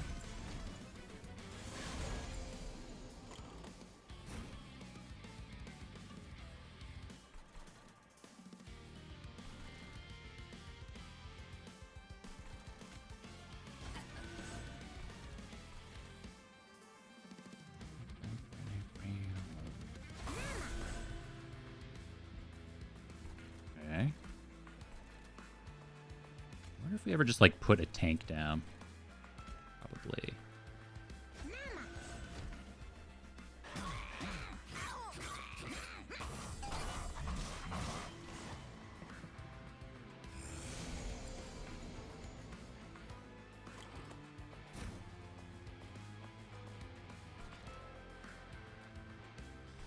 I mean, there's the Alpha Fiend. Okay.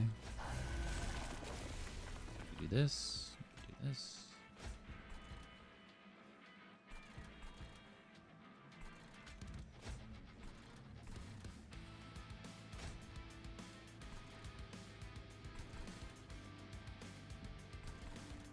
This kind of feels weird. I don't know if I'd ever,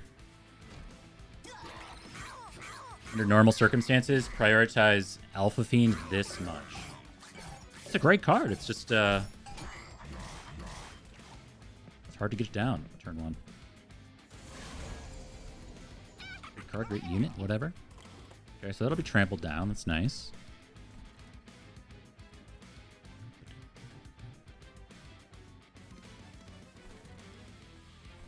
Thank for you.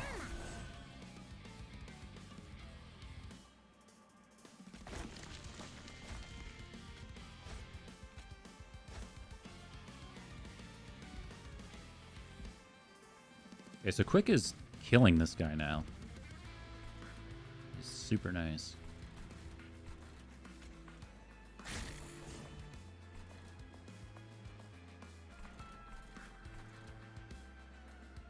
That does mean we could manipulate for free. We should keep it around, though.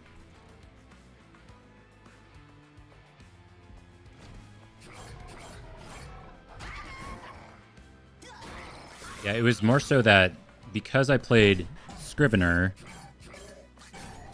with the 2 Ember Drain, we were able to get more deployed, which makes the most sense to me.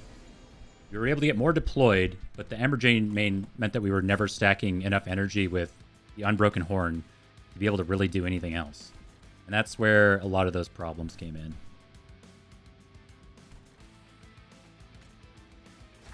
I think it's after this combat, we should lose the Ember Drain on that.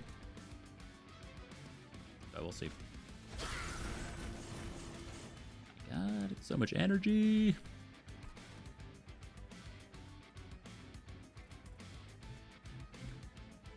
This goes crazy.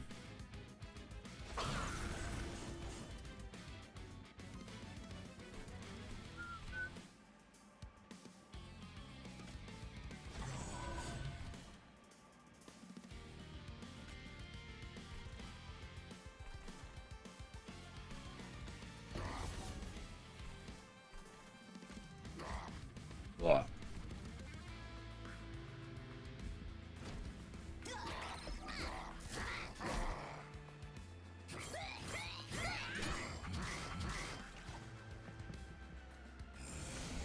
I mean, it seems to be going a lot better now that we actually have energy.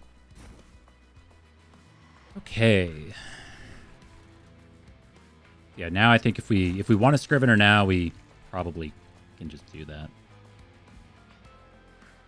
So we'll solve a lot of problems there. Nice.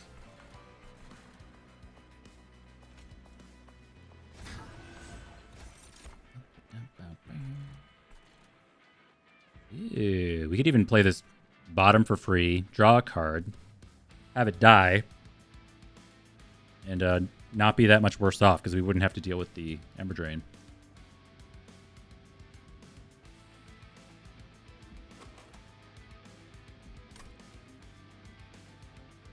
I don't know if I care to do that like the wave before the boss, though. Okay. It's a good tank, though.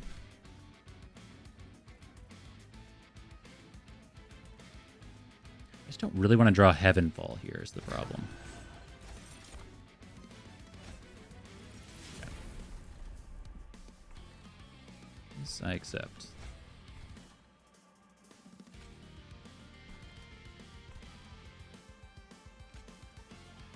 Glass Cannon new.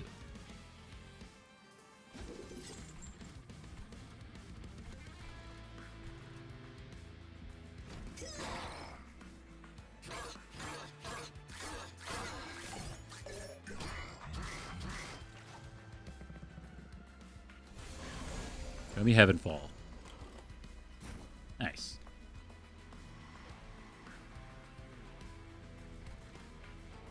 So Heavenfall will give us... It's free. It'll give us 4 energy in return.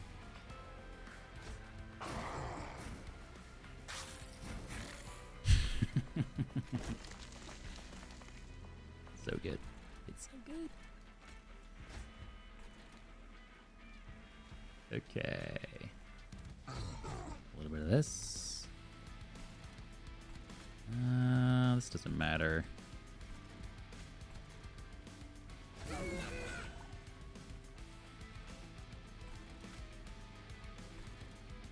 Oh, is it missing health? I can't even see. 122? Sure. An extra 6 there.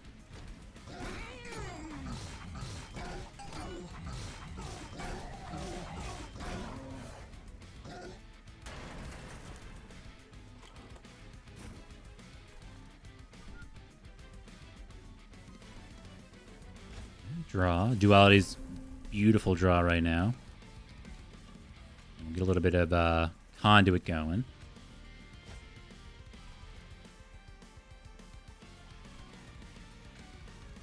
Really?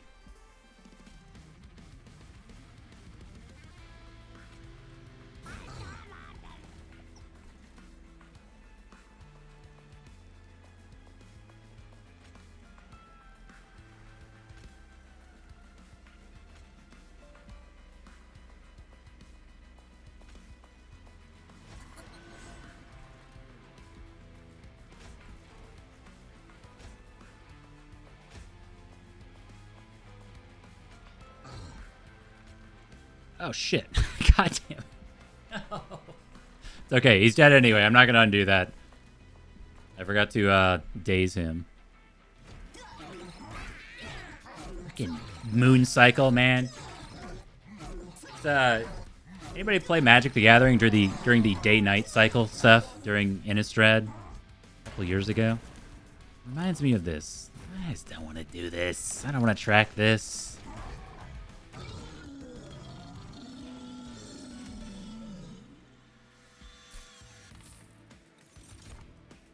Okay.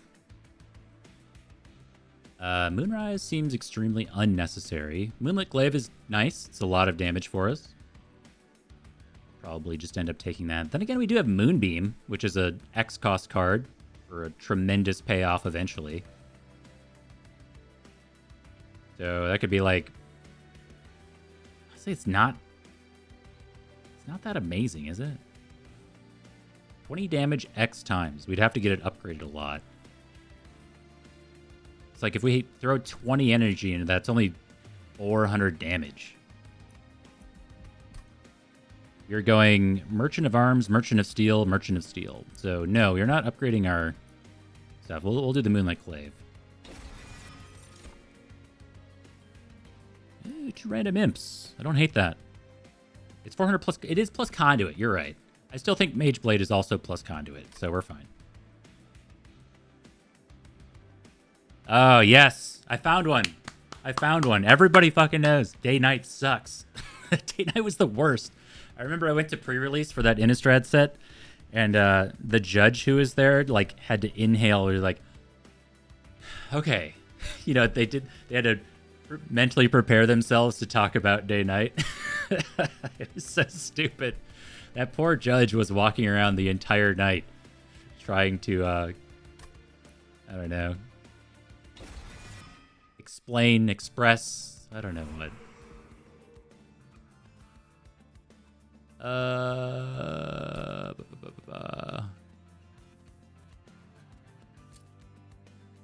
Okay, so I think we're left, right is what I said. I wish I could tell how many or where I've gone, but I cannot. Okay, left.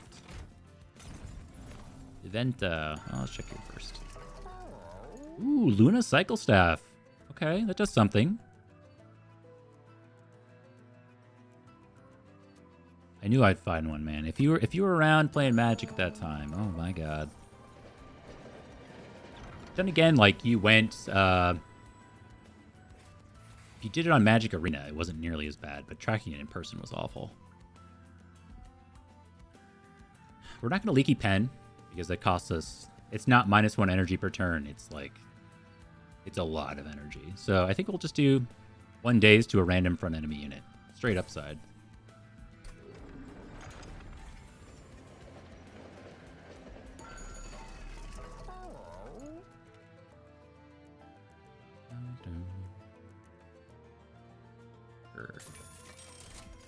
We could merge, huh? Luna Cycle Staff plus Moonlit Glaive? Holy.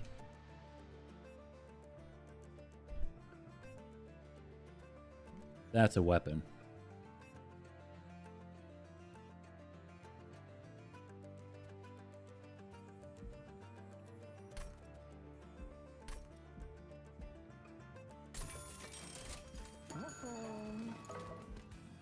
All right, Kale. What is Kale doing for us?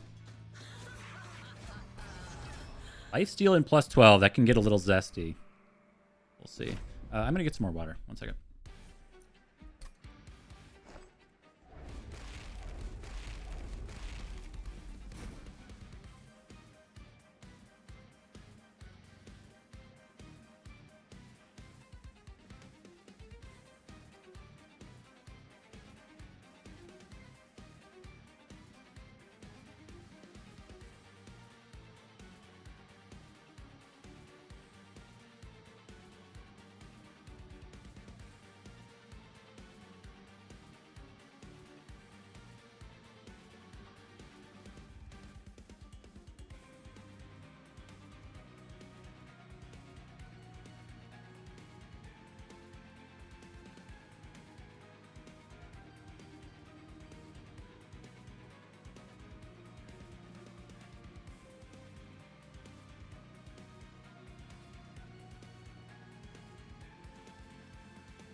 Quick question. How many rings is it? Not floors. How many rings is it before the downside on Scrivener is done away with? You know what I'm trying to say? It feels like it's been around for a while. We're already on ring 6. Because there's a point where if you were to take this towards the end, it's good to know that you're going to have enough time for that to go away. 3? Gotta be after this one then. I feel like we've already done 3, but apparently not. Okay, I'm going to copy my strategy from last time because it went so much better.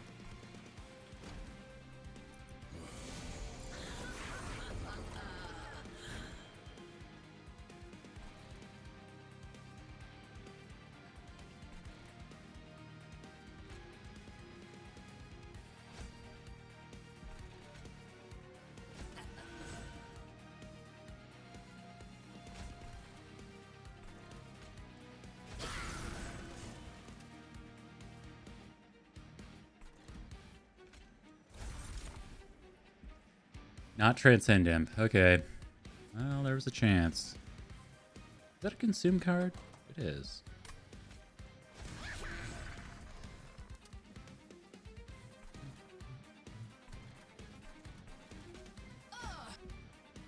Honestly, should have just conserved that energy. I didn't need to do that for 22.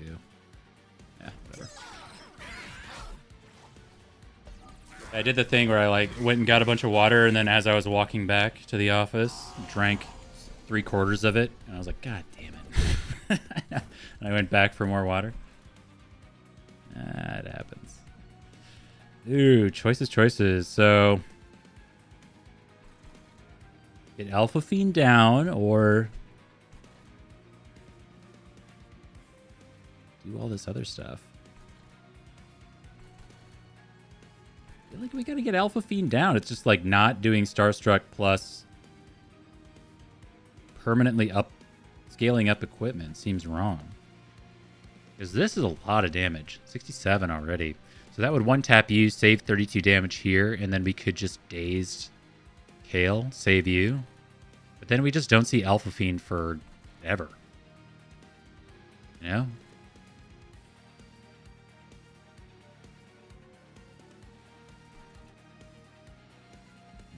This is the path I'm going to choose. This just sounds like way more upside.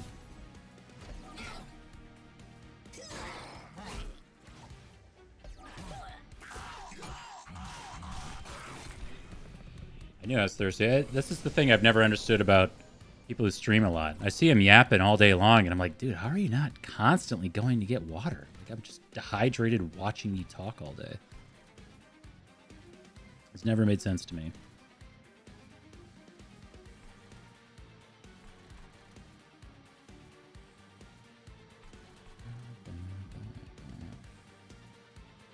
Okay. Are we scrivening? I think we're scrivening.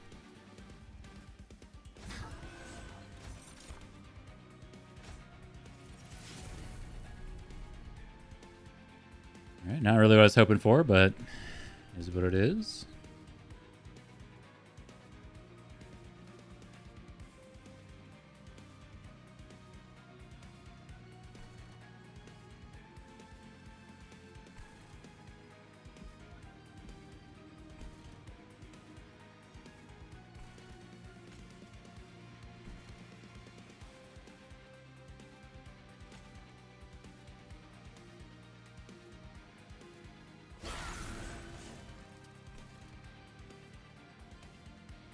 See, it's a little bit of a waste, but I do really want to impressive in the middle, because that kills you. All that damage then transfers to you. All this damage then transfers to you. Or an extra however much.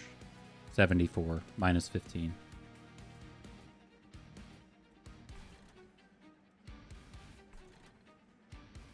It's just that this is then wasted. So maybe you were supposed to go down here. Seems wrong.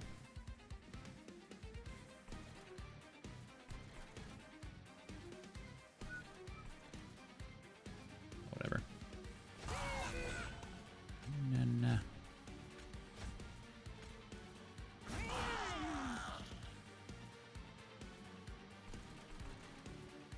155. 155 ain't nothing to sneeze at. We're going to get so much energy here that I feel like a second Scrivener, even though we take 2 Ember Drain, isn't so bad. It pays for itself, but we're getting 2 energy left. So it would be -4. We go to 8s, -4. We have 4 + 3, 7 energy next turn, even with the Ember Drain. Not bad.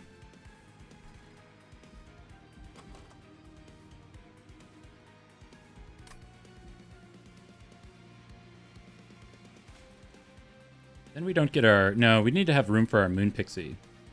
That's kind of the problem.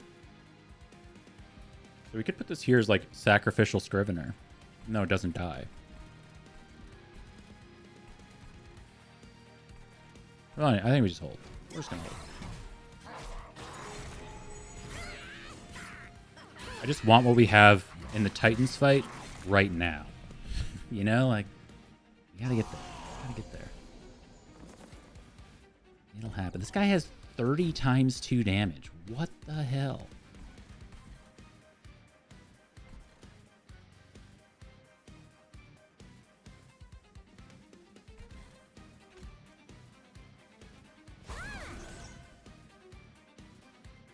Brother, you're still not dead? Only just 1 damage?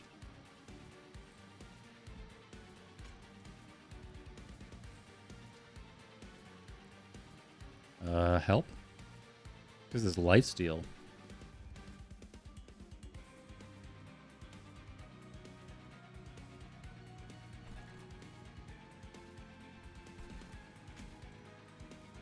And even if we say save this imp, they never do damage because of the Titan skin.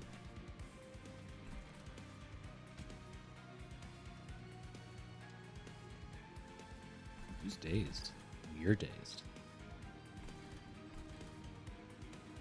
Yikes, man. I don't know. I don't understand how you're only taking 22 damage. Oh, because it's quick. You take 22. Okay.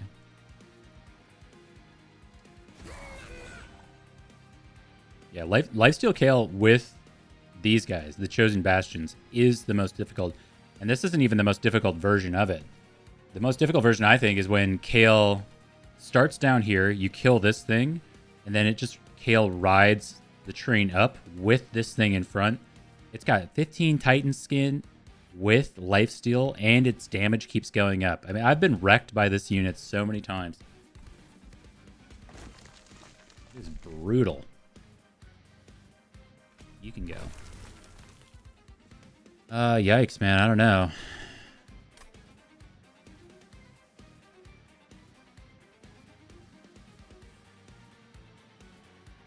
I guess if you go to 30, you have effectively 45 health. So you are still dying.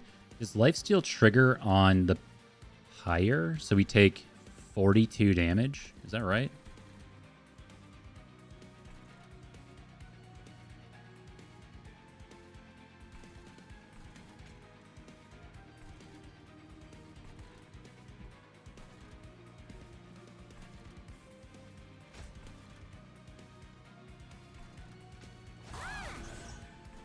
I mean, I guess we're going to find out. I don't think there's anything else to really do here.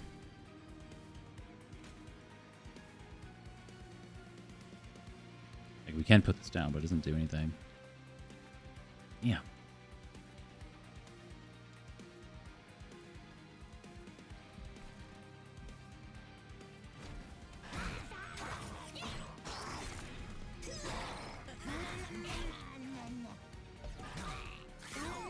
Wait, I forgot it gained 17 damage. Do we just lose here? Yep. What the fuck, man?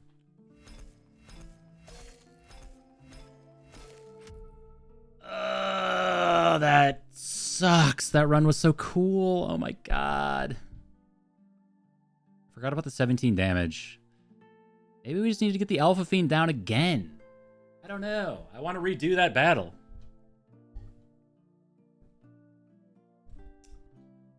Dude, we had such a cool thing going. Damn it.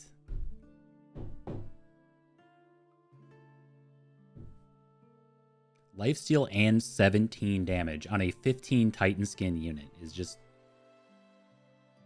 Ah, it makes me so sad. I love that run.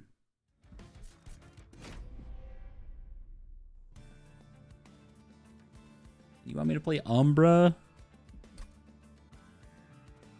You want me to play Alloyed Construct Umbra with no way to actually get morsels consistently? Oh, we have Primordium.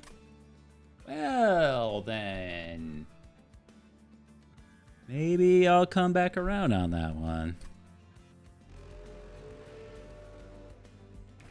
I do love me some Primordium.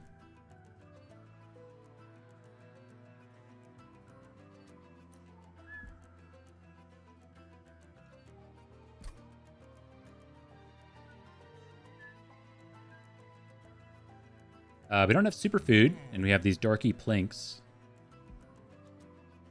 But we'll probably just do Buffet 5 and do Top Floor Kevin.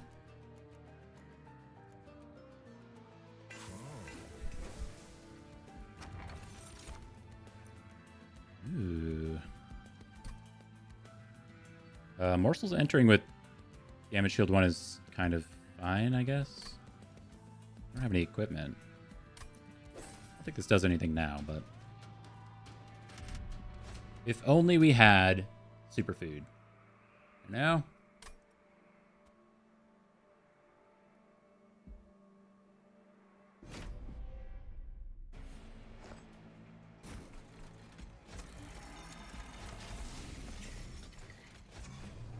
I am many.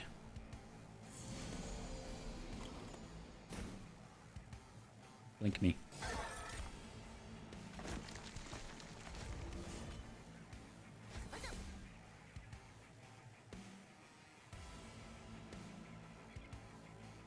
Doesn't do anything until he has superfood, right? The immortal trades.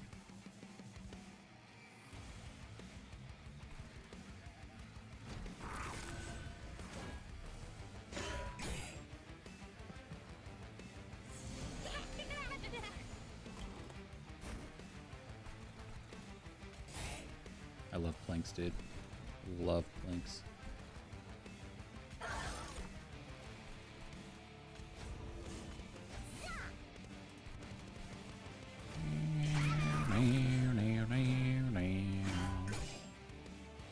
I got a Fyrus Greed. I don't think I've drawn my shards yet, right? Oh, I did draw one.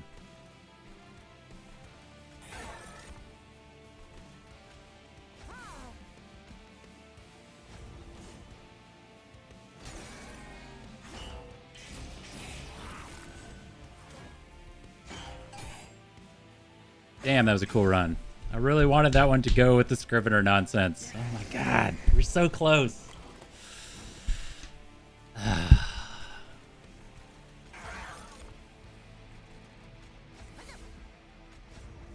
We don't actually want a Spear Steward here. He gets a bunch of rage after he kills stuff. So we kind of just want him to not have rage when he gets to the top.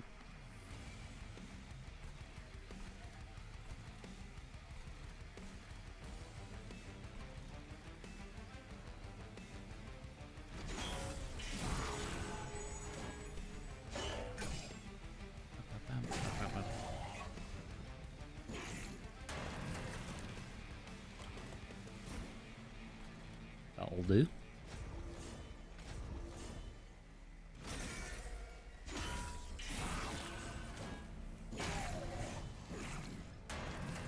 Shouldn't run out of fuel. He's got like tons of damage.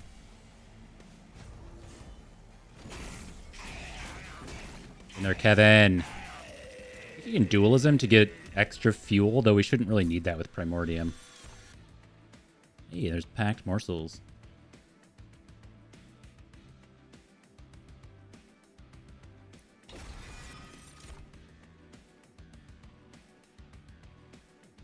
Challenge is okay. I don't mind challenge. The problem with selfless sacrifice here for like if we get superfood, yeah, we want damage shield on Primordium, but this advances the unit, which we really don't want. Let's do a little challenge here. Got some upside. Okay. So I guess we're probably going left next.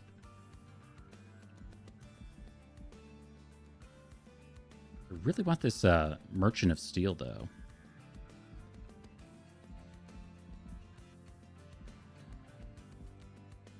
I don't want a Banish banner. I don't respect banished individual units. A lot of them are like shift, bunch of nonsense you don't want.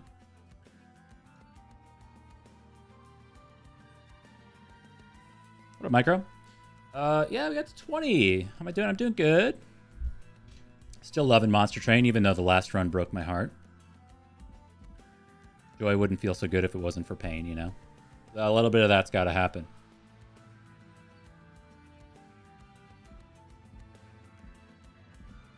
If we were to upgrade spells, what are we looking at? Divinities make them cheaper. Plinks make them stronger. Remove consume. So we do have spell stuff that we could do. If we upgrade units, it's just for Kevin.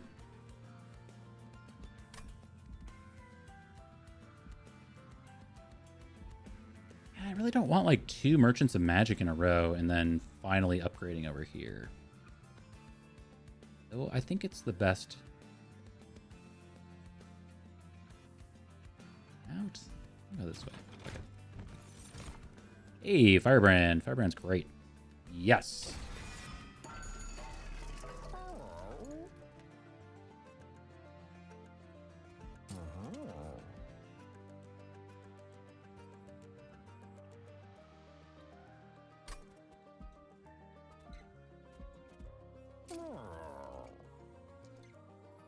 A lot of this is just not what I'm looking for, man. Not good enough. Let's take a little bit of this. We could throw damage shield on a steward. Sure. Or here, just to get the Valor going. It's just like isn't like fine, you know?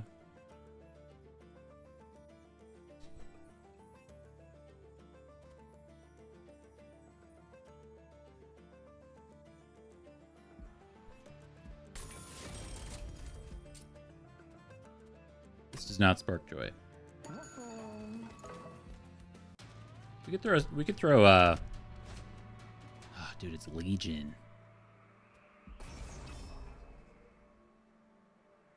With the Sloven Knights, dude, this is a very rough ring too.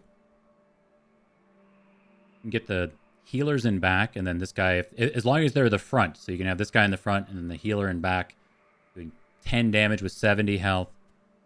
We're still going. We can't just not take money on 2 rings in a row.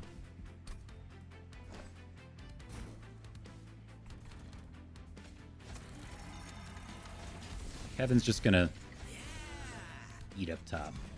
He's just gonna exist. Oh yeah, our plinks do nothing now. That's cool. Okay. Well, let's get this guy started.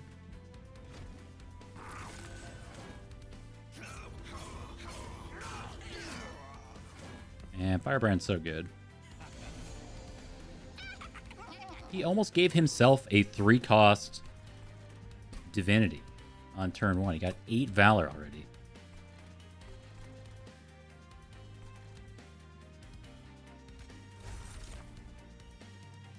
Alright. Give you a little more damage shield.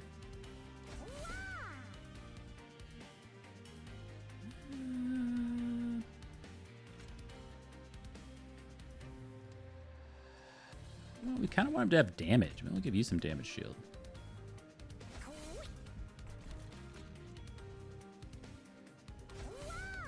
Hey, Plinks could technically kill this guy.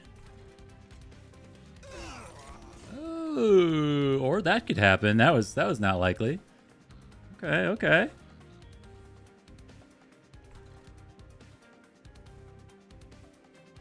Bottom floor is a problem. Or middle floor, excuse me.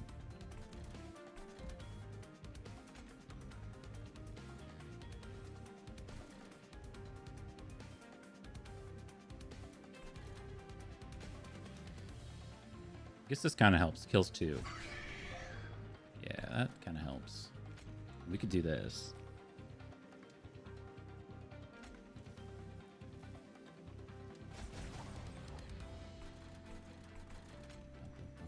One of my favorite songs in the soundtrack.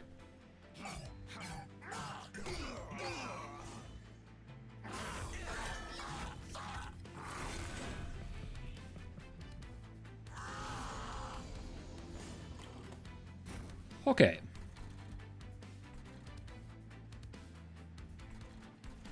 Good news, everyone. Kevin is killing again.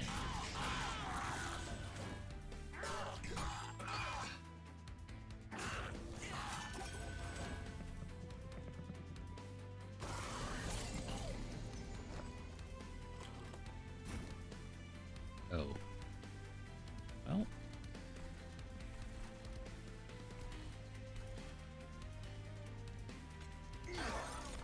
Hey, we got one. I mean, this technically does something. This guy's gonna live for a while. He does have spikes, so he dies in like 2 swings, but, you know. Better than nothing. And we'll take our 20 bucks.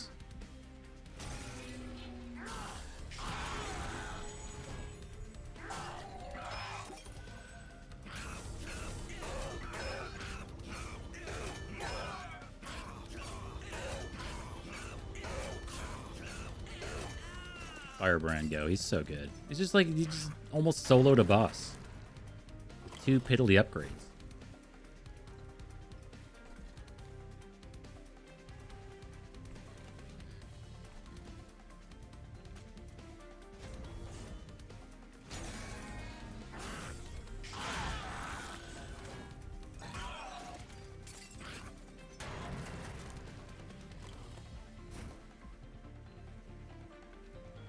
You can tank for Kevin? Oh. Oh.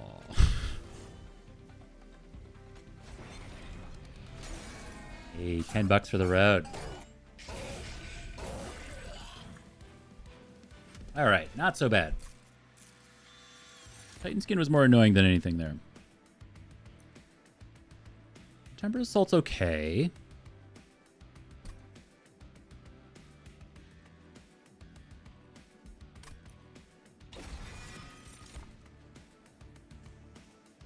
Upbeat Warbler.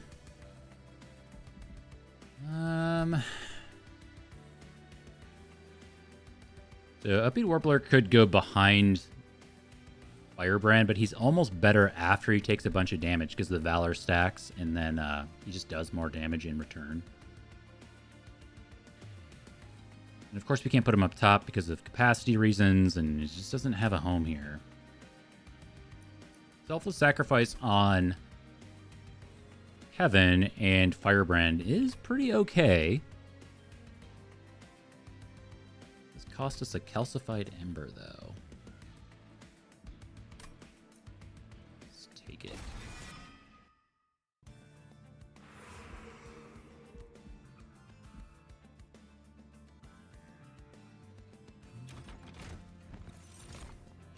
Another Firebrand. Well, we don't really want another Firebrand. If we love our current one, we'd rather just dupe it. Another 2-cost card that we have to, or we wouldn't be able to deploy. We currently have like 3 energy. The 4th one's being soaked up by a Shield Steward.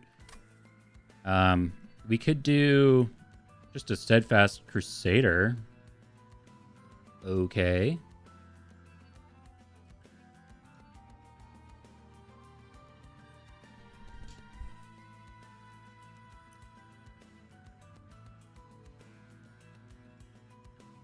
I don't really respect this unit that much. I don't think it's that good.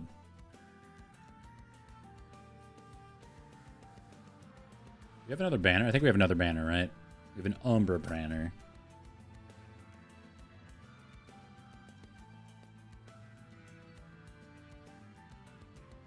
I'll just take the unit.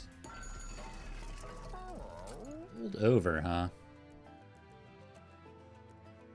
We haven't been using challenge a lot, but I think holdover on challenge is pretty good. Intrinsic.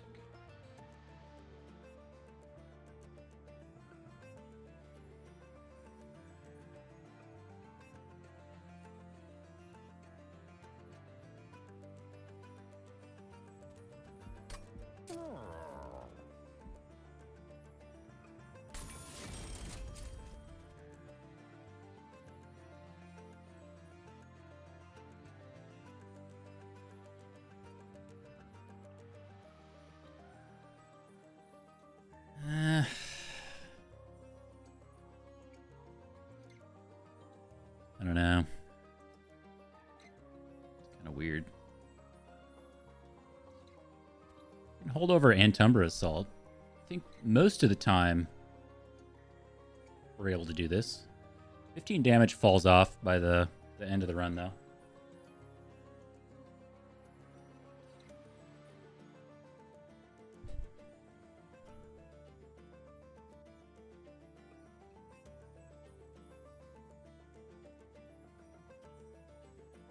I mean, as we've seen with holdover, like it's gotta be good enough, and I just don't know if this is good enough. Our deck sucks. It's got a bunch of Inspires and Plinks. These are terrible cards, and Immortal Trade, which just isn't really coming into play. I think this actually in the end for Firebrand can keep him in the fight for a long time.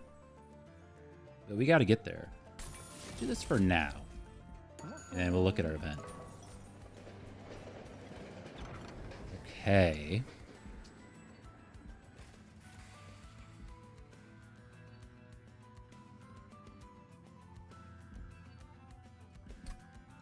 Could Wrath.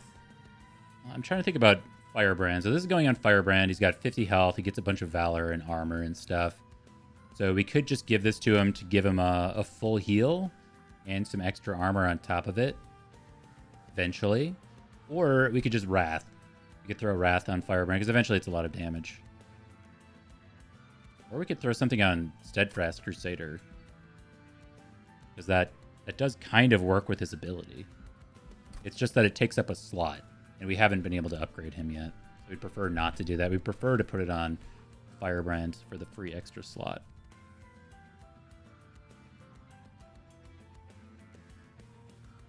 Free attack on Kevin, of course, is a free attack. It's not so bad. Okay, I'm going to put this on Firebrand. Courage. Okay, last check. So I could roll for something. I just don't. I think we're just going to move on. We'll hold our money here. Removing Consume on Packed Morsels or something is also fine, but let's see if we can take down Archeon. Push Archeon, that is atrocious. We can advance Kevin back with a melee weakness. Oh, I guess we have a Selfless Sacrifice as well. Something. Ay, that's terrible. Okay, well, I think we're going to deploy Primordium in the middle. So you bait Archeon.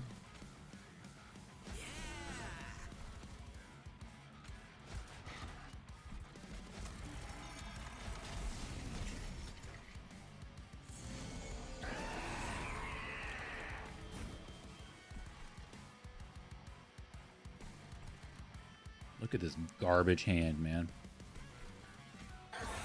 Nice.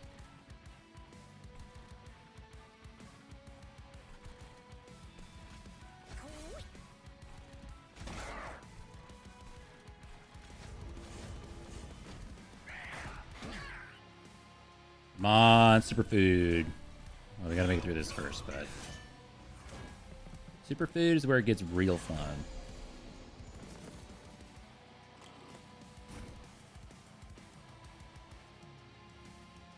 Okay, so we can also play around with our morsels here to get pushed. Potentially, because they do come in with damage shield. So damage shield 1 will go into the morsel, and then Archeon will attack it and kill it.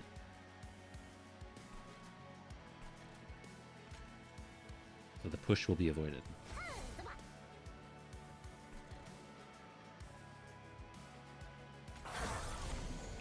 Ah!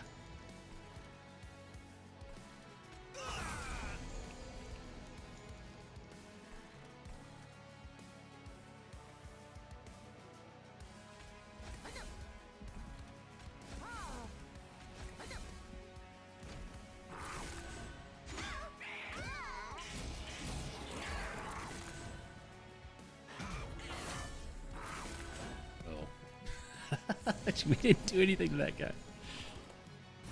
Oh.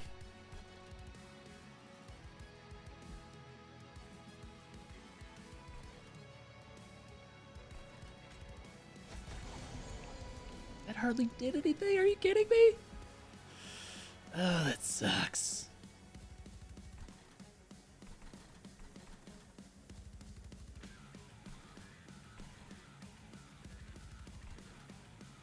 Well, I guess the good news is this guy, maybe, okay, if that's not going to do anything,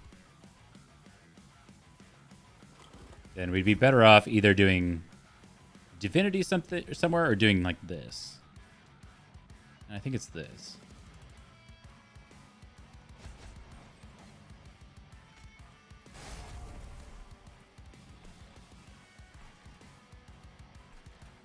Wow, you suck. Okay, taking 5.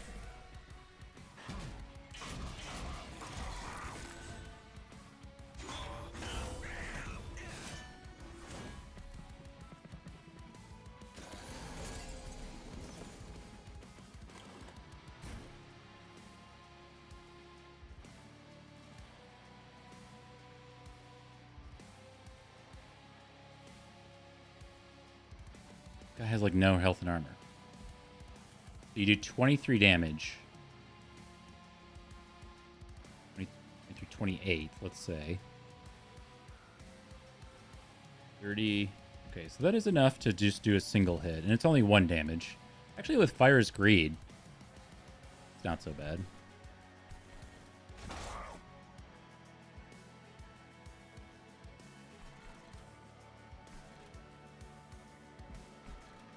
Blink.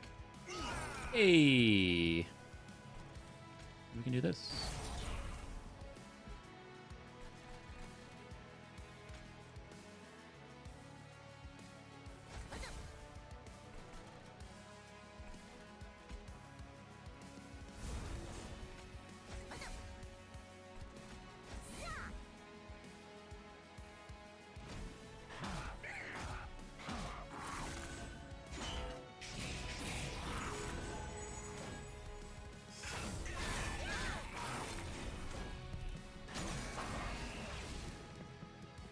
Yeah, maybe we should have let that guy go as high as possible, doing as little damage as possible just to farm money. We're already doing that with the Vengeful Shard, and he was only ever doing a couple damage anyway, so no problem.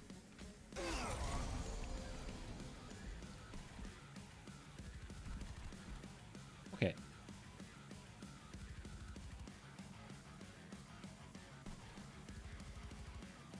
Shield +9. Sure.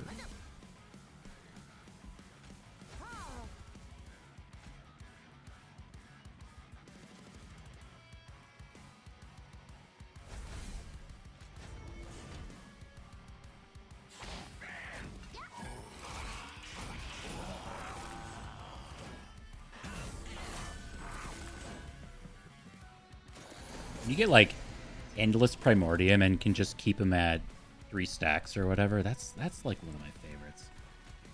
Love when that lines up. Okay, so you have 4 fuel. Should be enough.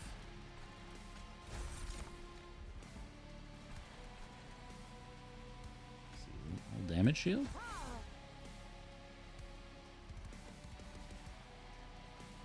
Yeah, this is where I was saying we could do this too. Maybe that's not correct then. We don't actually want to give you damage shield.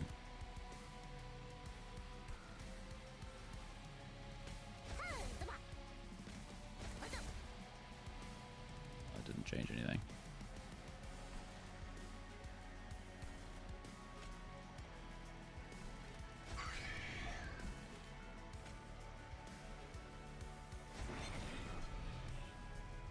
Damn, that doesn't do anything. Guy's at 30, so he's dying in a single hit anyway.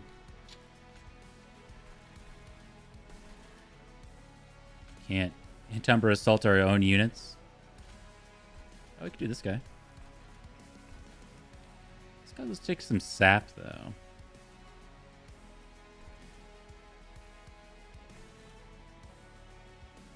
Whatever. I think we get there. Oh, I forgot to use his ability. He had a bunch of armor. Wait. He gains... Gain armor equal to the amount healed. So he would have healed for 0. Maybe that's just like a bad skill to take. There we go. Flinked, you idiot.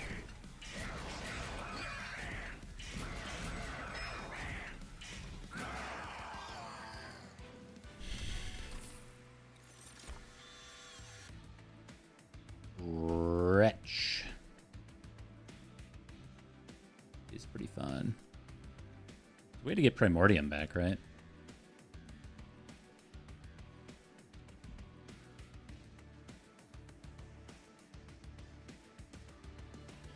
We just take the Cursed Twin Blade. I really don't hate it with either Firebrand or even Kevin, because he's gaining a bunch of damage anyway from Primordium. I bet this does something.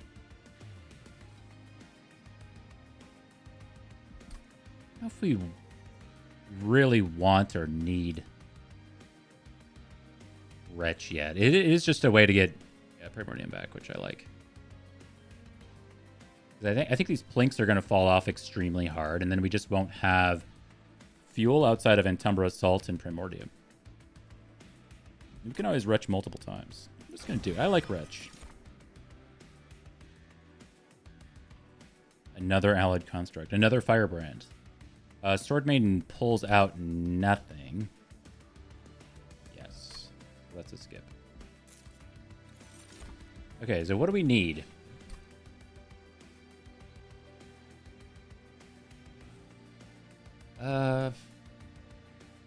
Like probably energy or capacity. Capacity is for our middle floor for the Allied Construct, but outside of that, we don't need capacity.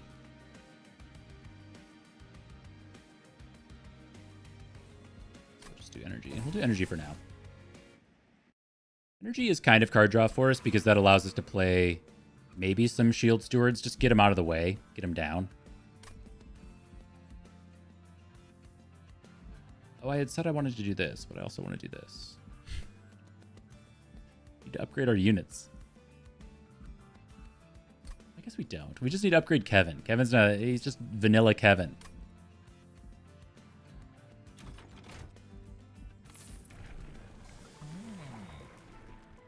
Aggressive edible is not what we wanted.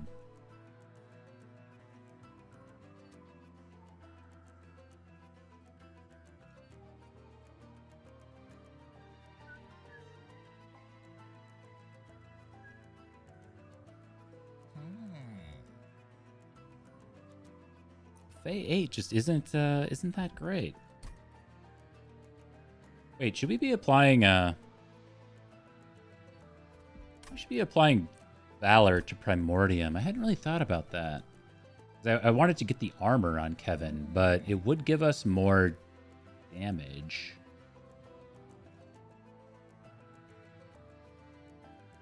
I like the armor though.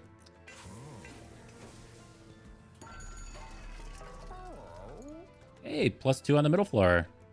That kind of solves that.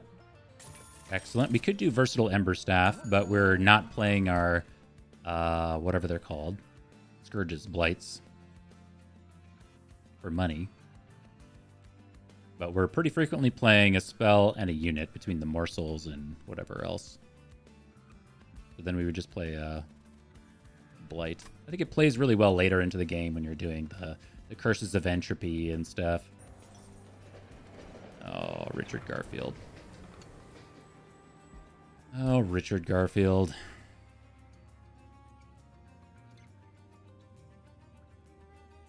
Well, hey, man, that can remove 3 things for us.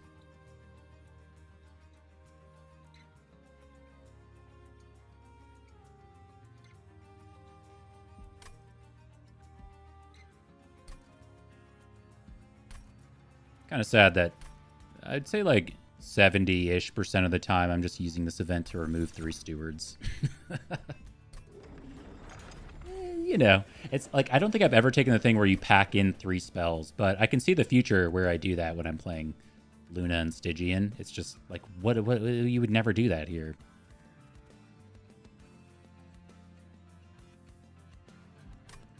Okay. I think this is fine. Ancient Pyre Tap actually isn't that crazy with Fyra's Greed. You just play a bunch of spells down for health, and they would give you money in return. We'll do this. We'll do this for the future.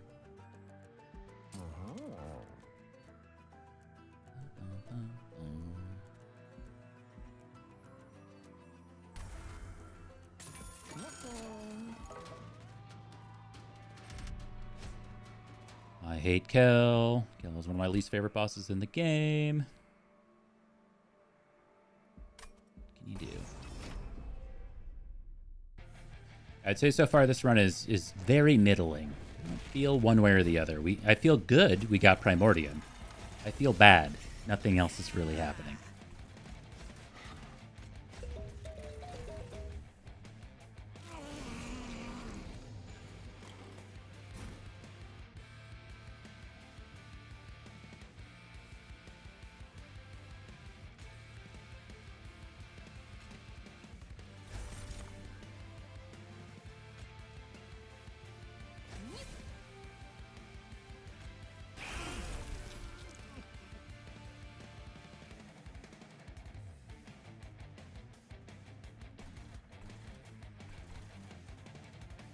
Damage shield, huh?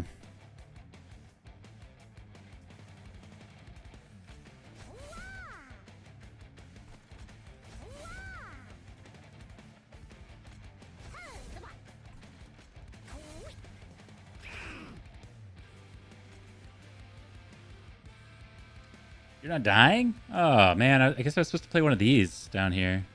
Or no, they have 7 health. I'd have to play both of them down here. I guess.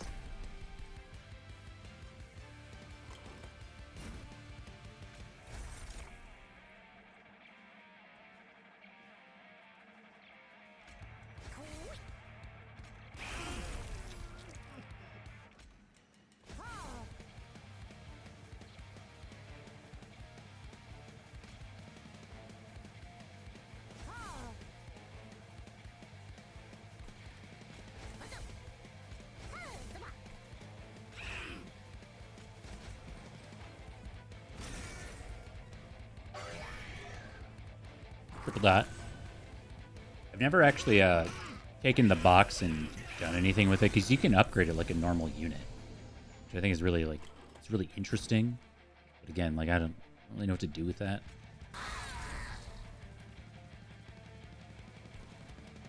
Damage shield.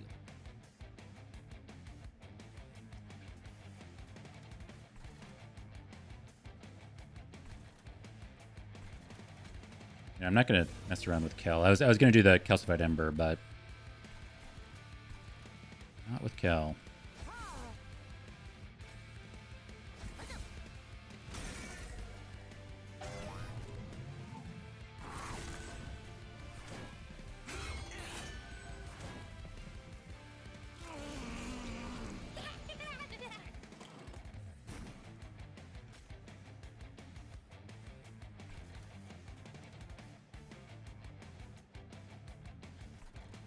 Not dying, huh?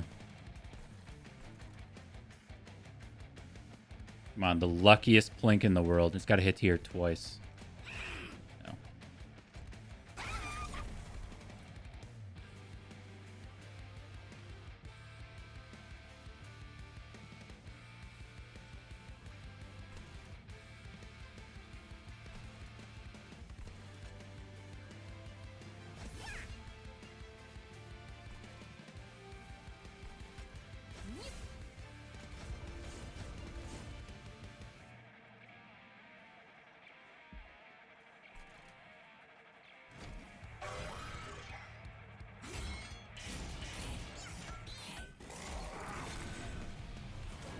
guess, you know, like this, what's his face?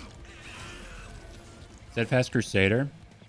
There's another world where we don't have Kevin. It's eating the Primordium. It's gaining a bunch of health, and then its ability doesn't just suck. Unfortunately, that's just not this day. Now it does suck. Ew. So this is like an extra 8 damage up here. I think he's always getting through.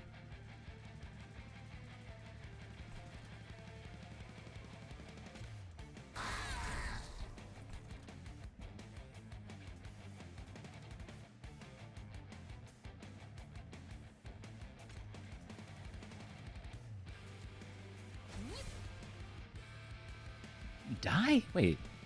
3? Oh, you die.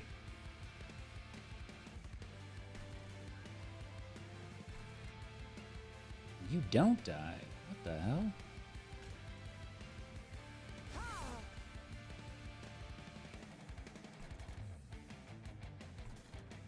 So here's the option. So we could throw all of this Valor on Primordium. So Primordium's going to die as soon as Kel enters the train, because Kel is just kind of a bullshit boss and puts 5 corruption on every unit on your train.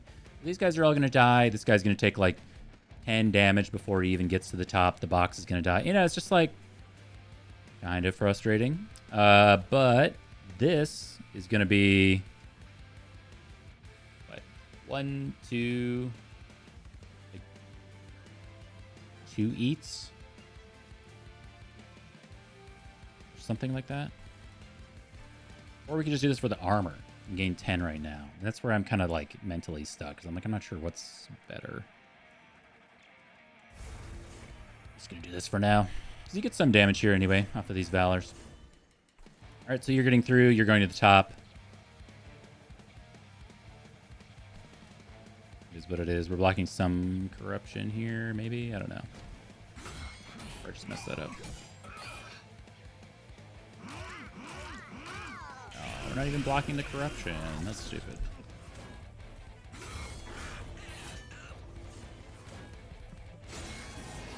Ow.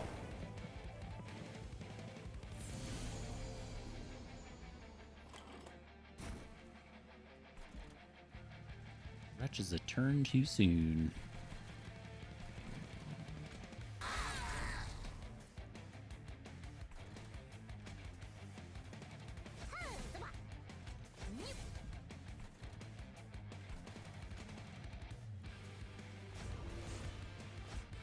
Oh, baby.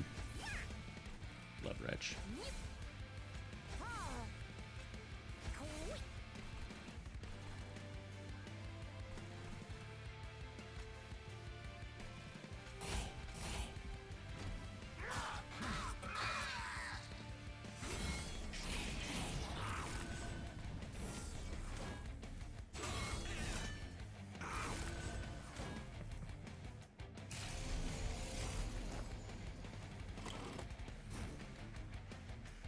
Nice. Okay, so Primordium's dead, as I said. These guys are all dead. Help out a little bit here.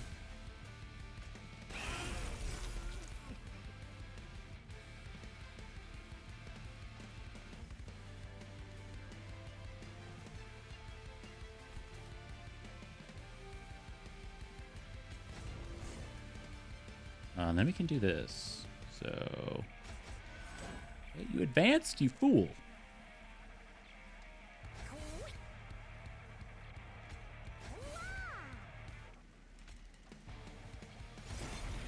Okay, 441. Better. Not great, though. See how Kev can do. He's doing a lot of damage. I think we get there.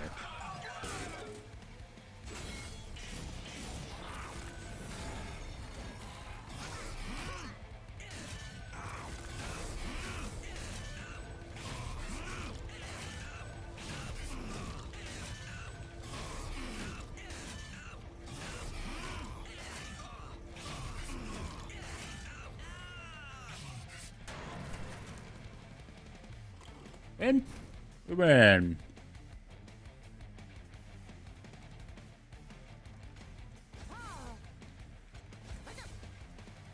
We win more.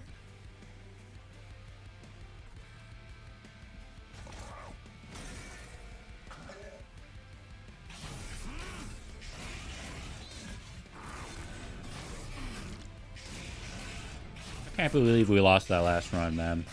I'm still... I can't believe it. I love that run.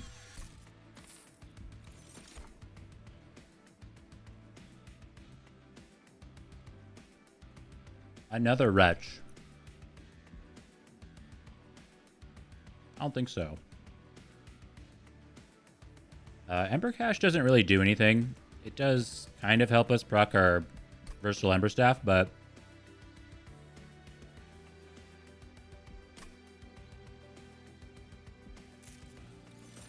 we're going to continue skipping. Punk Shredder's pretty cool. Not bad.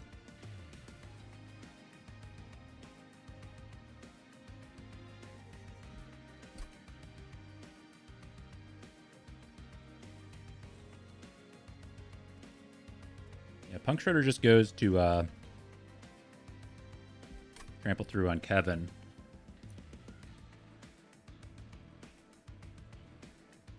Not amazing, but like we don't really have anything else to do. Demonize is just very expensive, so I guess we're gonna do this. We'll take the good stuff, please.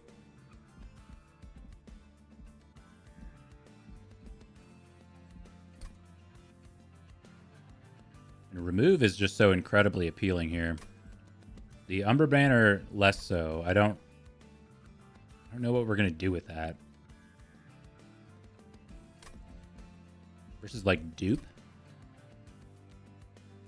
I don't even know what we would do. We don't have anything good. Yeah, I guess we'll just go right. I think the trinkets with this much money is also really good. Shadow Eater, and this is like the third Kevin sighting. I do love Shadow Eater, but he does not play here, unfortunately.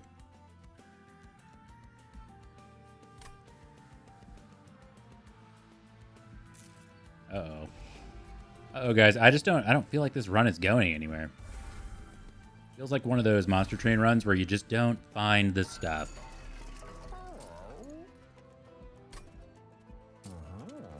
Yeah, we want to freeze our wretch.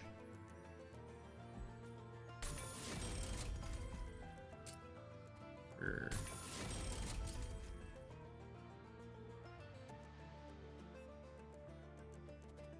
We could spell chain this divinity. It's like, not bad.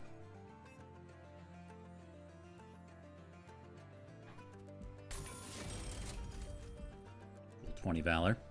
Where are we going next? So we're here. We want to go... We desperately need to upgrade our units. Kevin specifically. I think works out fine. Okay.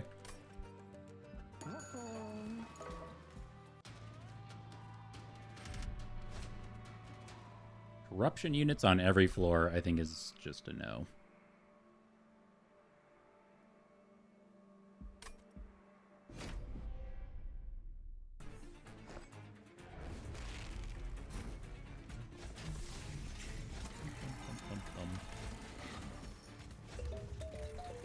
Good to note that we have like 2 extra deployment energies, so if we happen to get like an equipment and make it deployable or something, that'd be really good.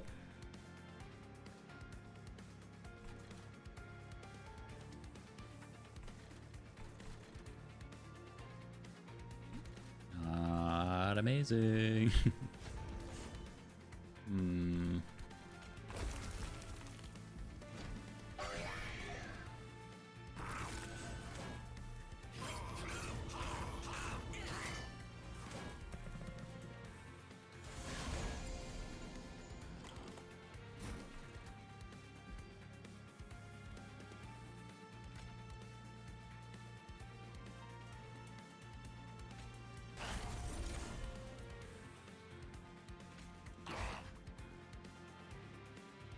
Sucks.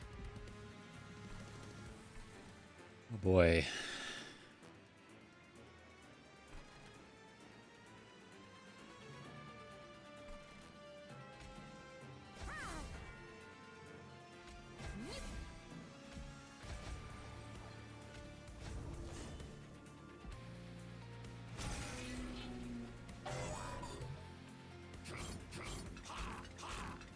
Maybe an instance where we need to play the shard for the extra draw, just to see if we could get something to get this run off the ground. Now that we have the holdover and Tumbra Assault, we've got something. The ramp is definitely coming. But then we get draws like this, and oh my god.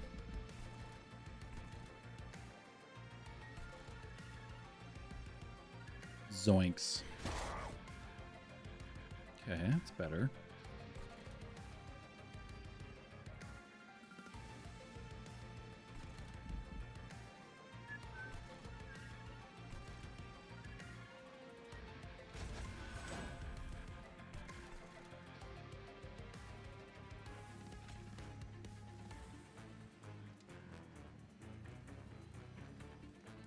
So we can play a single Valor up top to give our box one attack, which might make the difference on killing this back unit.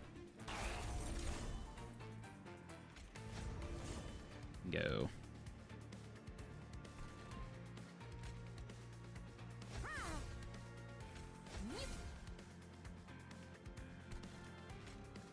I don't really want to retch 2 units.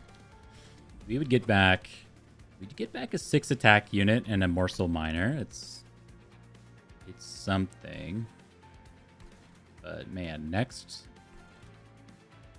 turn's a little zesty. Maybe the less stuff that dies, the better at this point, so we don't have to deal with the harvest triggers.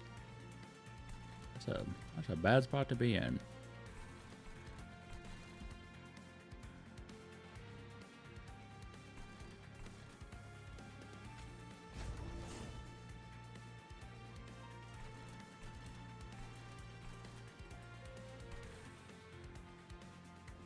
I really don't want to retch 2. If we retch 2, like, just trying to think if it makes any interesting breakpoints. You're already at 47, you're doing 48, so that damage is rolling through.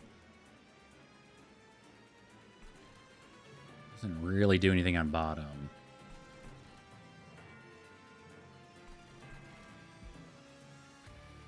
Mortal trades are so bad. I mean, we can do that.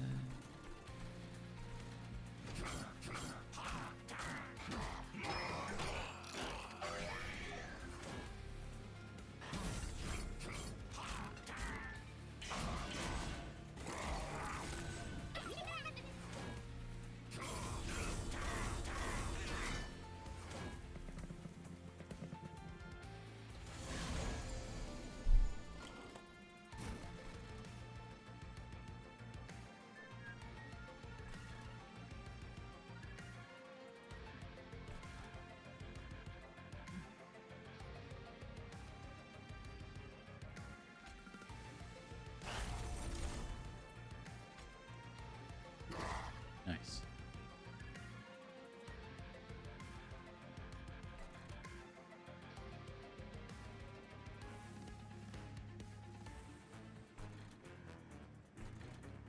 Maybe the Punk Shredder just doesn't play because Kevin doesn't quite get there. We're not stacking enough damage on Primordium.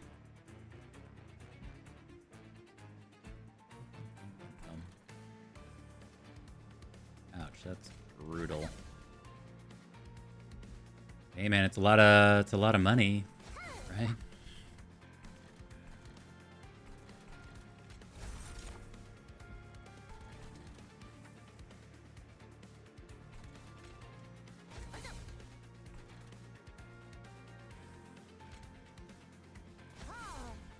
You.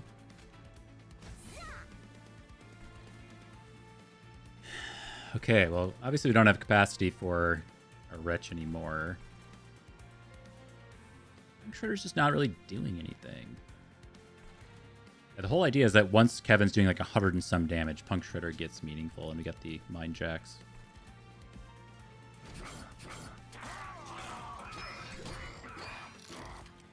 Yeah, I don't even know how much. This is a lot of damage. Well, 20 damage on the first swing, 24 damage? No. 30 some damage if we're lucky. And see how much health you had. Yeah, it's 2 swings. Oh, plus the harvest. Okay.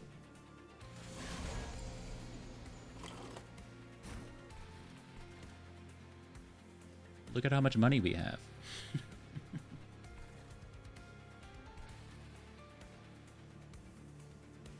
This guy's not dying. Oh my god. Oh, we could get so lucky with Plink here. Oh, 22. This says 22. Come on, man. One time. One time. Yes. Thank you so much. Oh my god, we needed that. So this should kill the bat guy. Up. Okay.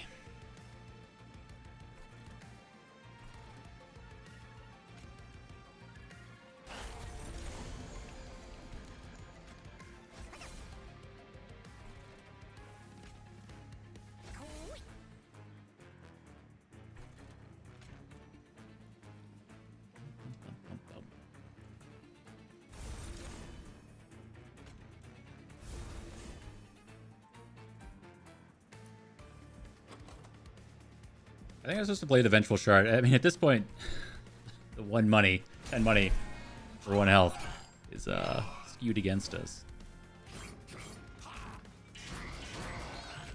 Or maybe Kevin just needs to be a top floor guy. Maybe he's just a top, not a middle. But then we don't have the Mind Jacks. I think he's got to be a middle. Ugh. It's just a little messy. Bum, bum, bum.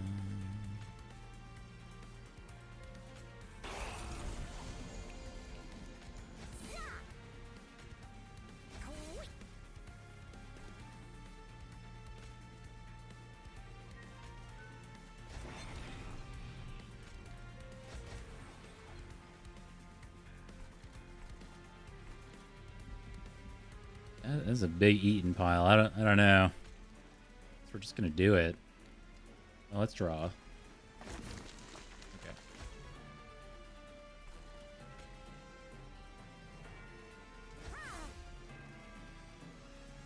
This guy's also not dying. Shit. We got here health. Got some damage shield. Damage shield. Did not change anything.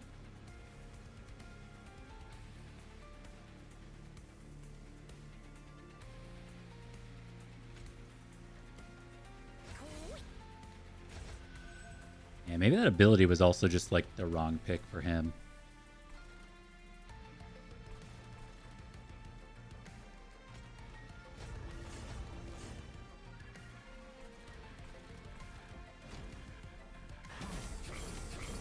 In my mind, I thought it would help us get off the ground a little bit. But he's been doing okay with the damage shield and extra health and everything else we have going. Random bits of lifesteal and whatever.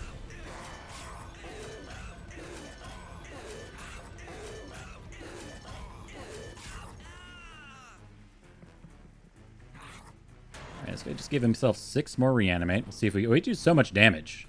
I actually can't believe we don't get there. What if we just give this guy some tanks? I don't even think he needs damage. He just needs time. I guess they all get consumed.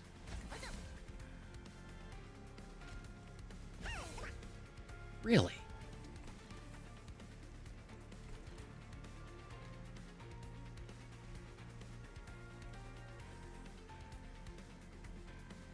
Can't even believe that.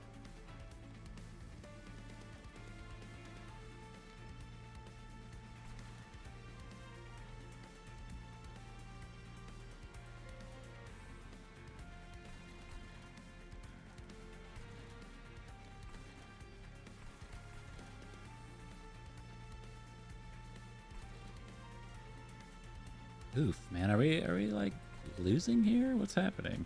We can kill this guy, like that happens. The next turn we can Antumbra Assault something, but this guy's only surviving one hit. He's giving himself 6 reanimate. This is like 1. Got a bunch of Garbage coming up. Selfless Sacrifice is like 2 turns. That's pretty good. So our options are kind of... well, no, I think this is like the only option because he's got to die.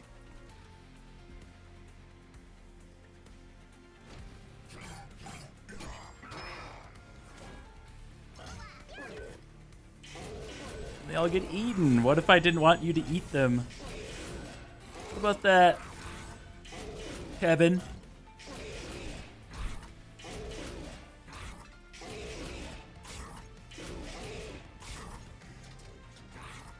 Okay, we almost got there. It was 1 turn away, essentially. We did get the Selfless Sacrifice. So that is something. It's 2 turns, and that's... We have 3 attacks each. Is that enough? That is enough.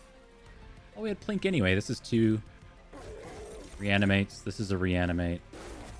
Oh, yeah. We get there. Okay.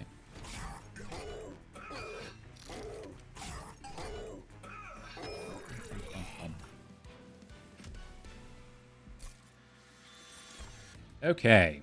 Something amazing, please.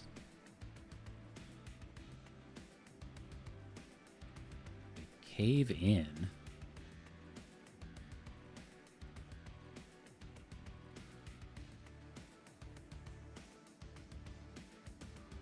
I think Grovel's like the best card here. Damage shield. Some stuff. Cave in. Descend all units. I just don't think plays here.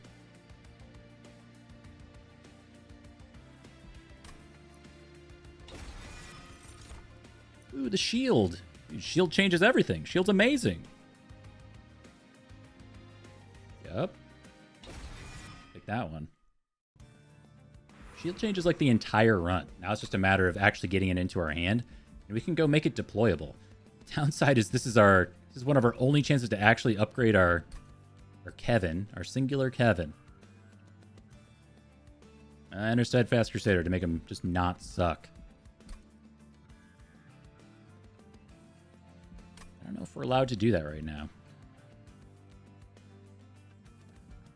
I think we gotta go this way. Ooh, and Boiler Room. I'm gonna make our shield deployable. Buy Boiler Room.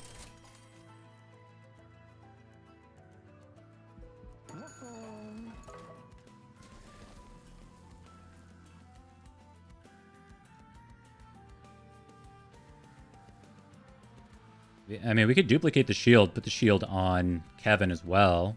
He does get a fair amount of health in the end. Or just shield of wing our way out of this run. I don't really see that going that well, but it's an option. We can also just duplicate this Firebrand for top floor. Let's do it. Let's see if we can shield our way out of this.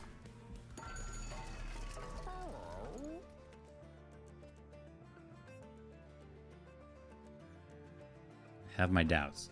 So we could do Swift Steel Dagger plus shield on Kevin is actually pretty solid. It is going to be a 3 energy equipment though.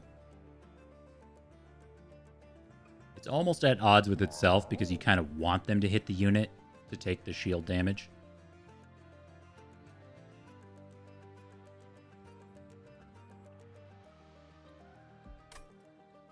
I think I'm just going to hold my money here. We haven't been stacking a lot of money and we are going to Kale. Oh, this Spike Scale? Spike Scale.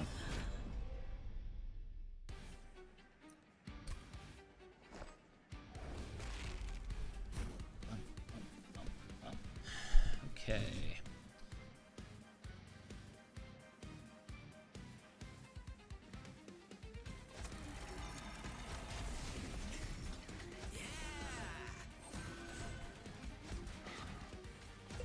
And they bait Kale top, and away we go.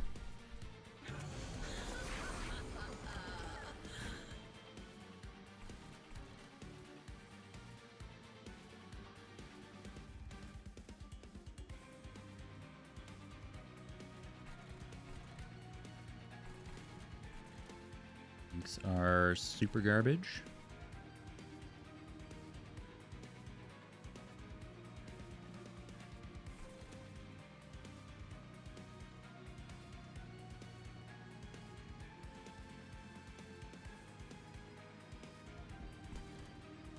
So this is kind of an instance where we could double stack Divinity onto Primordium. That's 20 attack that would then go onto Kevin. But if Kale comes middle, plus we get all this corruption nonsense and spike nonsense, I think we need the armor from this. Plus, I mean, it is just 20 damage on this guy right away. It's just over 7 or 8 or 9 turns. 8 turns, let's say, with Buffet. That's 160 damage on Kevin versus 20, you know? It's more so the survivability aspect. I guess we could have done, like, Selfless Sacrifice on him or something. Kinda. It works-ish.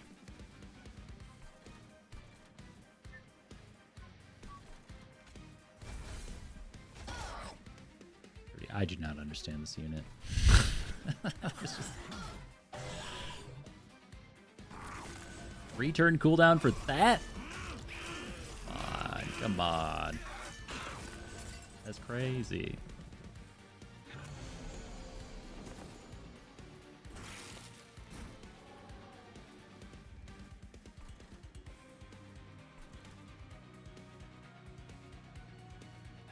Well then, this is garbage. Primordium is dying to spikes. Jesus Christ. I mean... we could damage shield him. I guess I didn't think about that with this guy. We can try it. I think this run is just like petering out. I just think it's one of those that didn't go anywhere. Didn't find the stuff. Like, you could kind of feel the tempo loss 2 or 3 rings ago where you're just like, this isn't really going well. Started out good with the Firebrand. Oh, wait, this advances him. It doesn't even work. What am I thinking? He's just always dead.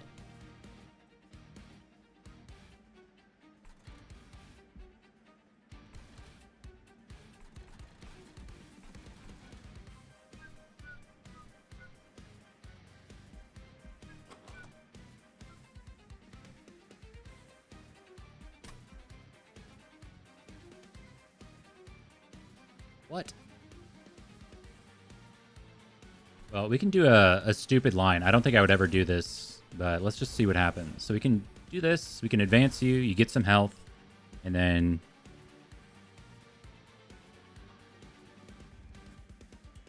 I guess that just kind of works. For now. Forgot my 30 damage, but whatever.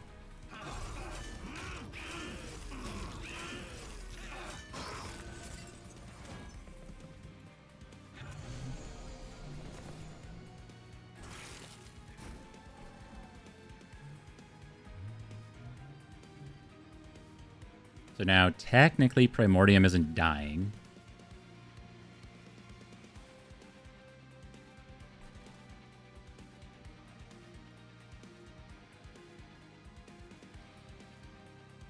But, I mean, I wouldn't say we're doing well here, right?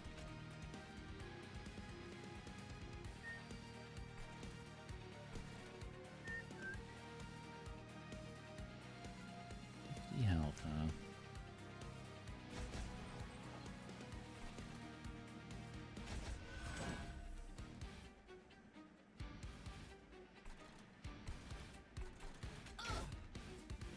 Nice.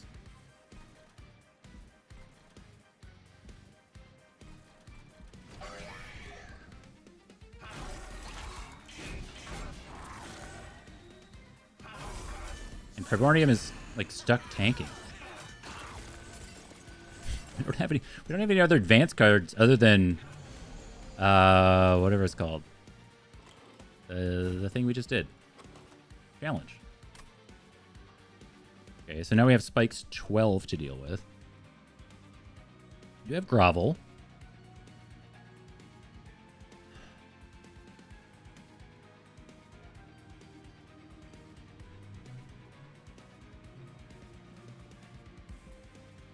So we can damage shield you, and then you should live.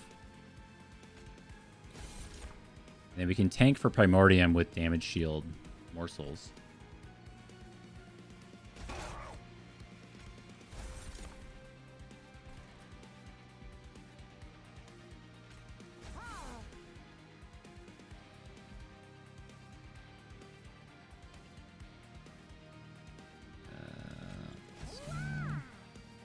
less about this guy. Need some lifesteal.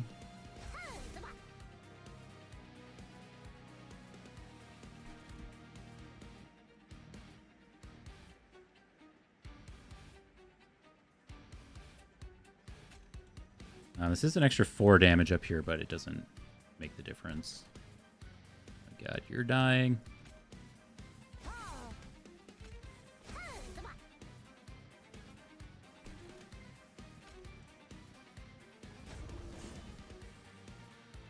Ember Staff. Link! Oh my god, does that make a difference? Does it do anything? Hey, it kills you. It doesn't do nothing, and if it hits here, that actually would be pretty huge. Nice. Okay, okay.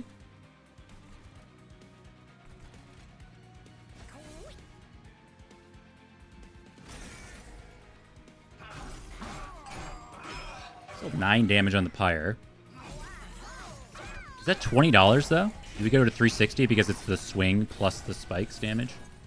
Should be 2 instances of damage.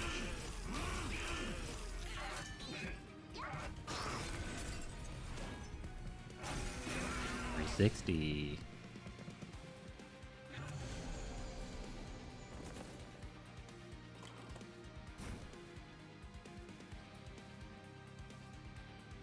Huh.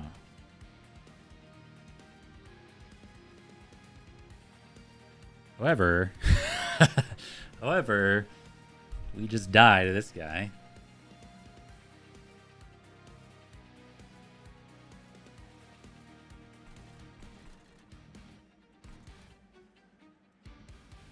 Which is terrible. Everything else is kind of stabilized. Like, we can shield this guy, do 29 back. You would go to 29 health. So you would live enough to do damage. So I think if we play this here, 29 plus 37, 40, 50 something. No, you still suck.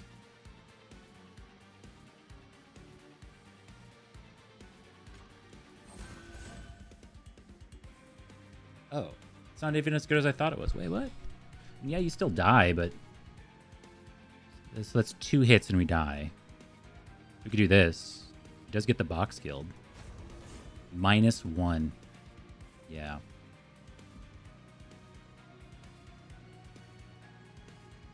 Well, 72 is still death.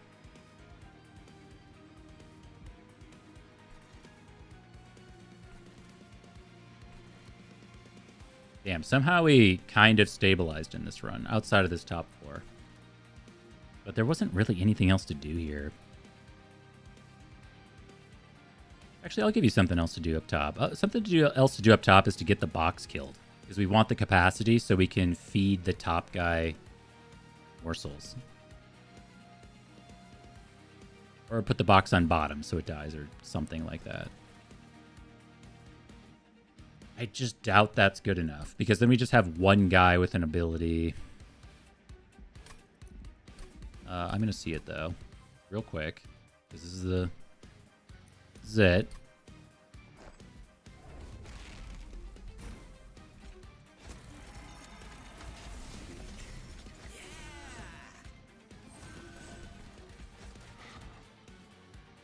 The box killed, huh?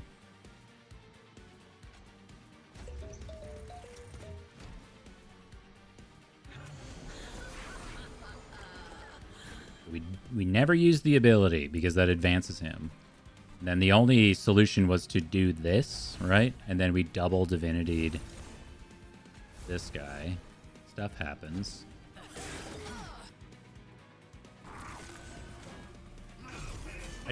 I feel like we maybe lose on an earlier turn because we don't have all those units doing damage. Or we take a lot of extra damage somewhere else along the line. Because there's not a lot of branching paths here. Yeah, because this turn is atrocious. We already knew that. Heal you. Advance you.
this guy a lifesteal.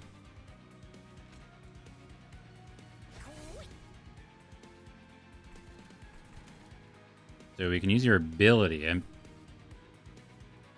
deal damage. So the question is, do you take spikes?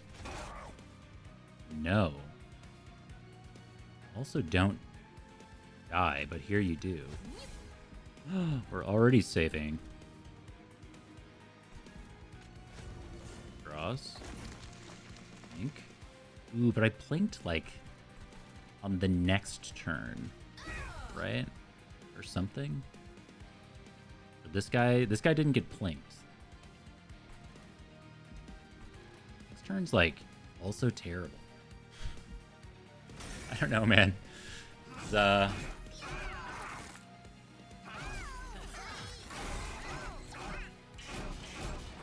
Kayle has now ruined 2 of my runs in a row, it seems. Though this run is whatever. The last one sucked.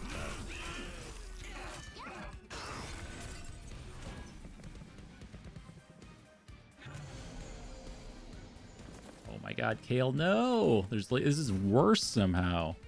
100 health!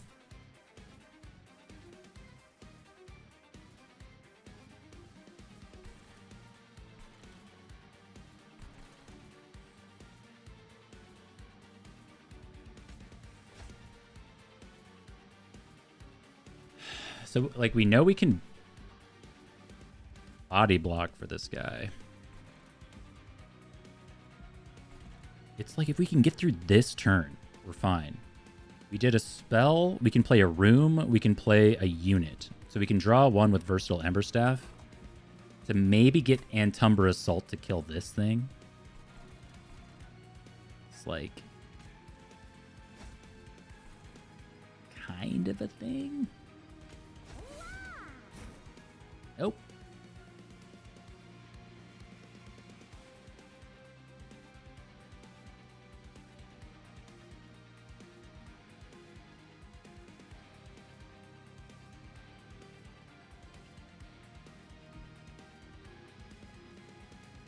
There's just no way.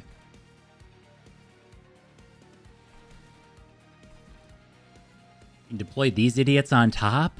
I'm not going to try a third time, but like, I don't think you would ever actually do that in a run without advanced knowledge, you know? That's kind of the purpose of what I'm trying to do here. We could also give this guy a shield. Not very good, but could.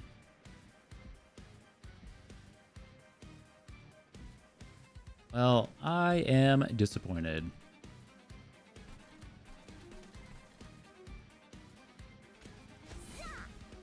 Sometimes it's just like that, though, right? Sometimes monster train you. Oh, you're dying to spikes anyway.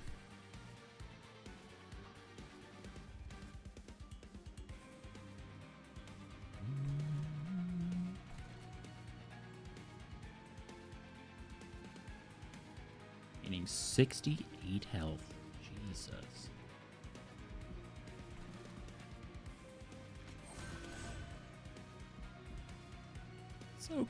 So close to being cool. I love Primordium. Now Kevin's gaining like a bunch of health from the shield, and these guys are dying. Oh.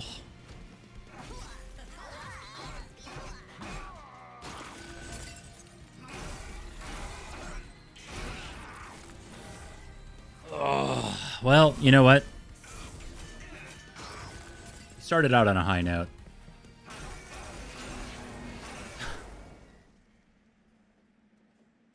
Yikes.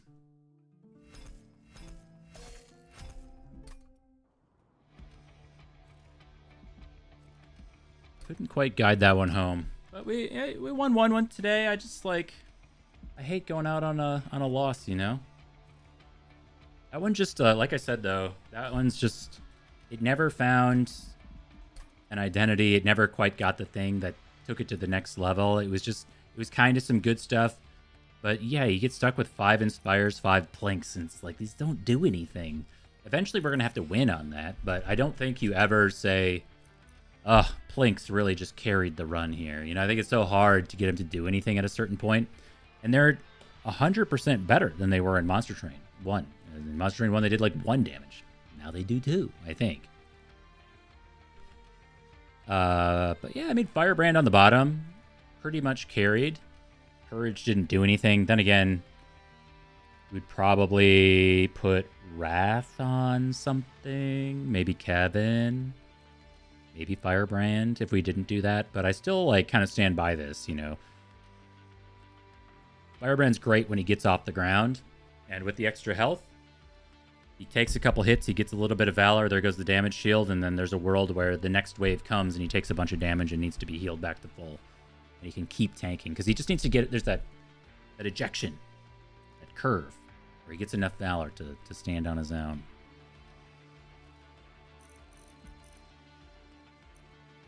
Yeah, no Superfood Primordium. But this deck also, like, it started with, what, 2 Immortal Trades that didn't really do much. If you have one with, like, a Permafrost kind of deal, you can use it as a boss killer. And I think it did some work there on a couple of the bosses. But having 2 of these things just cycle around endlessly, not really do anything. Sometimes it's like that. All right, cool.